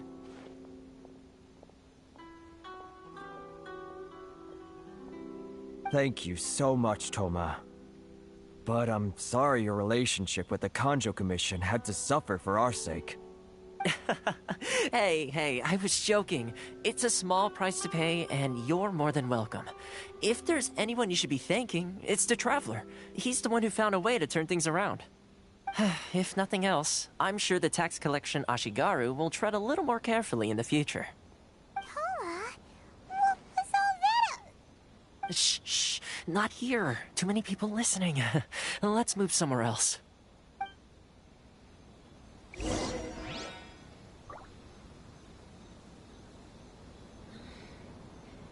I close early? It's not like I'll get any customers. Enjoy the blessing of Lesser Lord Kusanali. An Aisha blessing now 10% off.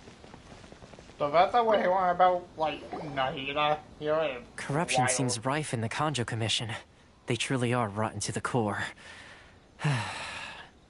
All right, time for me to answer your questions. What would you like to know? Straight to the point. Let me reintroduce myself.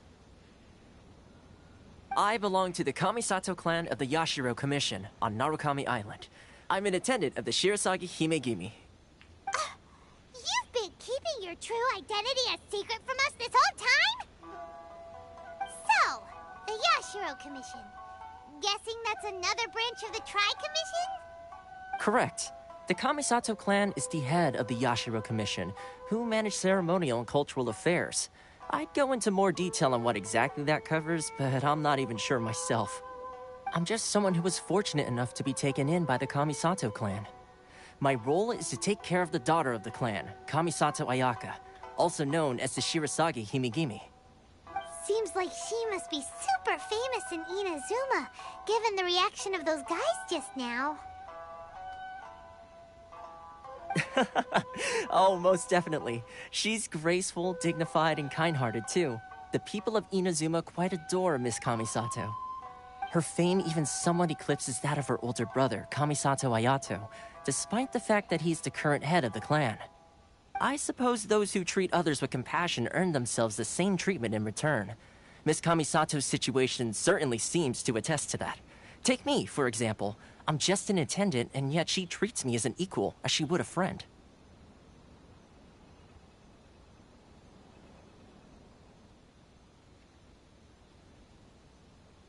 You're asking the right questions, and to be honest, I don't want to keep you in the dark any more than is necessary. Firstly, you should know that being a fixer is not something you can fake. I spent the better part of a month tirelessly building up a network of relationships on the island, and I got to know Captain Beto during that time too. Still pretty good going for just a month's work. Wait, what you say? Oh, wait, never mind. Well, maybe I have a slight knack for schmoozery, but the main thing was I had to make sure I'd be in time to receive you when you arrived.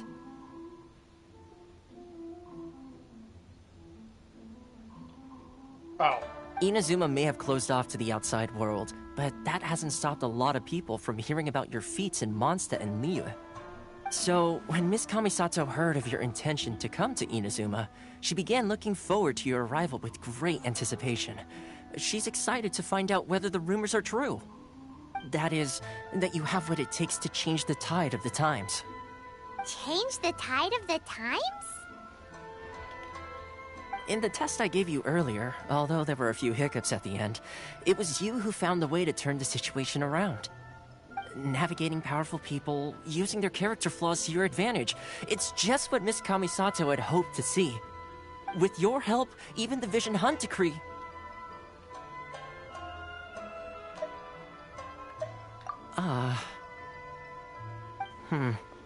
That's an unexpected development. Perhaps our sources were misleading.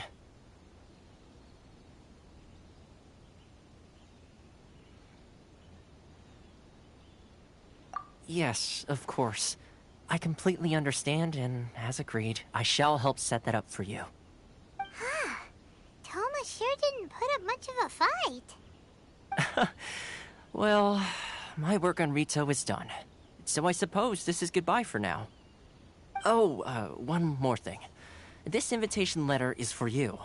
When you get to Narukami Island, you can find me at the Komori Tea House, as per the letter. Good luck with everything. See you soon.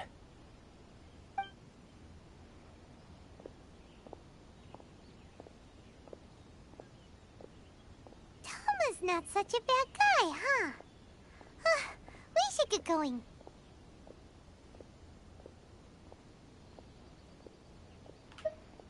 Huh? What's up?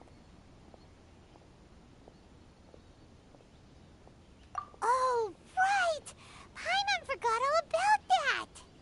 Wait, so did Toma forget that too?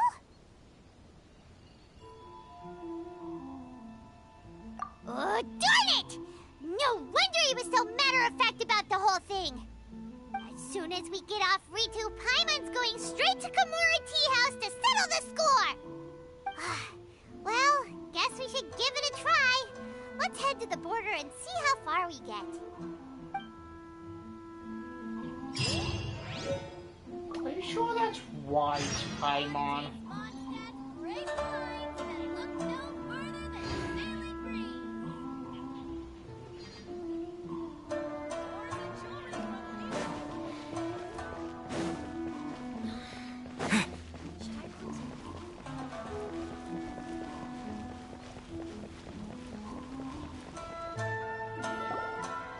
Stop there!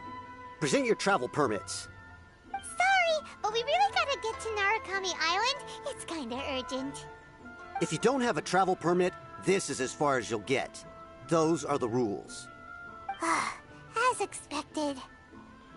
Traveler, you gotta think of something. How do we get out of Rito? Are you saying we should go and meet with the Kanjo Commissioner? Guess it can't hurt to try. Even if Paimon has a few choice words to say about his subordinates. Who knows? Maybe he's our biggest fan.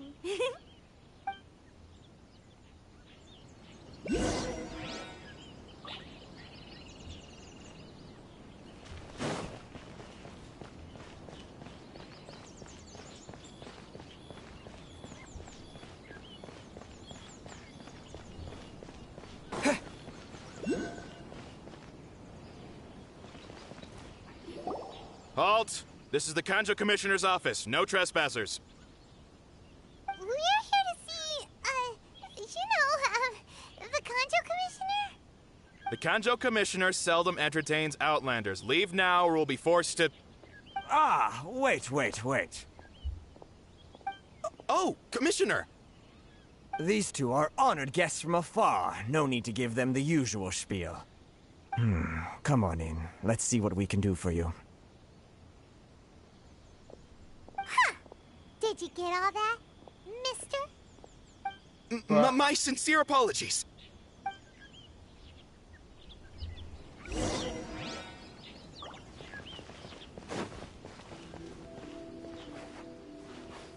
But this is a very nice sand pattern. I am Hiragi Shinsuke, Kanjo Commissioner and head of the Hiragi clan. It's an honor to meet you both. Hey, no. Nice to meet you, sir. So, the reason we wanted to come and see you was because... All right, all in good time. Two travelers renowned far and wide have shown up to see me, and I should very much like to make their acquaintance. Let's not limit this to business only. So what you're saying is, we really are pretty famous, huh? Absolutely. How many other people in the world have what it takes to knock the wind out of Storm Terror's sails and put the Overlord of the Vortex back under the sea, eh? Exactly! Paimon thinks you make an excellent point. And I hear you also foiled a Fatui plot in Liyue Harbor. Even beat one of their harbingers in a duel. Is that true? Whoa! You heard about that too? Yep. It's true, all right. As I thought. Something wrong? No. I'm simply awestruck by you both is all. Ultimately, they still got their way for no reason. Rito is greatly honored to have you visit us. One other thing I heard about you is your great zeal for helping other people. This makes me wonder whether you might be so kind as to render your assistance to the Kanjo Commission. Oh, sure, no problem. Whatever you need, right?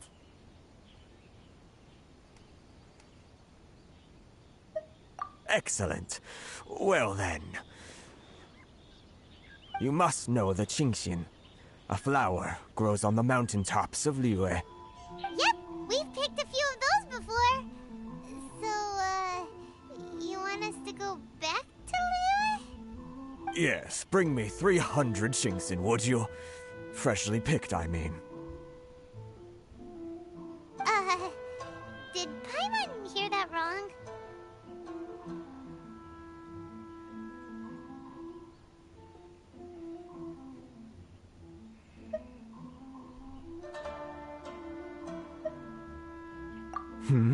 Too much trouble, is it?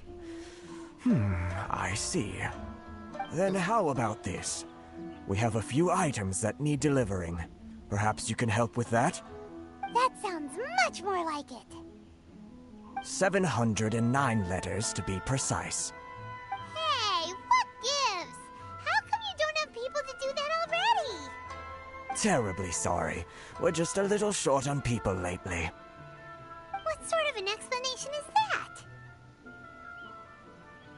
Traveler, what are we going to do?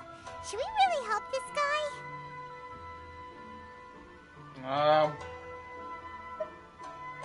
I can see That's that. the spirit. Don't keep me waiting too long now.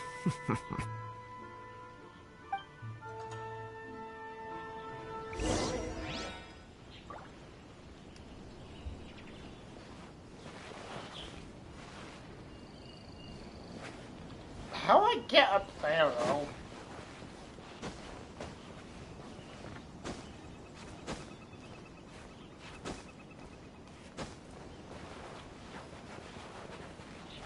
Can I climb up here? No.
Sheesh.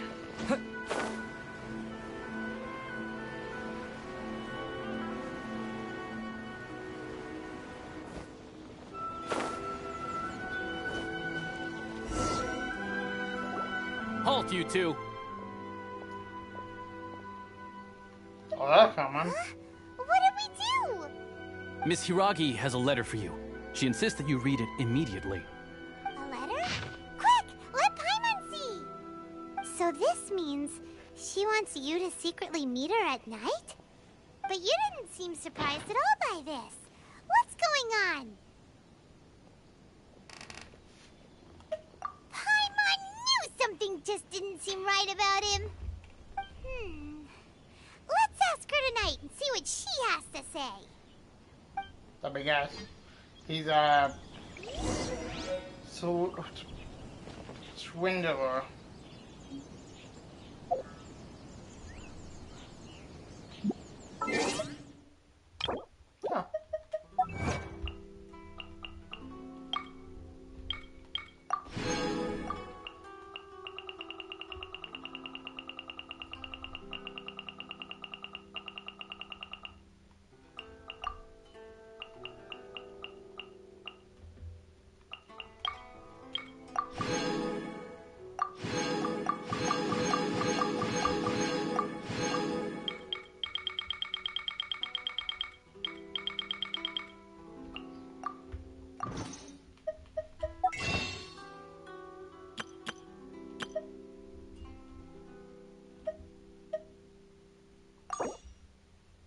Huh. Oh.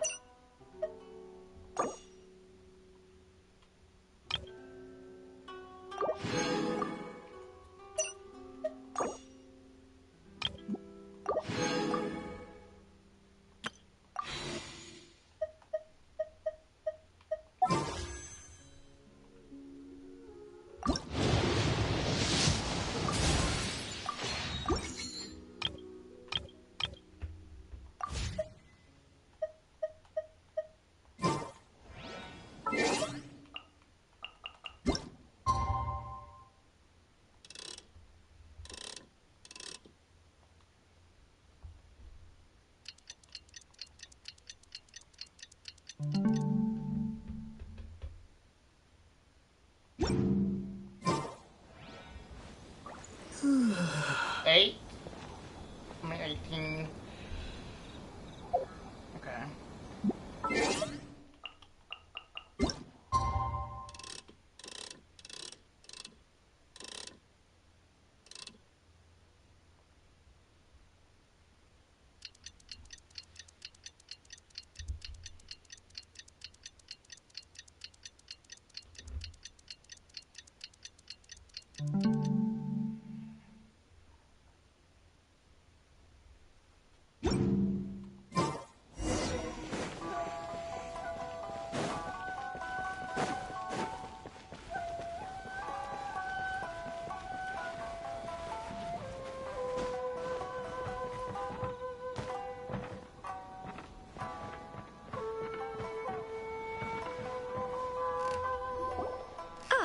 You finally arrived. Allow me to introduce myself. I am Hiragi Chisato. This is technically the second time we have met. It's a pleasure to see you again. Wow. She's the daughter of the Hiragi clan, all right. No need to be so formal. I've long marveled at your accomplishments, and at last we have the chance to meet. Is it Paimon, or does something seem a bit off here? The reason why I wanted to secretly meet you here is, well, I feared that I might never have another opportunity to discuss this with you. Discuss what? Ahem. I should like to ask for your help with delivering a letter.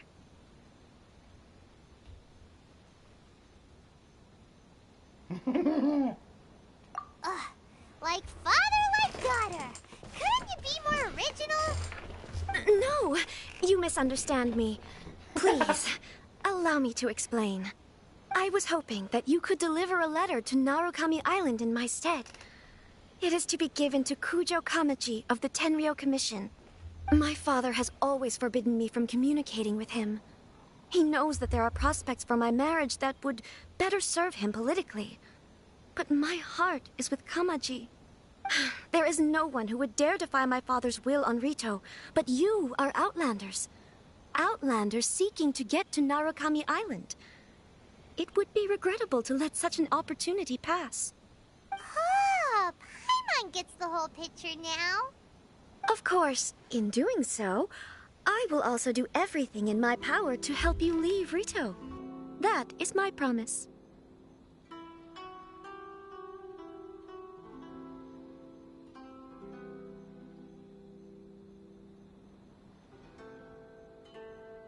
To be perfectly honest, as long as you remain in Inazuma, my father will have no intention of letting you leave Rito.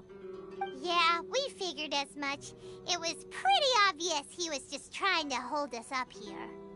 I secretly overheard a conversation between my father and a very arrogant-sounding woman just a few days ago.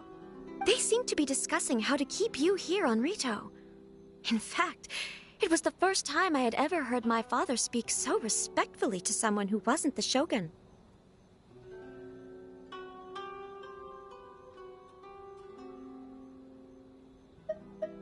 We don't have much time. I'll tell you my plans to help you off the island.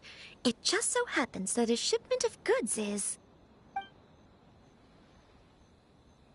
Very well. I'll be waiting for you at the border. I'm counting on you to deliver my letter.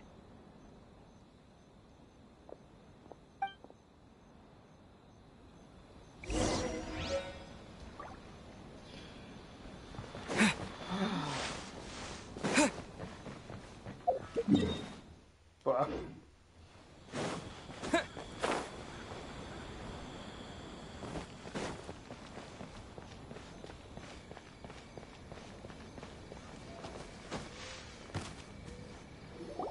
Hold on, please.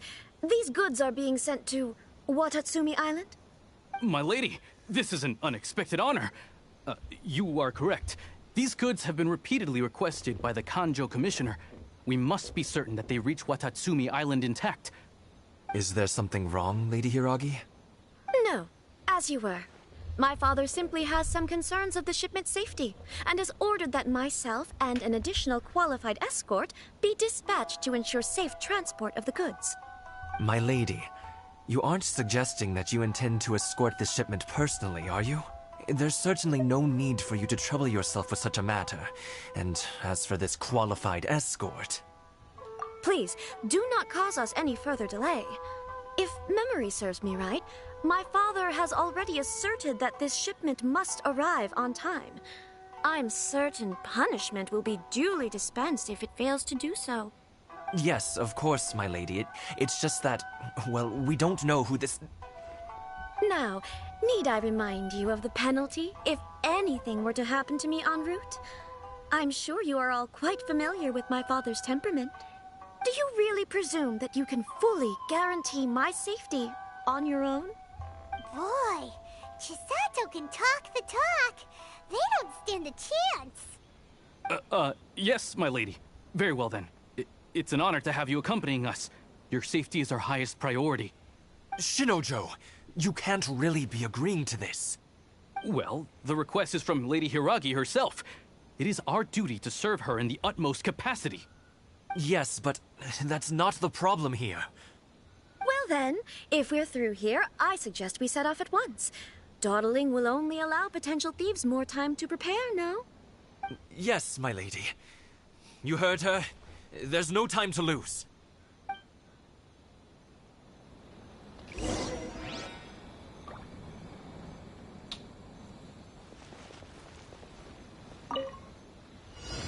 Oh god, I hate these quests.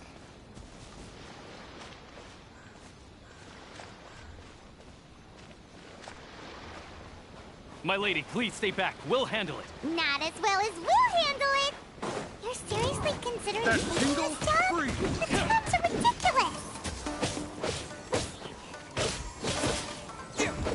That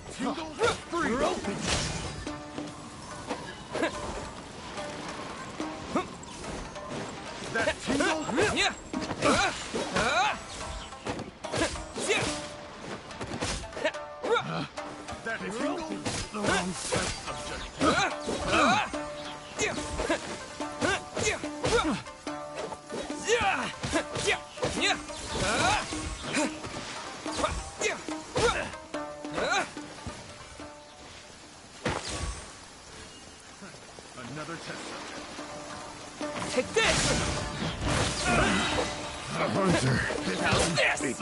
Monster sighted! Prepare to counterattack! Protect Lady Hiraki at all costs! We'll take care of this. Stay with Chisato.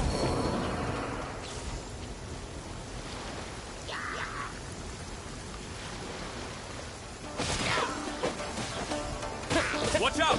More monsters inbound! Lady Hiraki, stay close.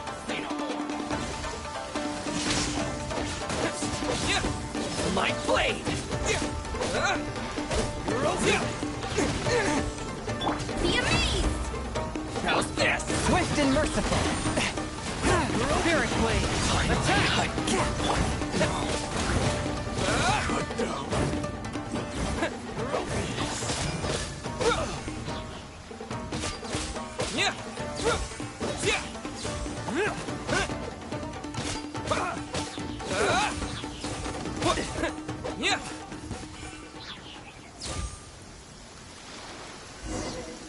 Oh. We can take refuge in the village up ahead. How are you faring, my lady? I'm perfectly all right. You may stop here. The road to Narukami Island is just over there. In my letter, I've requested Kamaji to grant you a special travel permit from the Tenryou Commission. Consider it a token of my appreciation. Be careful, My lady. So that's how it is. I had a feeling something was amiss, but Shinojo, you... No, Lady Hiragi would never hide anything from us, I'm sure of it. But who is this Kamaji you speak of, my lady? I'm not afraid to say that he's the one I love. Bam. The one you love? Shinojo, did you honestly think that... What? No, I was just clarifying, that's all. I would never in my wildest dreams, You two needn't worry. Please, forget that this ever happened. If my father catches word of it, I alone will be held accountable. Yes, of course. As you wish, my lady. But what will happen if your actions here are discovered, Chisato? Don't fret. My father has always been one to spoil me. The worst he'd do is sentence me to half a day without food, or something to that effect. Huh. Paimon never suspected a guy like him could have a soft side. I wish you a safe journey. I'm sure we will meet again. Bye, Chisato! Come now. Quit your staring and let's get moving. We've got goods to shift. All right.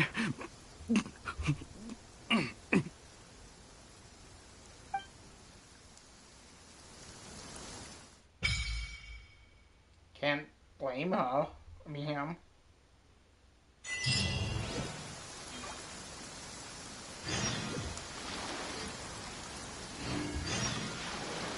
But unfortunately, he loved someone else.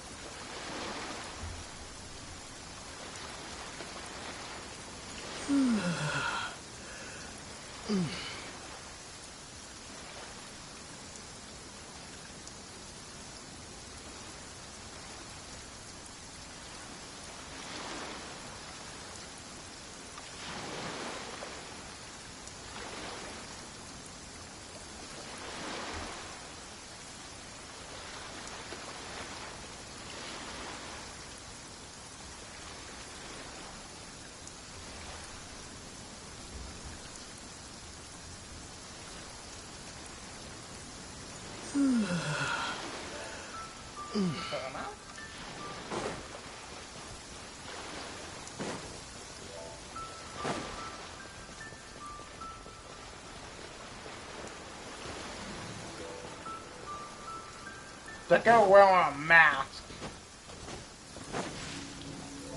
Ow.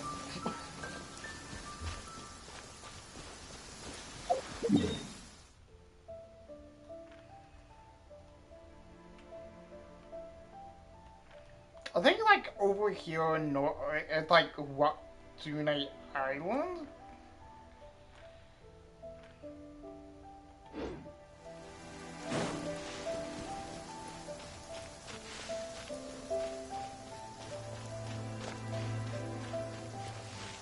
God. I love these.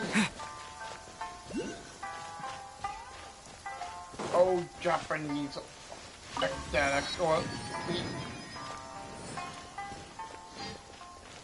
the 80s, whatever, the 1800s aesthetic.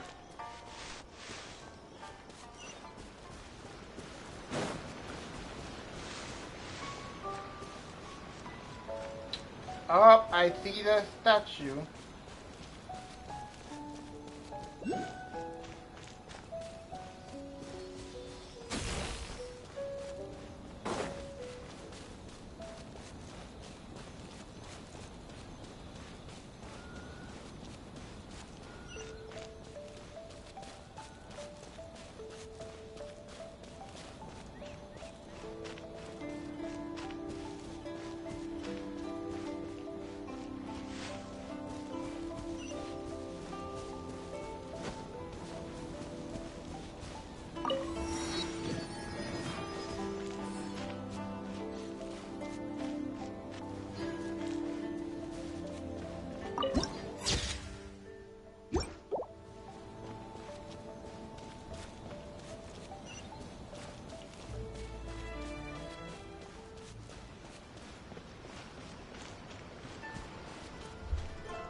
Look at how long Ethan's hair was.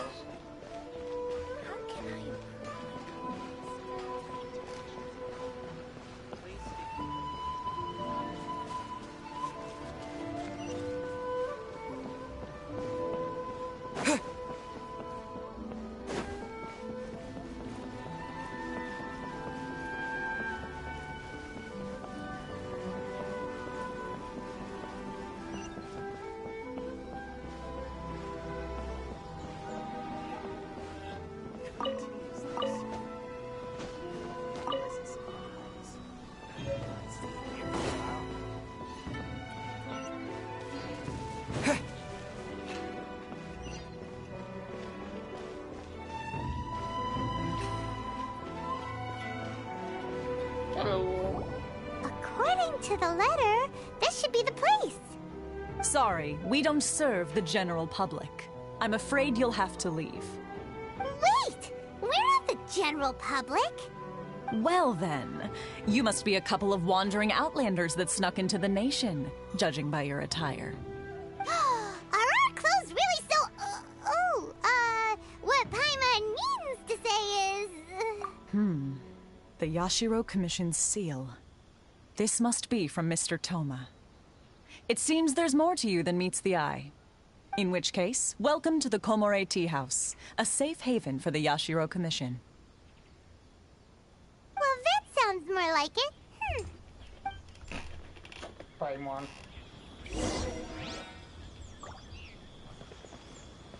I really hope we can enter the more time than just... Well, now that we're here, where's Toma? Paimon doesn't see him anywhere. Do you think he forgot his promise to meet us? Who forgot their promise? I was beginning to think you'd forgotten about me. What? Is that dog talking to us? Relax. No need to look so surprised. I take it this is the first time you've seen me in this form? Huh. So you didn't see anything like this when you were in Liyue Harbor? No, we did. Now that you mention it, this does suddenly seem less out of the ordinary. I know I don't want to see one. Alright. I've had my fun. Hey! You're this close to getting an ugly nickname, mister! Well, I've had some time to kill, given that I've been waiting here for you for so long, as was the case in Rito. So I came up with this little fun greeting for when you arrived. But in all seriousness, I would like to apologize about that little test you went through earlier. Though it was quite necessary. It helped us determine whether or not to bring you before Miss Kamisato, and whether you had the courage to face the lightning alongside us. Don't think that Paimon's gonna forgive you just because you're getting all serious now. Sorry, did I overdo it? My apologies.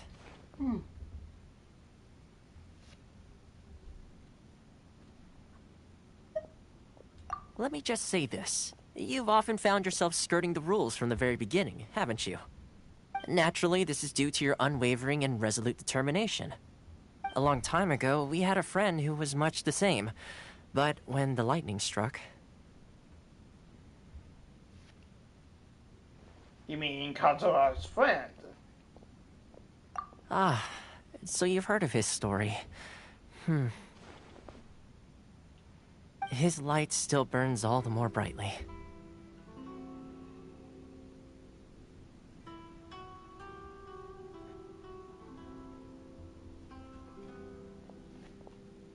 Yes, of course. I will bring you to the Kamisato residence where the Yashiro Commission is located. But before that, there is one other place I was hoping you both would accompany me to. Oh? Where? I would like you to come with me to the statue of the omnipresent god. It's still under construction now, but you can already see it from practically anywhere on Narukami Island.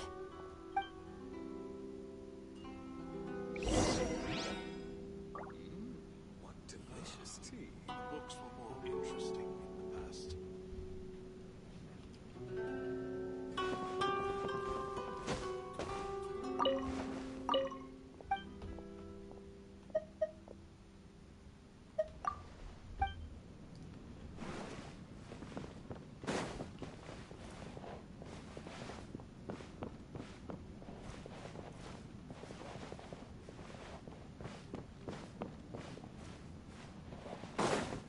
Delicious tea.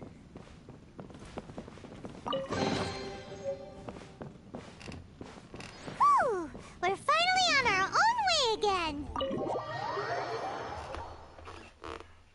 I suppose it's time we find Toma. Now, where did he say he would meet us again? Oh, right! Komori Tea House!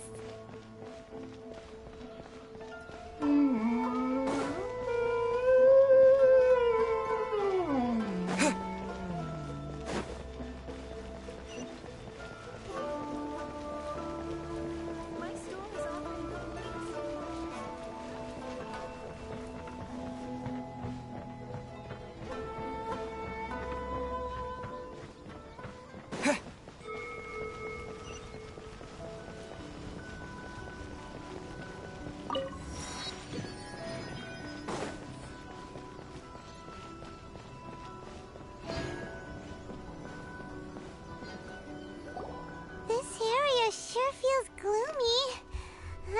People probably don't come here often, do they? Huh? Are Paimon's eyes playing tricks? Or are there things embedded in the statue? Visions. Visions? You mean all the visions that are collected from the Vision Hunt decree are put into the statue? So you've already heard of the Vision Hunt decree.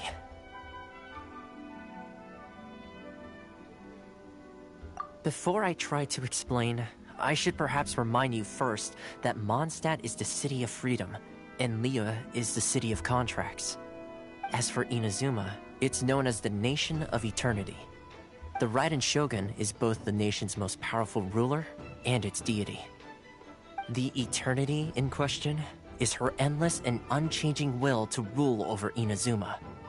As such, she relies on the Tri-Commission to regulate the nation's affairs and the Sakoku Decree to limit the people's movement. The Shogun wishes to keep Inazuma in stasis, allowing the stream of time to flow from one end to the other without disturbing it for all time. Seems like every god has their own will. Of course, this is my own limited understanding. As for the reason behind the recent Vision Hunt decree, perhaps the Shogun believes that visions grant people the power to change, and that her eternity doesn't allow for such instability to exist. Whatever the case, the fact is that the Raiden Shogun has dispatched the Tenryou Commission to scour the nation for visions, embedding each one in this statue. And this statue of the omnipresent god can be seen as Inazuma's symbol of eternity. But if that's the case, wouldn't you say that the Raiden Shogun is being, I don't know, selfish? Only outlanders such as yourselves would ever dare speak out so directly against the Raiden Shogun. And yet, I agree. The Vision Hunt Decree is something that simply should not exist. And Miss Kamisato has been committed to fighting it since the day it was announced. Huh?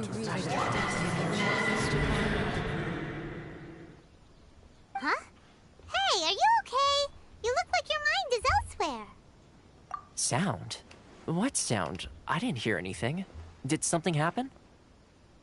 Yeah, you touched the statue, and then what? Aspirations? That would seem to confirm the saying. Have you heard it before? That when a person's ambition reaches a certain strength, the gods look upon them with favor. That is where visions come from. In other words, a person's vision represents their ambition. So if what you just said is true, then the ambitions of these people are stronger than I imagined.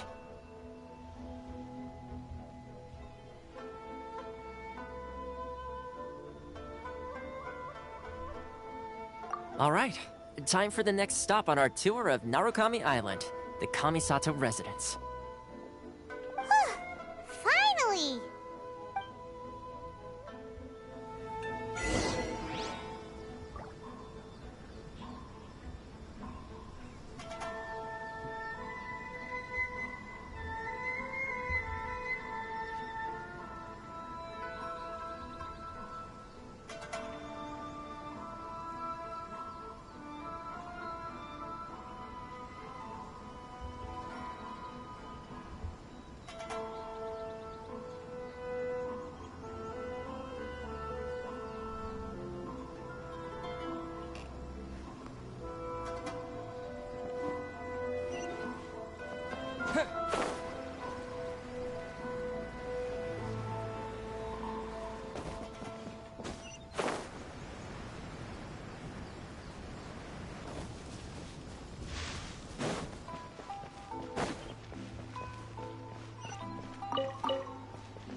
Oh, just opening.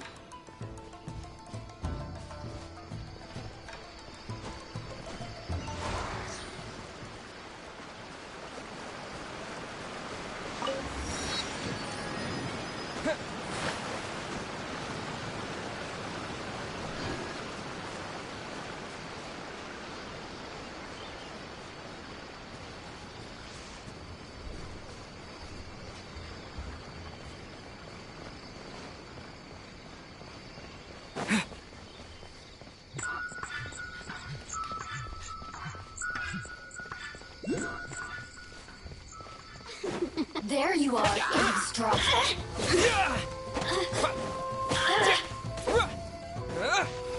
The more, the merrier. Over here.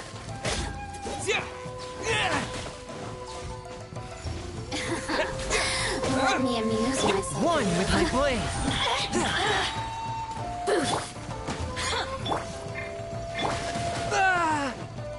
From whence you came. The more, the merrier.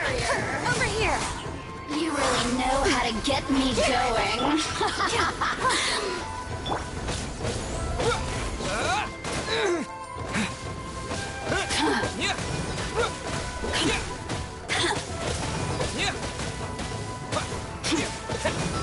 Look at me.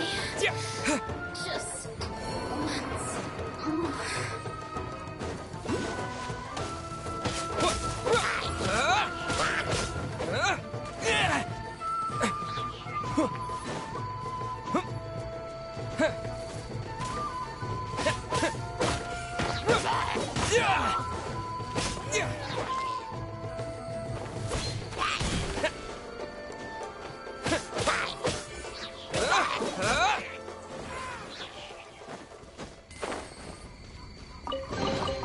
A reward on the road.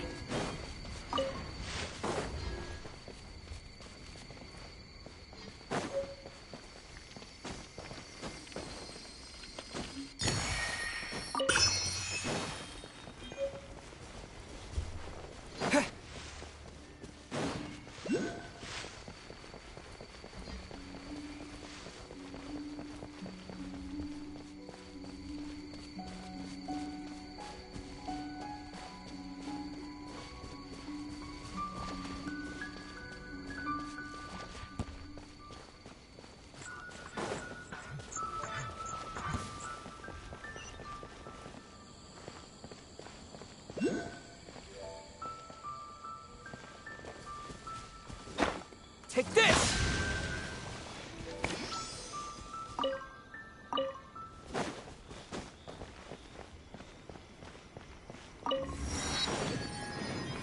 I shall protect the lady of the clan.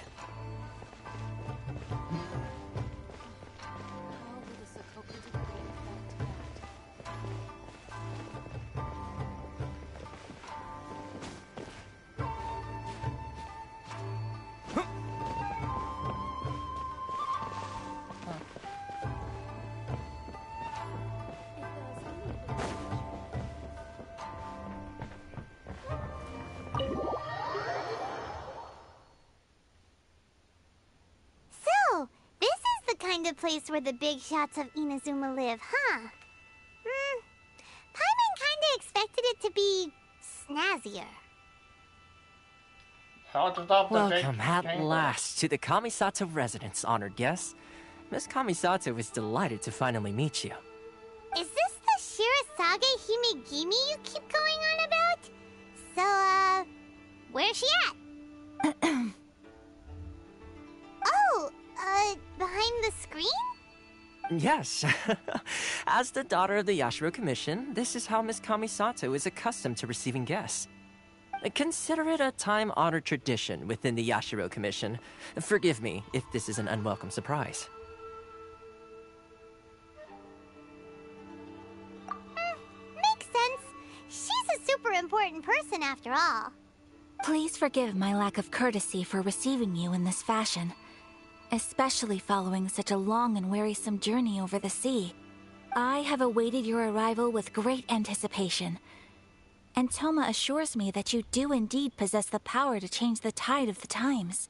At present in Inazuma, in the name of the Vision Hunt Decree, the people's aspirations are being senselessly trampled underfoot. Though the Yashiro Commission serves the Shogun, it is the people with whom we share close bonds, given the contact we are required to have with them in the performance of our duties.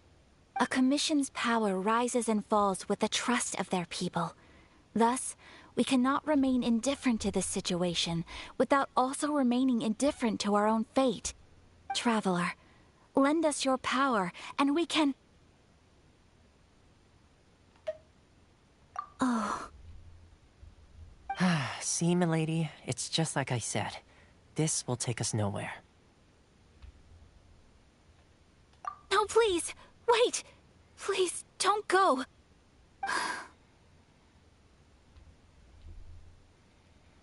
I will introduce you to the Raiden Shogun on one condition. You must fulfill 3 small wishes on my behalf. What are your wishes? They pertain to 3 whose visions were taken from them. Perhaps once you've met them, you will understand.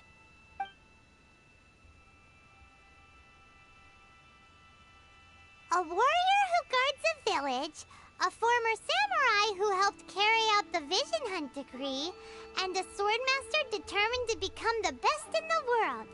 Does Paimon got that right? Correct. Please do all you can to help them. I will await your return here. Then you have my gratitude. I'm sure you'll do great.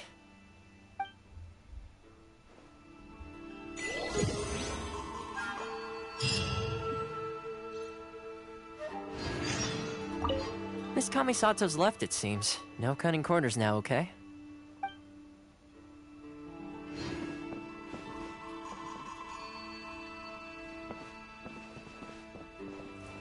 Damn.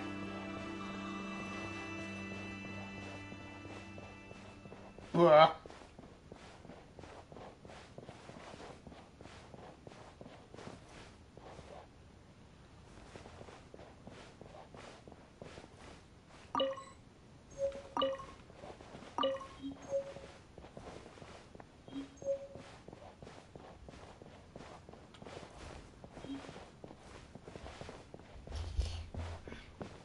It would have been funny if, like, he just stopped you from going, but you can, like, just slightly see her behind the curtain. Yeah, that'll be a nice detail.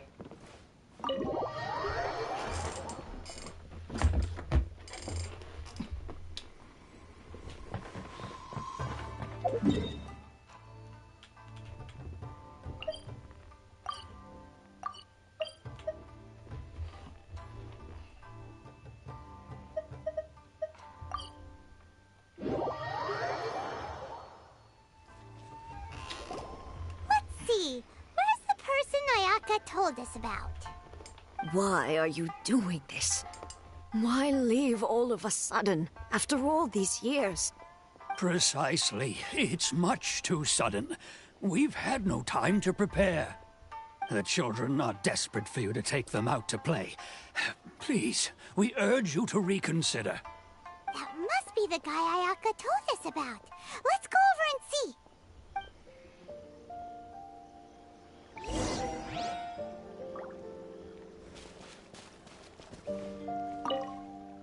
Ah, you must also be here to try and convince Tejima to stay. Tejima has protected this place ever since he arrived here 30 years ago. Keeping out the treasure hoarders, fending off any monsters that draw near, resolving quarrels between the villagers. He has put an enormous amount of work into looking after this place, and we all think the world of him. But now, all of a sudden, he says he plans to leave us.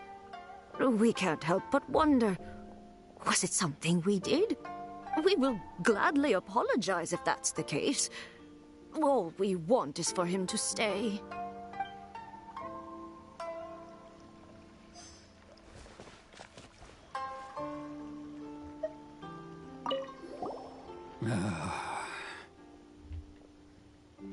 If you want my opinion, something to do with the Vision Hunt decree. It's clear that Tejima had done nothing wrong, and still they confiscated his vision. After that, he became a completely different person. I can't claim to fully understand it, but I could tell that he'd lost something very important to him. He went off on a walk, alone, circled the village a few times, and then, out of the blue, he announced that he was going to leave and become a wanderer. Truth be told, we aren't sure whether trying to keep him here is the right thing to do. But equally, it doesn't feel right to let him leave when he's in this state. He's a lost soul.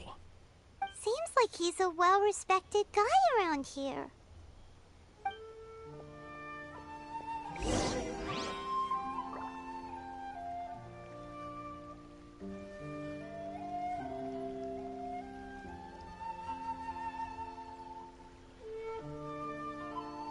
One day, I'll be as great as Ryuji.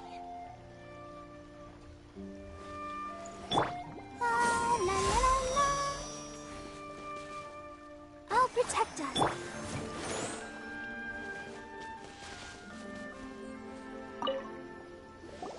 You must be Tejima. So what's made you want to up and leave all of a sudden? Me? It's not a question of why I want to leave, but a question of what reason I would have to stay.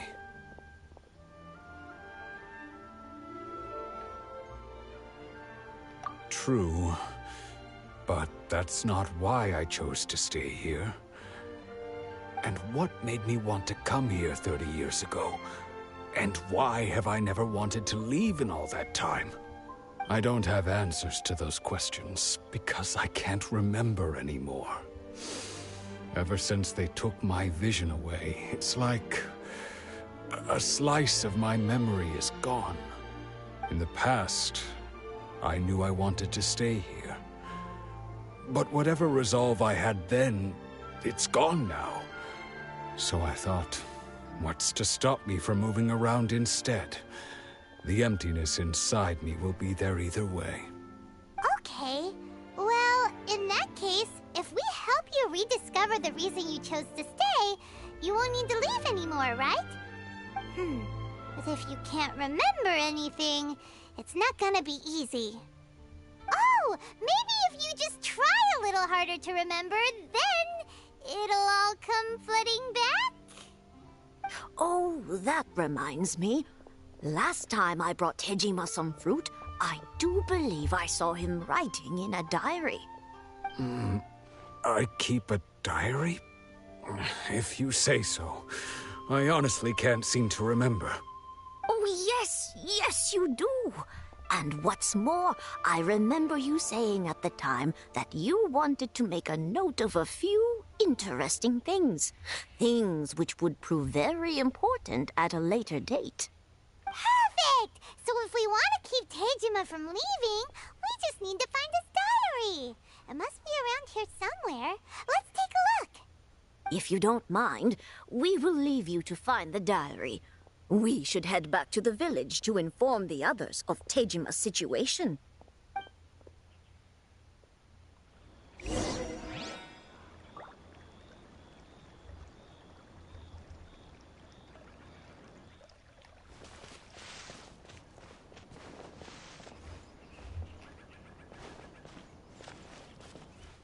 One day, I'll be as great as Ryuji. This looks like Tejima's diary, all right.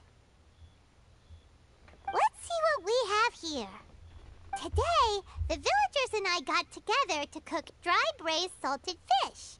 I messed up and burned mine a little, so I had to pretend that it was black snakehead instead. Today, I helped rescue a kid who had fallen in the water. After I pulled him out, he told me that his best friend Bamboo was still in the water. I searched the water the whole afternoon before finding out that Bamboo was the name of his pet crab. I went kite flying today.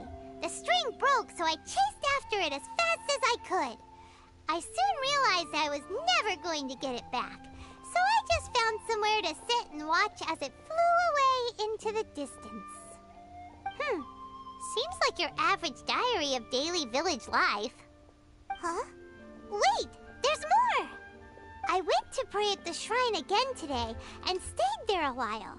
The Omamori you gave me has faded a little, but it is still my most treasured possession. Now that's the kind of info we're looking for. Time to pay a visit to the shrine.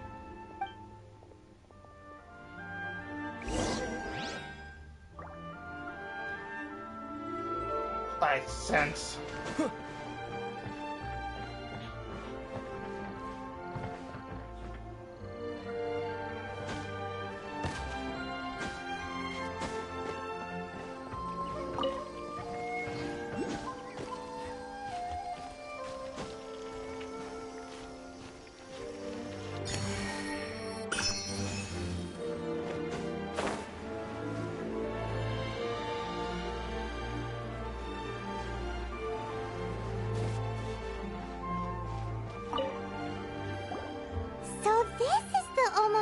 Tejima wrote about. Interesting. Looking at the color and the design, Paimon would have thought it belonged to a child. But anyway, if he had this with him all the time, there's a chance some of his elemental energy remained on it. Do you think that it might come in handy?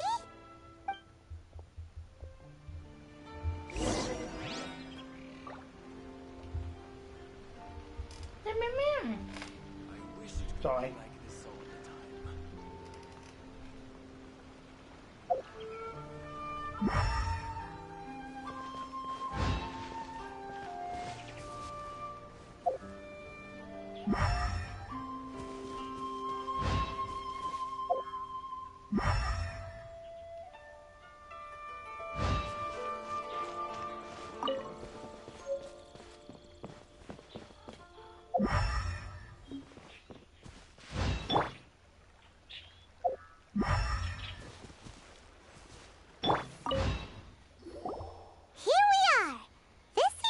Somewhere that Tejima visited a lot. The soil looks like it's been disturbed. Maybe Tejima buried something precious here. Something that kept him in the village all these years? Must be something pretty amazing if it made him stick around for 30 years. Let's dig it up and take a look. It looks like a letter. The paper's gone yellow. Must have been written a really long time ago. Konda Village. Sounds so familiar. Where is that place again? Huh. So the reason Tejima came here was to wait for someone. But he's been here for 30 years. Oh, guess they didn't show up in the end, huh? Well, let's go give Tejima his stuff back and take it from there.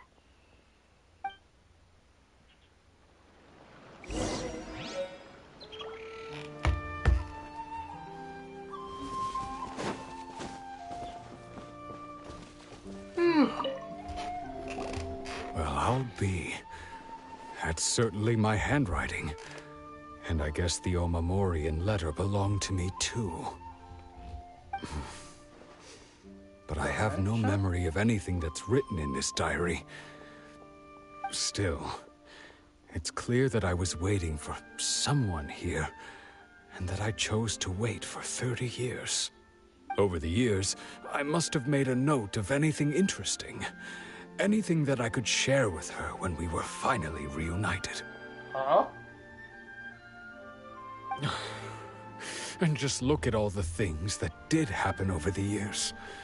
The time has flown by so quickly. 30 years feels like the blink of an eye. How could I have forgotten something so important to me?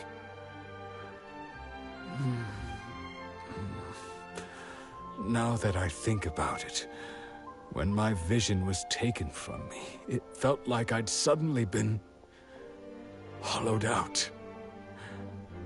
Love, regret, everything I felt for her, it's all disappeared.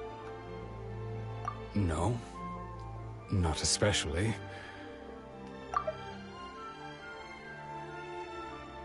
After all, I've forgotten who she was.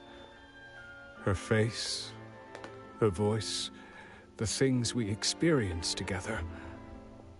I barely recall any of it. It's as if she'd never been in my life to begin with. As if all these years have been nothing but a hazy dream. I think maybe not. If this is something I waited most of my life for, I suppose I should carry on waiting. Although, what if she were to turn up eventually, only to find I didn't remember so much as her name? Wouldn't that be upsetting for her? When I think about it like that, I do feel a slight tinge of sadness in my heart. How curious.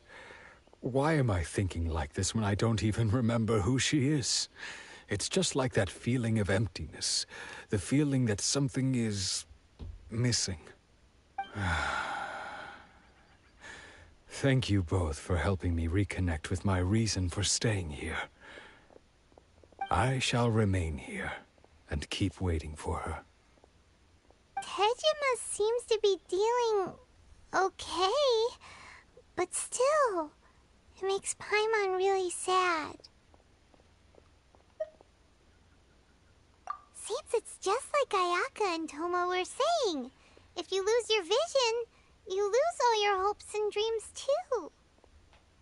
That certainly explains the state Tejima was in earlier.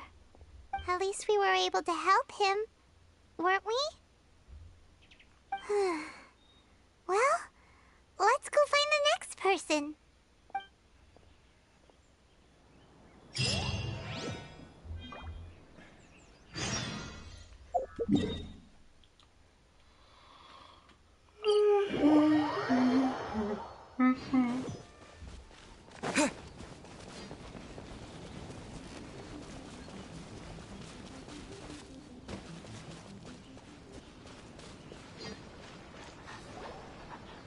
They say the Tenryou Commission is directly controlled by the Shogun. They're the ones responsible for maintaining law and order in Inazuma, the ones actually enforcing the Vision Hunt Decree. But why would they take action against one of their own? Paimon doesn't get it. Huh? There seems to be some commotion over there. Let's go see what's happening. I'll ask one more time. Do you intend to withhold this month's emergency provisions? The entire clan is counting on that food. We demand an explanation. How many times do I have to say it? I don't know anything about emergency provisions. You dare deceive us? Those provisions are essential. Do you understand?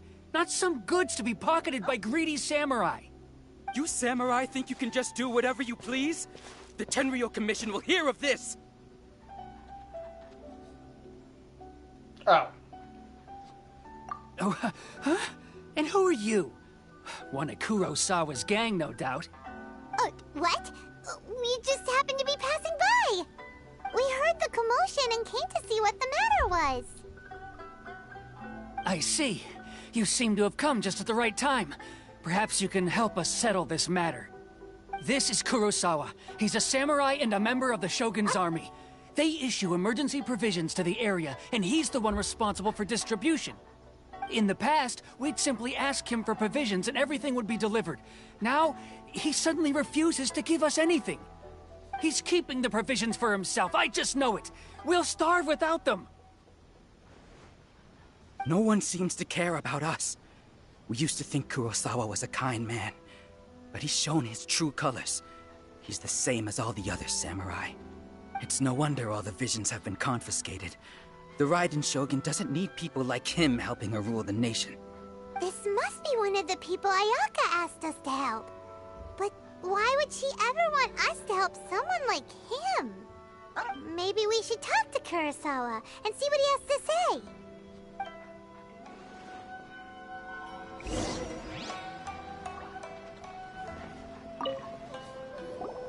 I've never even heard of these emergency provisions.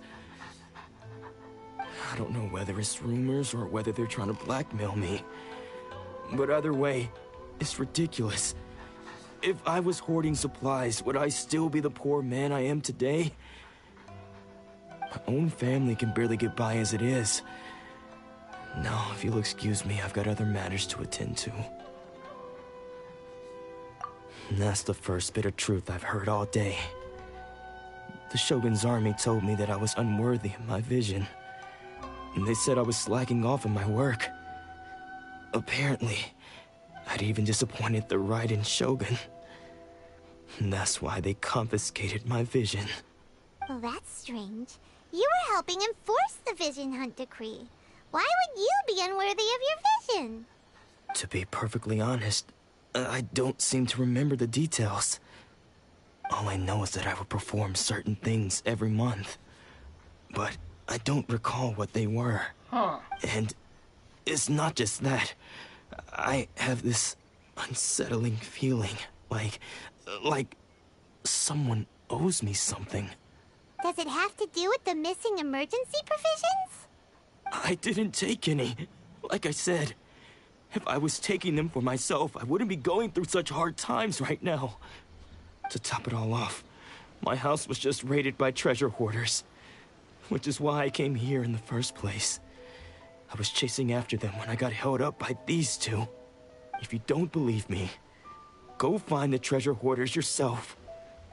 If there were any emergency provisions to be had, they would have found them. Huh. He seems to be telling the truth. But we better confirm. Let's go round up those treasure hoarders and see what they have to say. We should be able to follow their tracks. They couldn't have gone too far.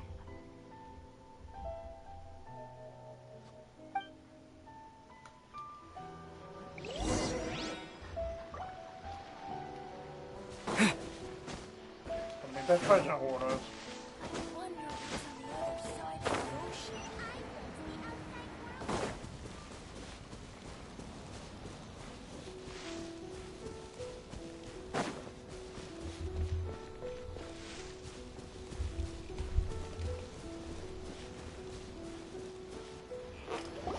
We really outdid ourselves this time.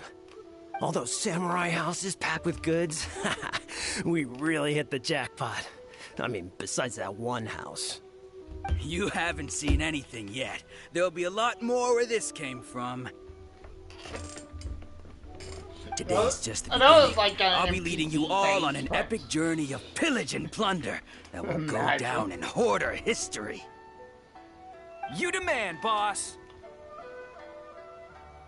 These seem like the treasure hoarders we're after. Let's teach them a lesson. Is there a reason why I'm on the water? Treasure. Where's the treasure? Yeah. Man, your boss is pretty bad.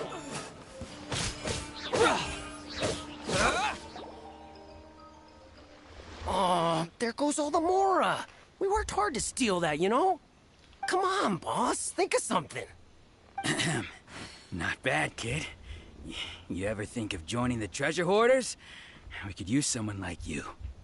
Kurosawa. Oh, I remember. So he's the one who sent you after us, huh? Just our luck. I knew he shouldn't have hit that place. So what did you see inside? Was it stuffed with food supplies? Food supplies? You kidding? That place was a complete mess. All we found was a strange-looking box, hopefully with valuables inside. I didn't want anyone else to see it, so I was planning on opening it myself once we got back.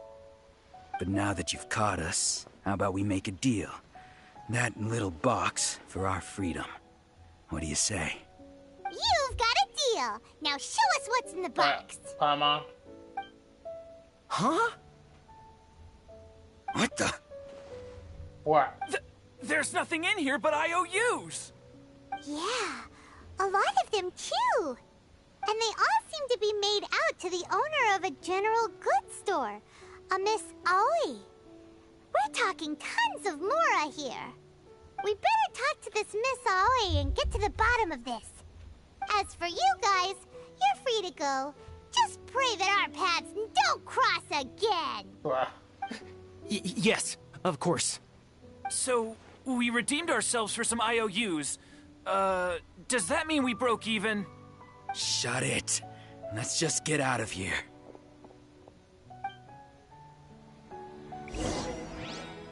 You'll be glad you didn't face Paimon's wrath.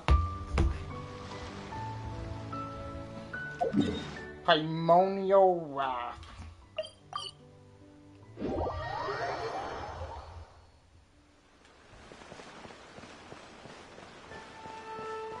Hello. Welcome to Tsukumomono Groceries. We've got everything you need. Can I help you find something? Or perhaps there's something you want to inquire about? Ah, so you're friends of Kurosawa, I take it? Perhaps you're here to pay off his debts. Whoa, whoa! Let's not get ahead of ourselves. We're just here to learn where they all came from. How did Kurosawa end up owing you so much money? Did he buy anything super expensive here? Let me think. Kurosawa would come regularly to purchase large quantities of foodstuffs. He'd always put the payment on his own account. Oh. However, the price of provisions began to skyrocket recently, and his salary was no longer enough to cover the cost. So, he started writing out IOUs to cover whatever he couldn't afford of the usual amount.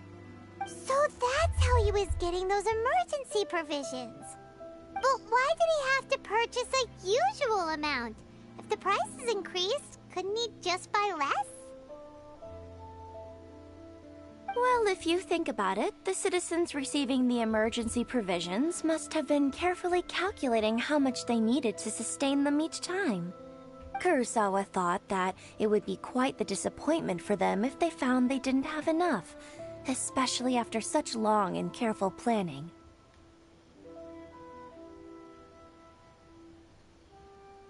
So he deemed it necessary to take on the debt rather than let the people down. Wow. Kurosawa was purchasing all the emergency provisions at his own expense. And no one ever appreciated what he did. They just complained and held him accountable. People's attitudes will always reflect their circumstances. Oh, yeah. In the face of hardship, nobody cares to think twice. If you ask me, had Kurosawa told everyone the truth about the supplies from the start, then there wouldn't be such a severe backlash now. Of course, I'm sure there would still have been some unrest.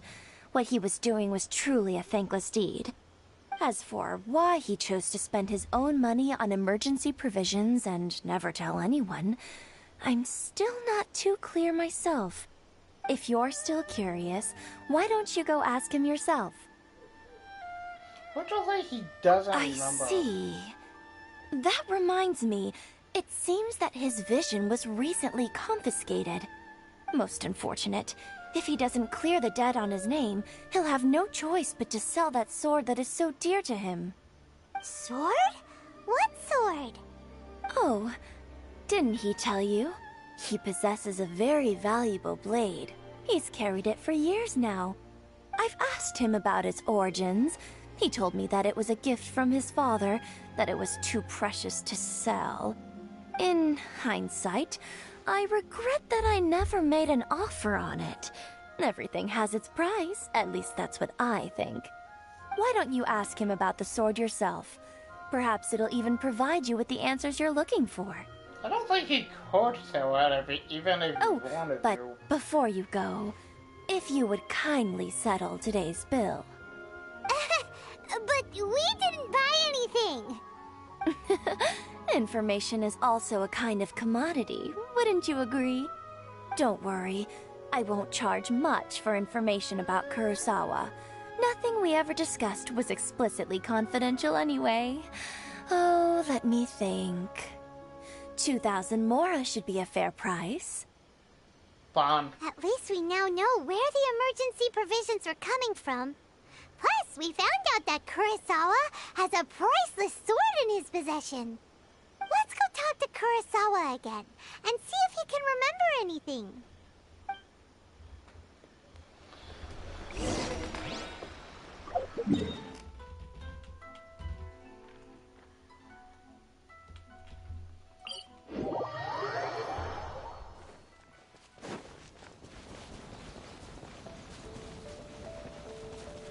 I wish we just went faster, like in the cutscene.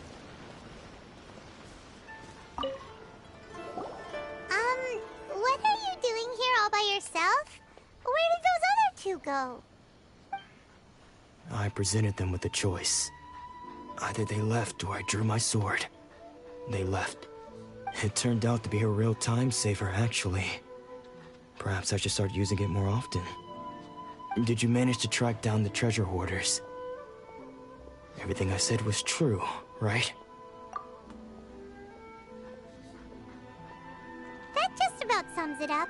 It turns out that you really were distributing emergency provisions, but they were all purchased at your own expense. Strange. Is that really the kind of person I was? I don't really have any such recollection. Even after all you've told me, I still don't remember anything. Why was I purchasing emergency provisions for everyone? And why would I put myself in such a difficult situation? I really don't understand.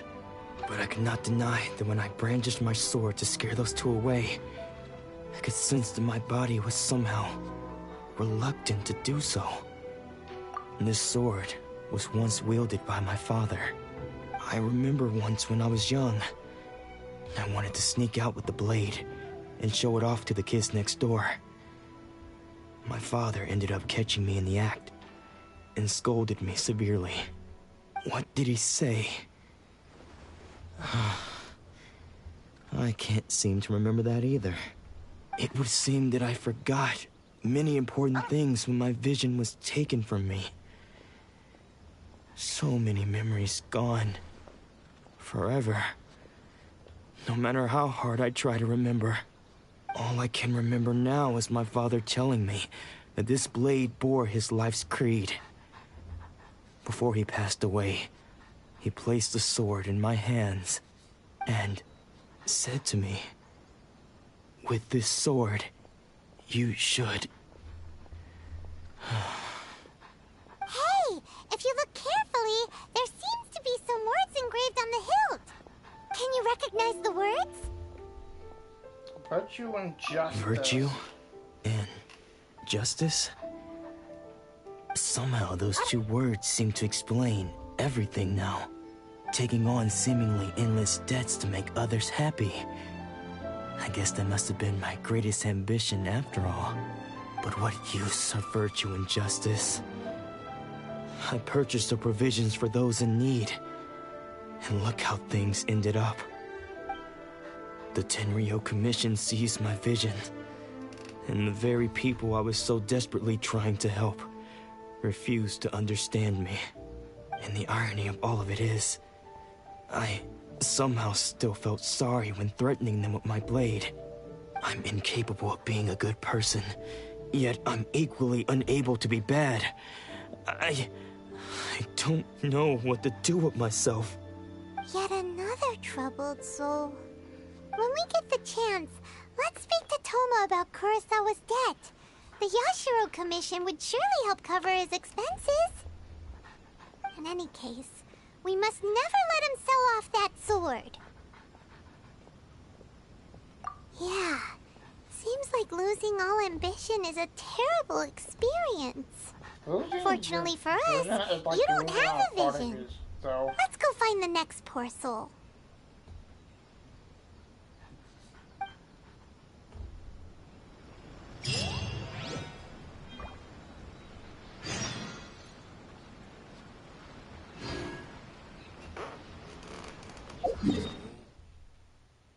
Oh.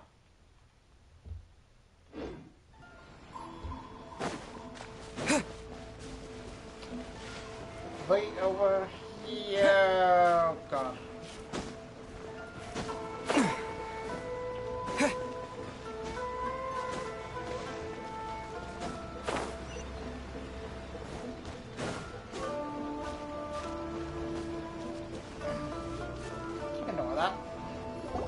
The third person who had their vision taken is supposed to be a famous sword master around these parts. Paimon heard that he's the present-day master of Meikyo Shisui art. Sounds pretty impressive. This is his dojo. Luckily, there's some people around. Let's go talk to them. Nanako, don't worry. Sensei will be fine. Those thugs that challenged the dojo were strong, but he fought them all off in the end, didn't he? Maybe, but I'm still worried about him. Things have gotten dangerous before in the past, but it's never shaken him. This time, though... It's just because he's been possessed, that's all. Once the exorcism has taken place, he'll be right as rain in no time. Hey there!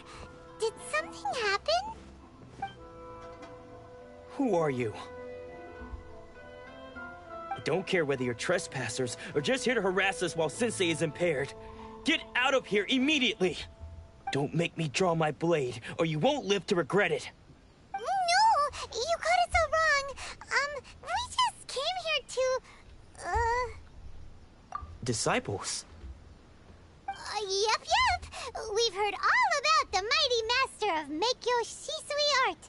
It's the whole reason we came all this way, to seek him out and ask him to train us. But then we got here and overheard you talking about how he got possessed or something? From the way you're dressed, it doesn't look like you're from around here. Please, accept my apologies. We've had so many people trying to cause us trouble recently that we're on high alert. You haven't arrived at the best of times, I'm afraid.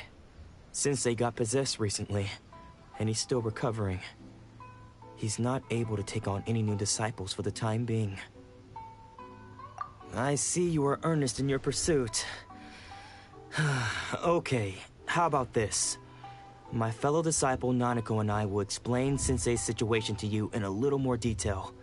Then you can decide whether to stay or to leave. Sensei's name is Domon, a name I'm sure you've already heard.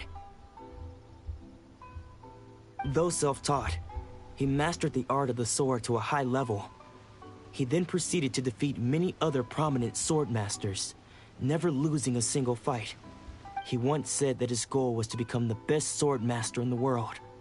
And so, even while training us, he continued to hone his own art. His fervor truly inspired us, and we trained hard, determined to keep up with him. But then... Not long ago, Sensei had his vision taken away. He hasn't been the same since. He says the strangest things over and over, and he refuses to let us train. Junya and I have discussed it, and we both think that he's been possessed by an evil spirit. So, we've asked the Shrine Maidens from the Grand Narukami Shrine to perform an exorcism. But if I'm honest, I still have my doubts over whether he'll completely recover. The Grand Narukami Shrine? What's that? You haven't heard of it? It's the largest shrine on Narukami Island. The head shrine maiden is reputed to have very close ties with the almighty Shogun herself. Not that we'd have any means of involving the head shrine maiden, of course. But even one of the ordinary shrine maidens from the Grand Narukami Shrine would have clear power and authority to perform an exorcism. So don't worry, Nanako. Sensei is going to be just fine. The exorcism will take place this evening. You're both more than welcome to come and watch if you're interested. So, losing your vision can cause possession? Guess we should come back this evening and see for ourselves.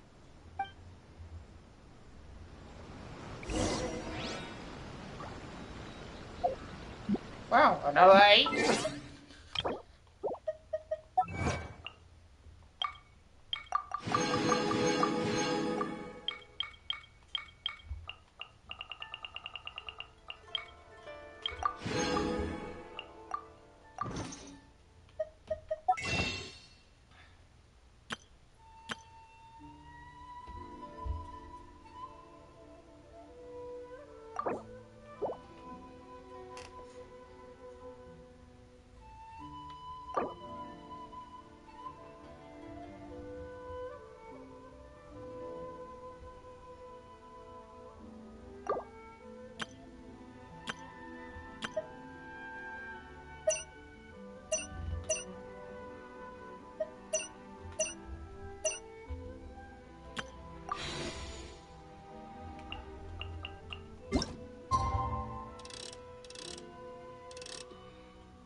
Shh. So you decided to come. It's a good thing you didn't arrive any earlier. You would have had to witness Sensei in one of his fits of madness. Just now, when Nanako was attending to him, she heard him whispering a few names to himself. When she asked him who the people were, he suddenly looked panic-stricken and pushed her away. It looked like he was in great distress. He was covering his ears and looking frantically around him with bloodshot eyes. All the while he kept calling those names. Some of them we knew, others we didn't recognize. But they all seemed to be the names of sword masters he had defeated in the past. One of them was Anzai. He used to be a fellow disciple of Sensei's. His senior, in fact. But Sensei defeated him in a duel many years ago, and he has been a wanderer ever since. Sensei wouldn't stop calling his name. Thankfully, the shrine maidens managed to subdue him, so the exorcism can finally continue. The ritual has now begun. All we can do is patiently await the result. Here's hoping Sensei will be back to his normal self very soon. Please, excuse me for a moment while I fetch some water. If he wakes up, he is sure to be thirsty.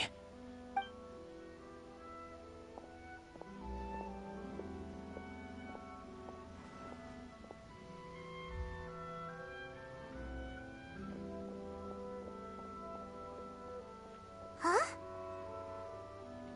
Who's that sneaking around? Uh-oh. Could they be here to mess up the exorcism? We won't let them get away with it. Come on, let's go after them.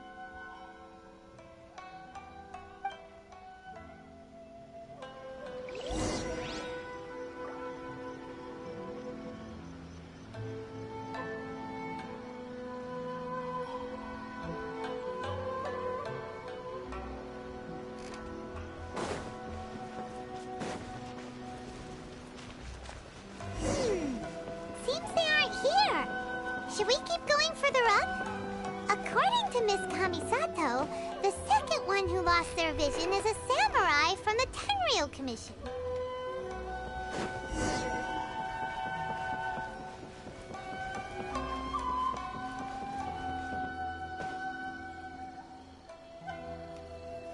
Aha! Suspicious person sighted! That's gotta be him! How did you catch up with me so quickly? Are you sure you're Domon's disciples? You move even quicker than he does. Unless... I guess it's been a few years. Maybe his skills have improved again. Excuse me? We're the ones asking the questions here. First off, who are you? And what are you doing sneaking around these parts? You seem like bad news, mister. Bad news? I'll have you know I trained side by side with Domon back in the day, long before you ever showed up. I don't care to talk about that time anymore. But if you must know, I am Domon's senior. His senior? Wait, that means you must be... Anzai? Yes, that's me. Because I don't wish to see Domon or anyone else associated with him ever again. When we were young, we trained under the same sword master, studying Make-Yoshi Sui art together. I had begun training 5 years before him, and everyone looked up to me as a steady and dependable older disciple. Practitioners of Make-Yoshi Sui art seek to achieve stillness of mind, freedom from all agitation. So the majority of disciples are indifferent to rank and reward. I was no exception. But Domon was different. The first thing he did when he joined was go straight to our sensei and ask him, with a beaming smile on his face, how to become the best in the world. Sensei scolded him and told him that the art of the sword should not be used for such vain ends.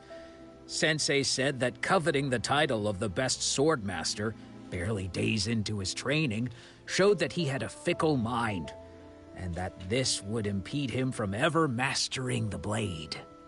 I thought so too at the time, but Domon began making swift progress in his training, and even started catching up with me. Only then did I realize that it was Domon who had long since freed his mind from all agitation. He was consumed by his singular desire to become the best in the world.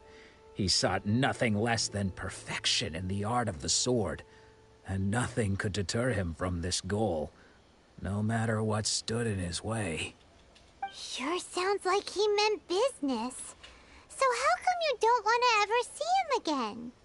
Because until he arrived, I was convinced that I would succeed our sensei as the master of Meikyo Shisui art.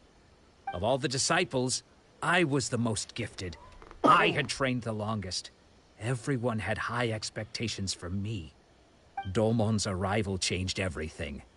When we sparred, I lost not just the match, but my pride and my status too.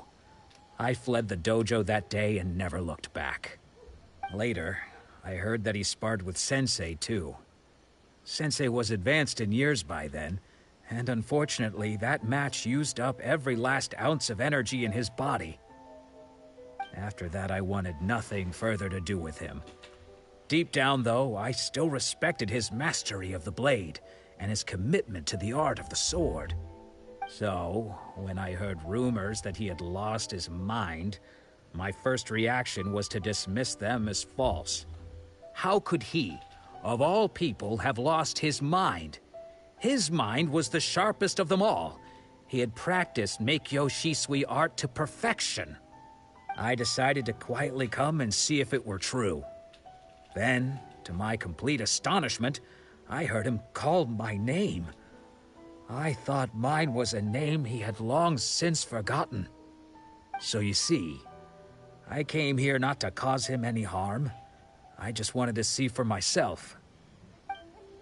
Okay, you've heard my story. You should get back now. The exorcism is probably finishing. Seems like we got it wrong this time. He wasn't here to mess up the exorcism at all. Still, Paimon's not sure we should bring him back with us. Let's go see how the exorcism's coming along.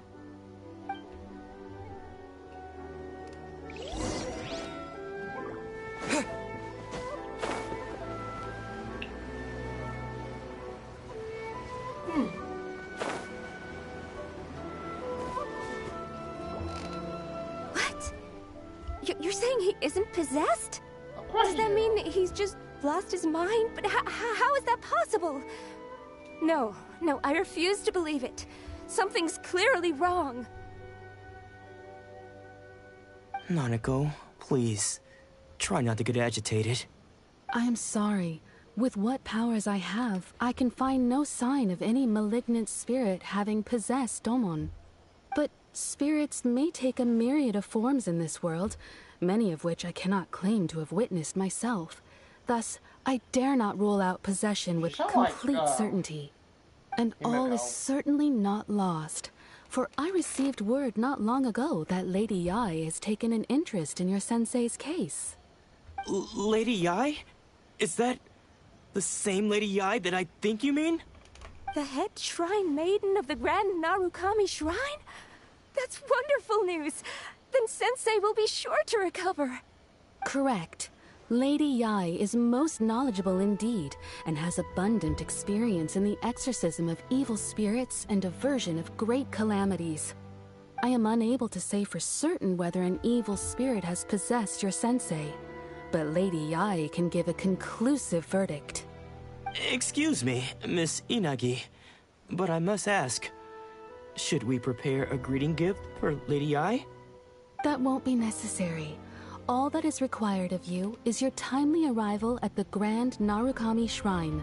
Lady Yae does not like to be kept waiting. I must leave now, but we will meet soon at the shrine. I wish Domon a full and speedy recovery. Who'd have thought Lady Yae herself would have taken notice of our sensei's case? Do you mean to say that Sensei isn't renowned enough to deserve Lady Yae's attention?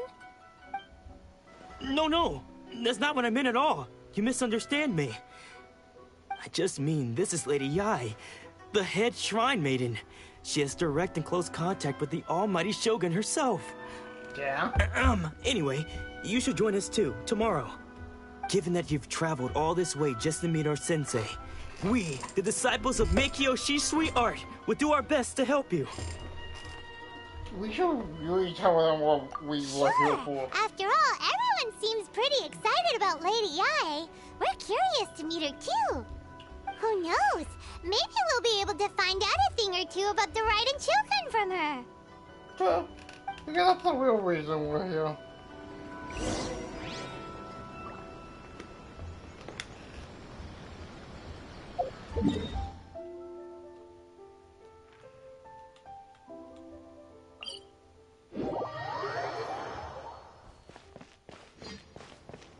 Oh boy, that's the long way up.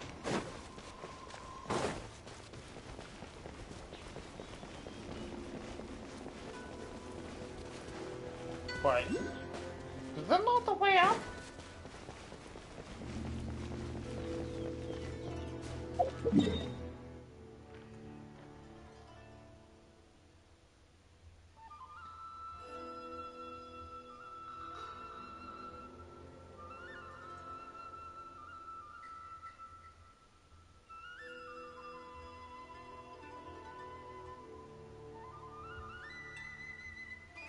Move on.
Let's see that one.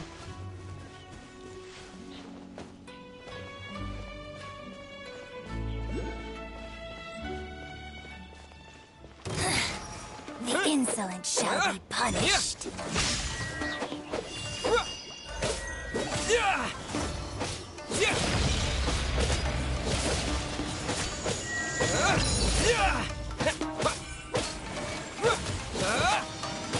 Lightning flash! Winter shall eventually come.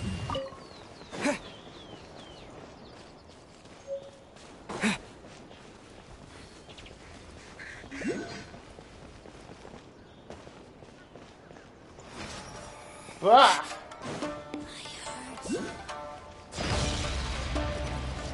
Okay. Where am I supposed to get?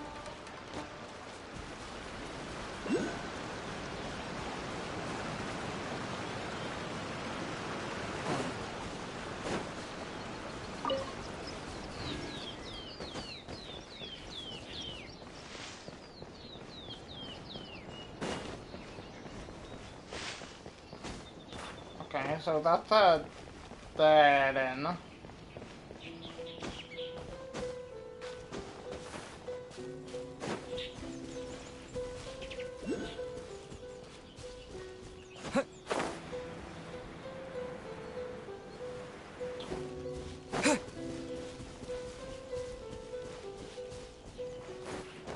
Just by the mountain itself. No.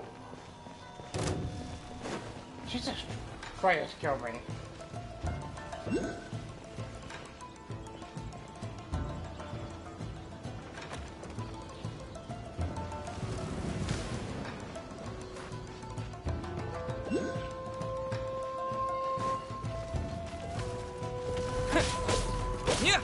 Yeah. No. I mean, not like I'm not strong to beat the thing.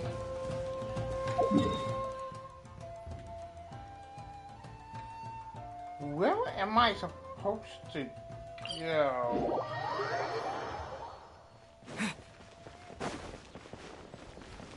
Maybe out to the beaten path?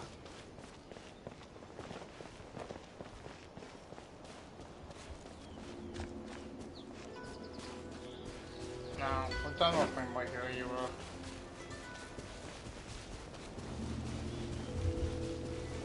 I hope that Clayman is supposed to be the Main thing.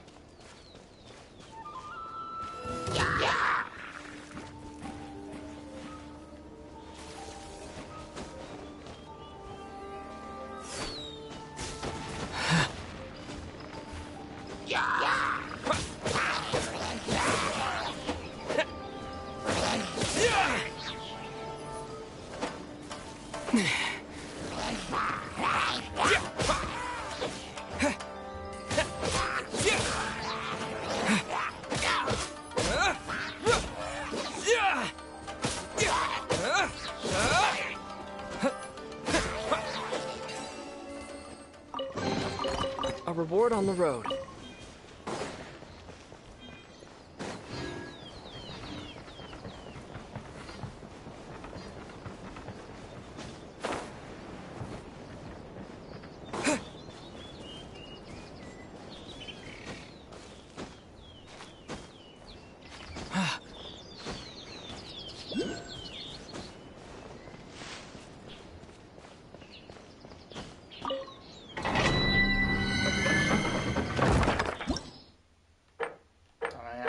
This.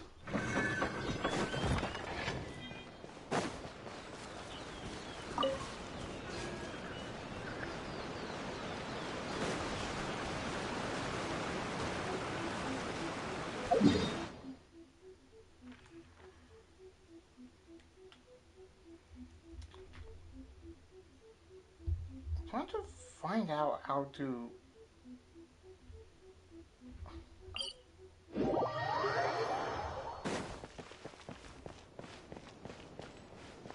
Because the most optimal one is like this way, but then it like cuts off.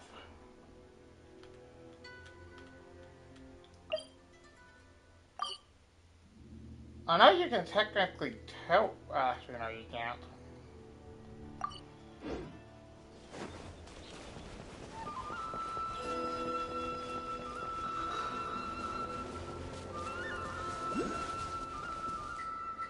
Oh.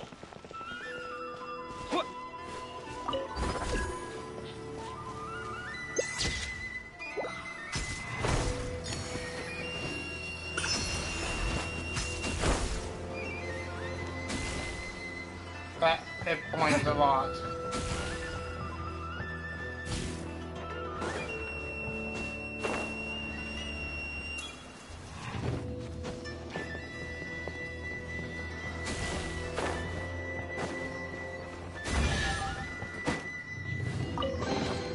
I'll keep this close.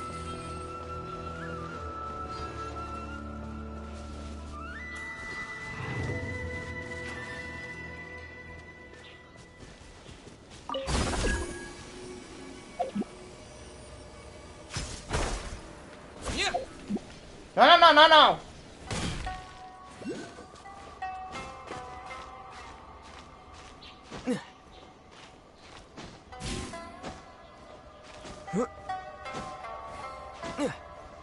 Come on.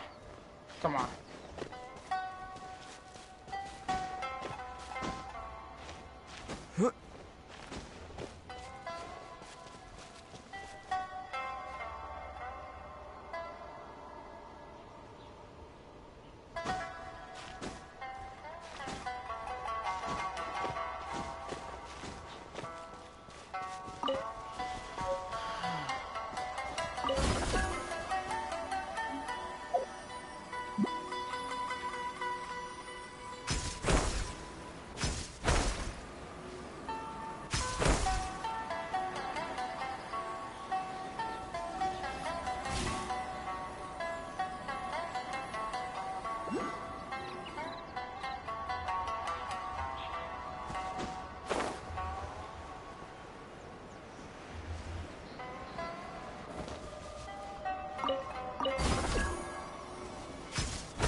Oh.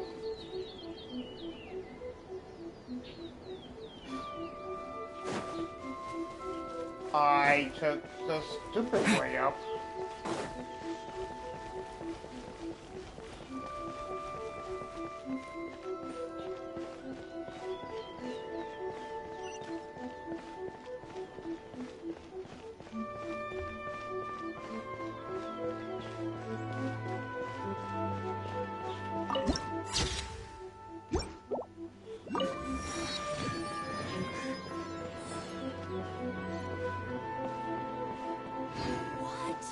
Another bad one? Let me try.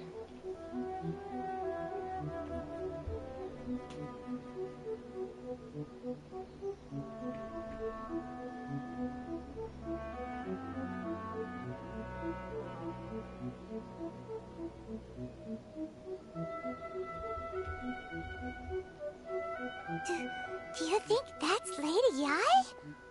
Oh, no wonder Junior is so excited. She has a really striking presence. Also, is it just Paimon? Or did she look right at us just now? It was probably nothing.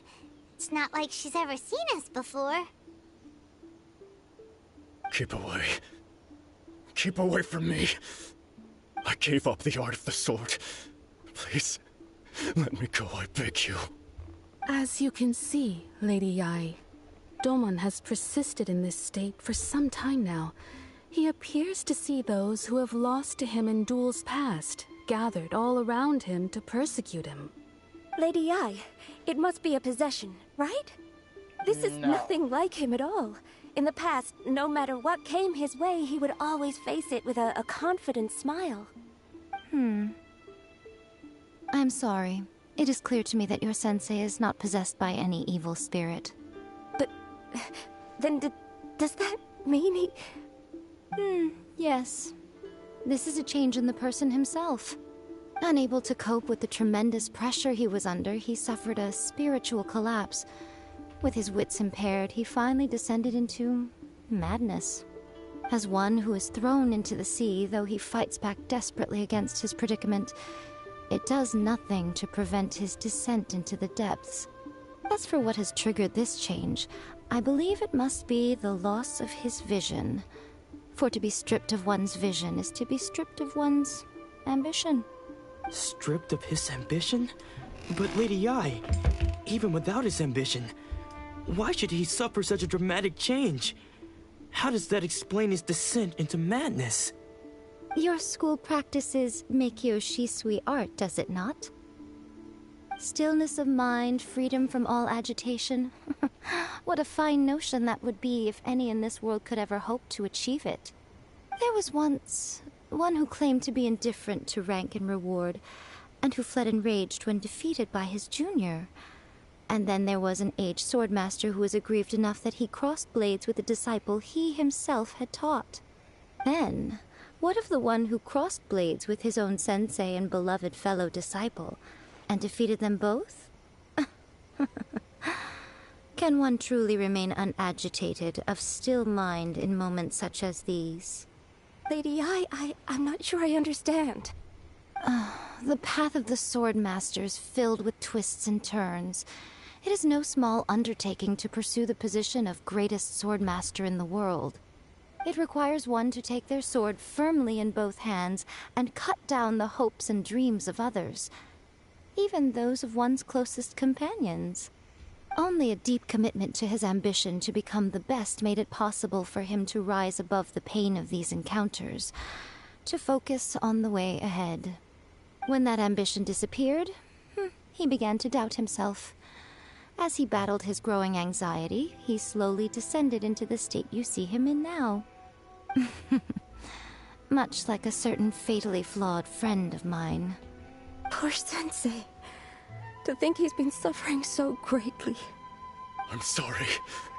It's all my fault. Father, Sensei, Anzai. That's enough. Huh? Isn't that Anzai? Where did he come from? Did he follow us the whole way here? Anzai, why are there two of you? Is that you or a ghost? You're here for revenge, aren't you? I knew it would come. I never should have. You're right to assume that my feelings towards you are far from kindly. But I didn't come here to settle a score. It's been so long now that I made peace with it years ago. You did nothing wrong that day. I couldn't face the humiliation. That's why I ran. I don't think most of the people you beat along the way would hold it against you. On the contrary, when you cut our ambitions short, we entrusted them to you, in the hopes that they might carry you further. Now I know that we can't place our hopes in you any longer, since you've been stripped of your ambitions too. But that is no reason to strip them of theirs. Follow the way of the sword all the way to the highest peak. You taught them that, didn't you? But what if one day, the same thing happens to them? I put everything I had into trying to become the best. But what if it was all a huge mistake right from the start? If there's a chance they'll end up like me one day, I'd rather they stay where they are now than go any further down this path. Have you asked them what they think? Sensei, after you rescued me from the hands of the pirates, I told myself I would follow in your footsteps for the rest of my days. I can't know whether I will suffer in my future as you do now. All I know is that here and now, in the present, I wish to continue. I want to keep going until the day that I can stand before everyone with my head held high and announce that I, like my sensei Domon before me, am a master of Meikyo Shisui art. Nanako's far from the only one. Actually, all of us think that way. Goodness. Well, You see? You can place the ambition you once had in their hands. Being stripped of your ambition is something that's never happened to me, so I can't claim to understand it. But I do know what it feels like to have your ambitions crushed. That's what happened on the day that you so effortlessly defeated me. So, just as I once placed my ambitions onto you, it is time for you to release yours into their custody. You are not in the same position that I was. When I left, I had nothing to my name. But you have a great number of worthy disciples. I understand. I'm sorry to have made you worry for me, and for the state of Meikyo Shisui art. I no longer have the resolve to become the best in the world. The emptiness and suffering inside of me will not abate, so I cannot hope to still my mind and be free of agitation. But as your sensei, I shall commit to imparting unto you everything I have learned in my life so far. This is my promise. And I humbly ask Anzai, my senior, to hold me to my word. You can count on that. I'd be checking in on you occasionally anyway, just to make sure you hadn't lost your mind again. But I am now used to the life of a wanderer. I do not belong in the dojo anymore, so I will simply stop by once in a while to make sure you aren't cutting any corners with them. Well, don't just stand there staring at me. Say thank you to Lady Yai and then get yourself back home.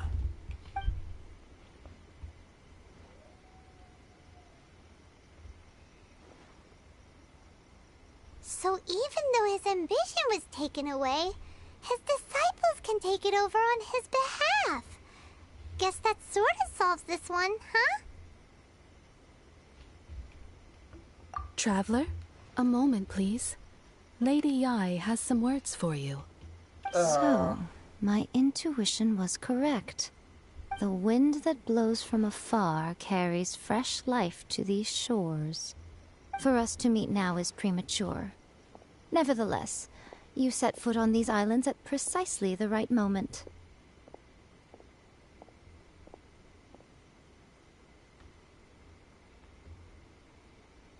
I have high hopes for you, child. Don't disappoint me. Ooh, Lady Ai seems to have taken a real interest in you. She seems super mysterious. Paimon's so curious what she really meant by all that. We can come back to it another time. For now, we should go report back to Miss Kamisato.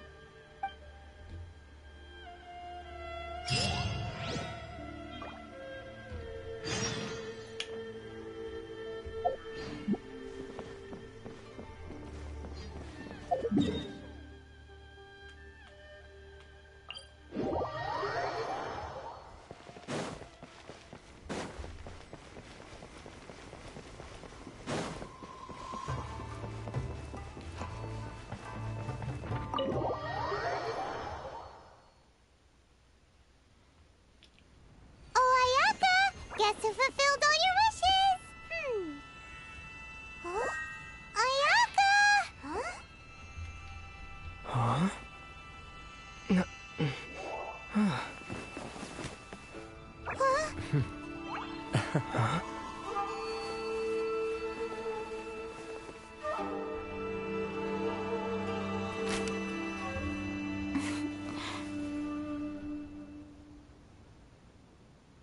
Traveler, Paimon, it is a pleasure to finally meet you both face to face.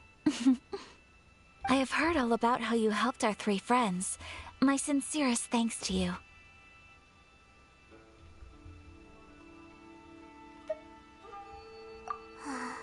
Yeah, short of getting them their visions back, it seems like there's no way to really help them.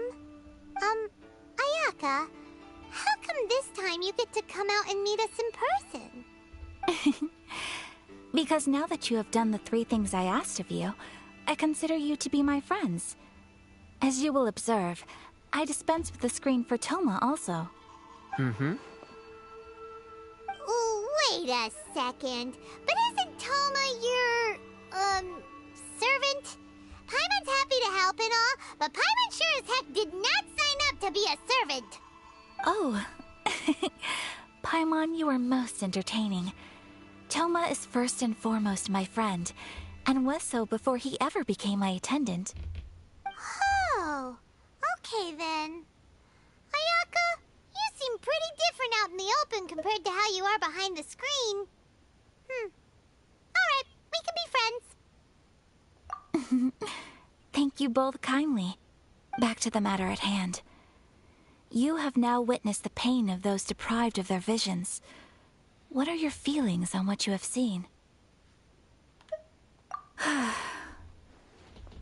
Perhaps in the eyes of a deity such as the almighty Shogun, the lives of those who inhabit the world are inconsequential. Thunders roar, lightnings flash, the winds assault, and the rains descent. All these things take place with no regard for the feelings of the common people. But I believe that surely you understand what they must endure.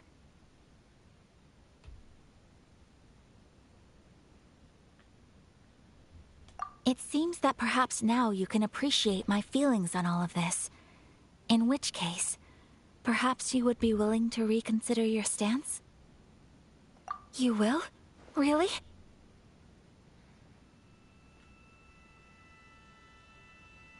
Naturally. All right, bravo, my lady. You were right all along. See? I told you he wouldn't reject them. I'd placed my trust in the right person after all. Now then, given that the remainder of our discussion pertains to matters of a more confidential nature, perhaps we could move to the Komori Tea House?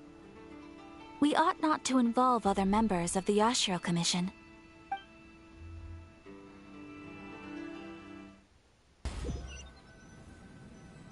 Well, here we are again. Please continue without me. I'll keep watch. So, what's the deal with this place anyway? What makes it your favorite meeting spot? This is a land that was gifted to the Yashiro Commission by the Shogun. The Kamisato clan has the exclusive right to plan, build, and repair any property on this land, and even to allow or deny access. Such privileges exist due to the Yashiro Commission's role in managing ceremonial affairs. Oftentimes, it is not appropriate to discuss details in front of bystanders. Oh, Paimon gets it!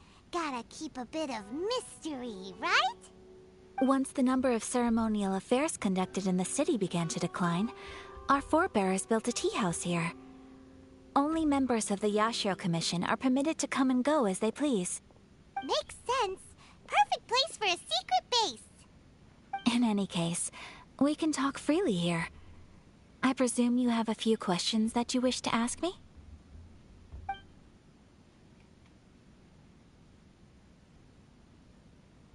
The almighty Shogun. I've seen her on but only a few occasions, most of them formal ceremonies. She inspires awe, commands respect, and exudes a sense of absolute authority. But as I recall, there was something else about her that struck me even more deeply. It was her almost complete lack of any emotion. In that sense, she appeared to me to be less of a ruler and more of, well, an executive official, I suppose. Focused exclusively on her single goal of implementing eternity, acting accordingly without feeling.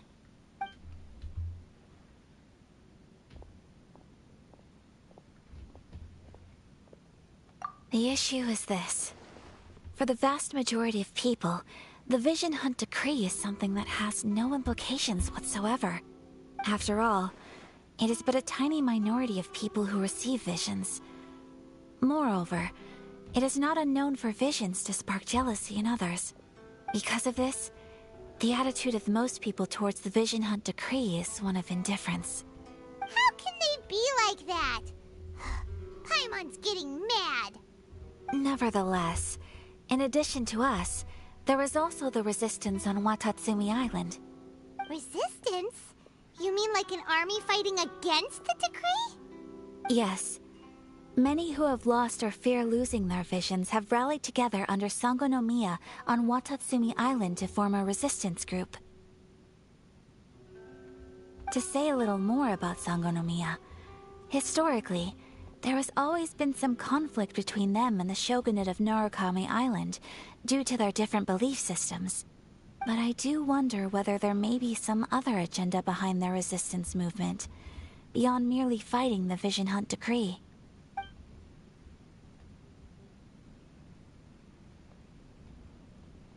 Of course! We have tried on numerous occasions. Unfortunately, each time a proposal to repeal the decree arrives at Tenshukaku, it is promptly vetoed by both the Tenryou Commission and the Kanjo Commission, and subsequently scrapped. They invariably adopt a stance of unconditional support for the Shogun's decisions. They have no interest in discussing anything. It almost makes one wonder whether they had a hand in the Shogun's sudden decision to issue the Vision Hunt Decree.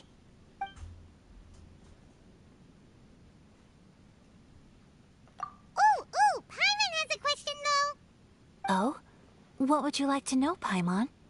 Have you got a plan yet to fight the Vision Hunt Decree? To be honest, we do not. What? Please, do not forget that challenging the Vision Hunt Decree is tantamount to challenging a deity. Coming to terms with that is already a difficult step to take. So what are we gonna do? Well, for the moment, all we can do is try and reduce the harm that is being caused by this decree. For example, by providing vision bearers with safe refuge, or manufacturing counterfeit visions for them as a contingency measure. You're telling Paimon that there are people out there who can make fake visions? Don't underestimate the talents of the craftspeople in Hanamizaka. To the naked eye, their counterfeits are indistinguishable from the genuine article. Oh no! The problem we are facing right now is that Master Masakatsu, who is providing us with counterfeit visions, has recently been arrested by the Tenryou Commission. Darn! So they found out about it? Ugh. Yes. We knew it was not a long-term solution, and that it was only a matter of time before it would be exposed. But we cannot simply abandon Master Masakatsu. Exactly. I feel the same way. But given mine and Toma's identities as part of the Yashiro Commission, breaking him out of prison would risk dragging down the reputation of the entire Kamisato clan should we be caught. That would only serve to cast suspicion on any future activity we might seek to attempt.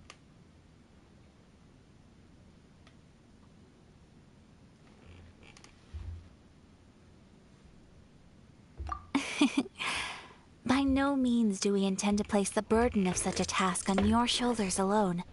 When you are ready, go to Hanamizaka and look for a fireworks shop run by the Nagonohara family.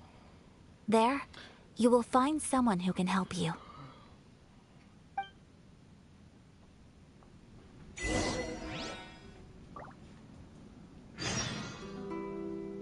So, do you come here often?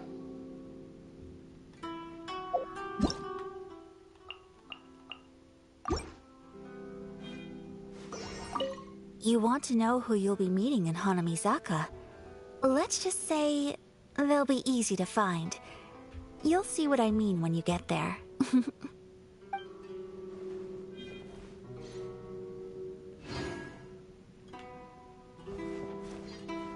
Aha! Oh wow, that's cool.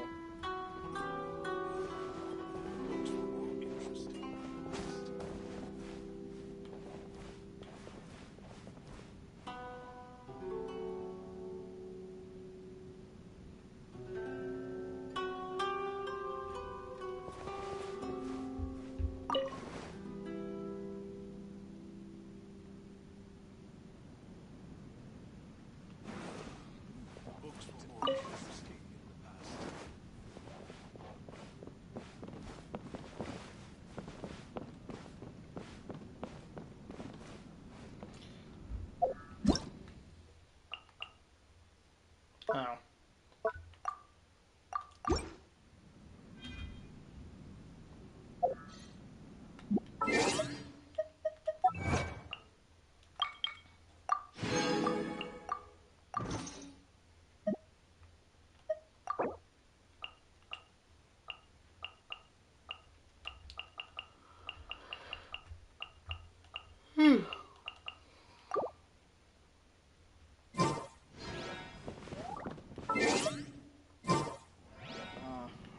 Okay, it's almost like, oh no, it's sweet.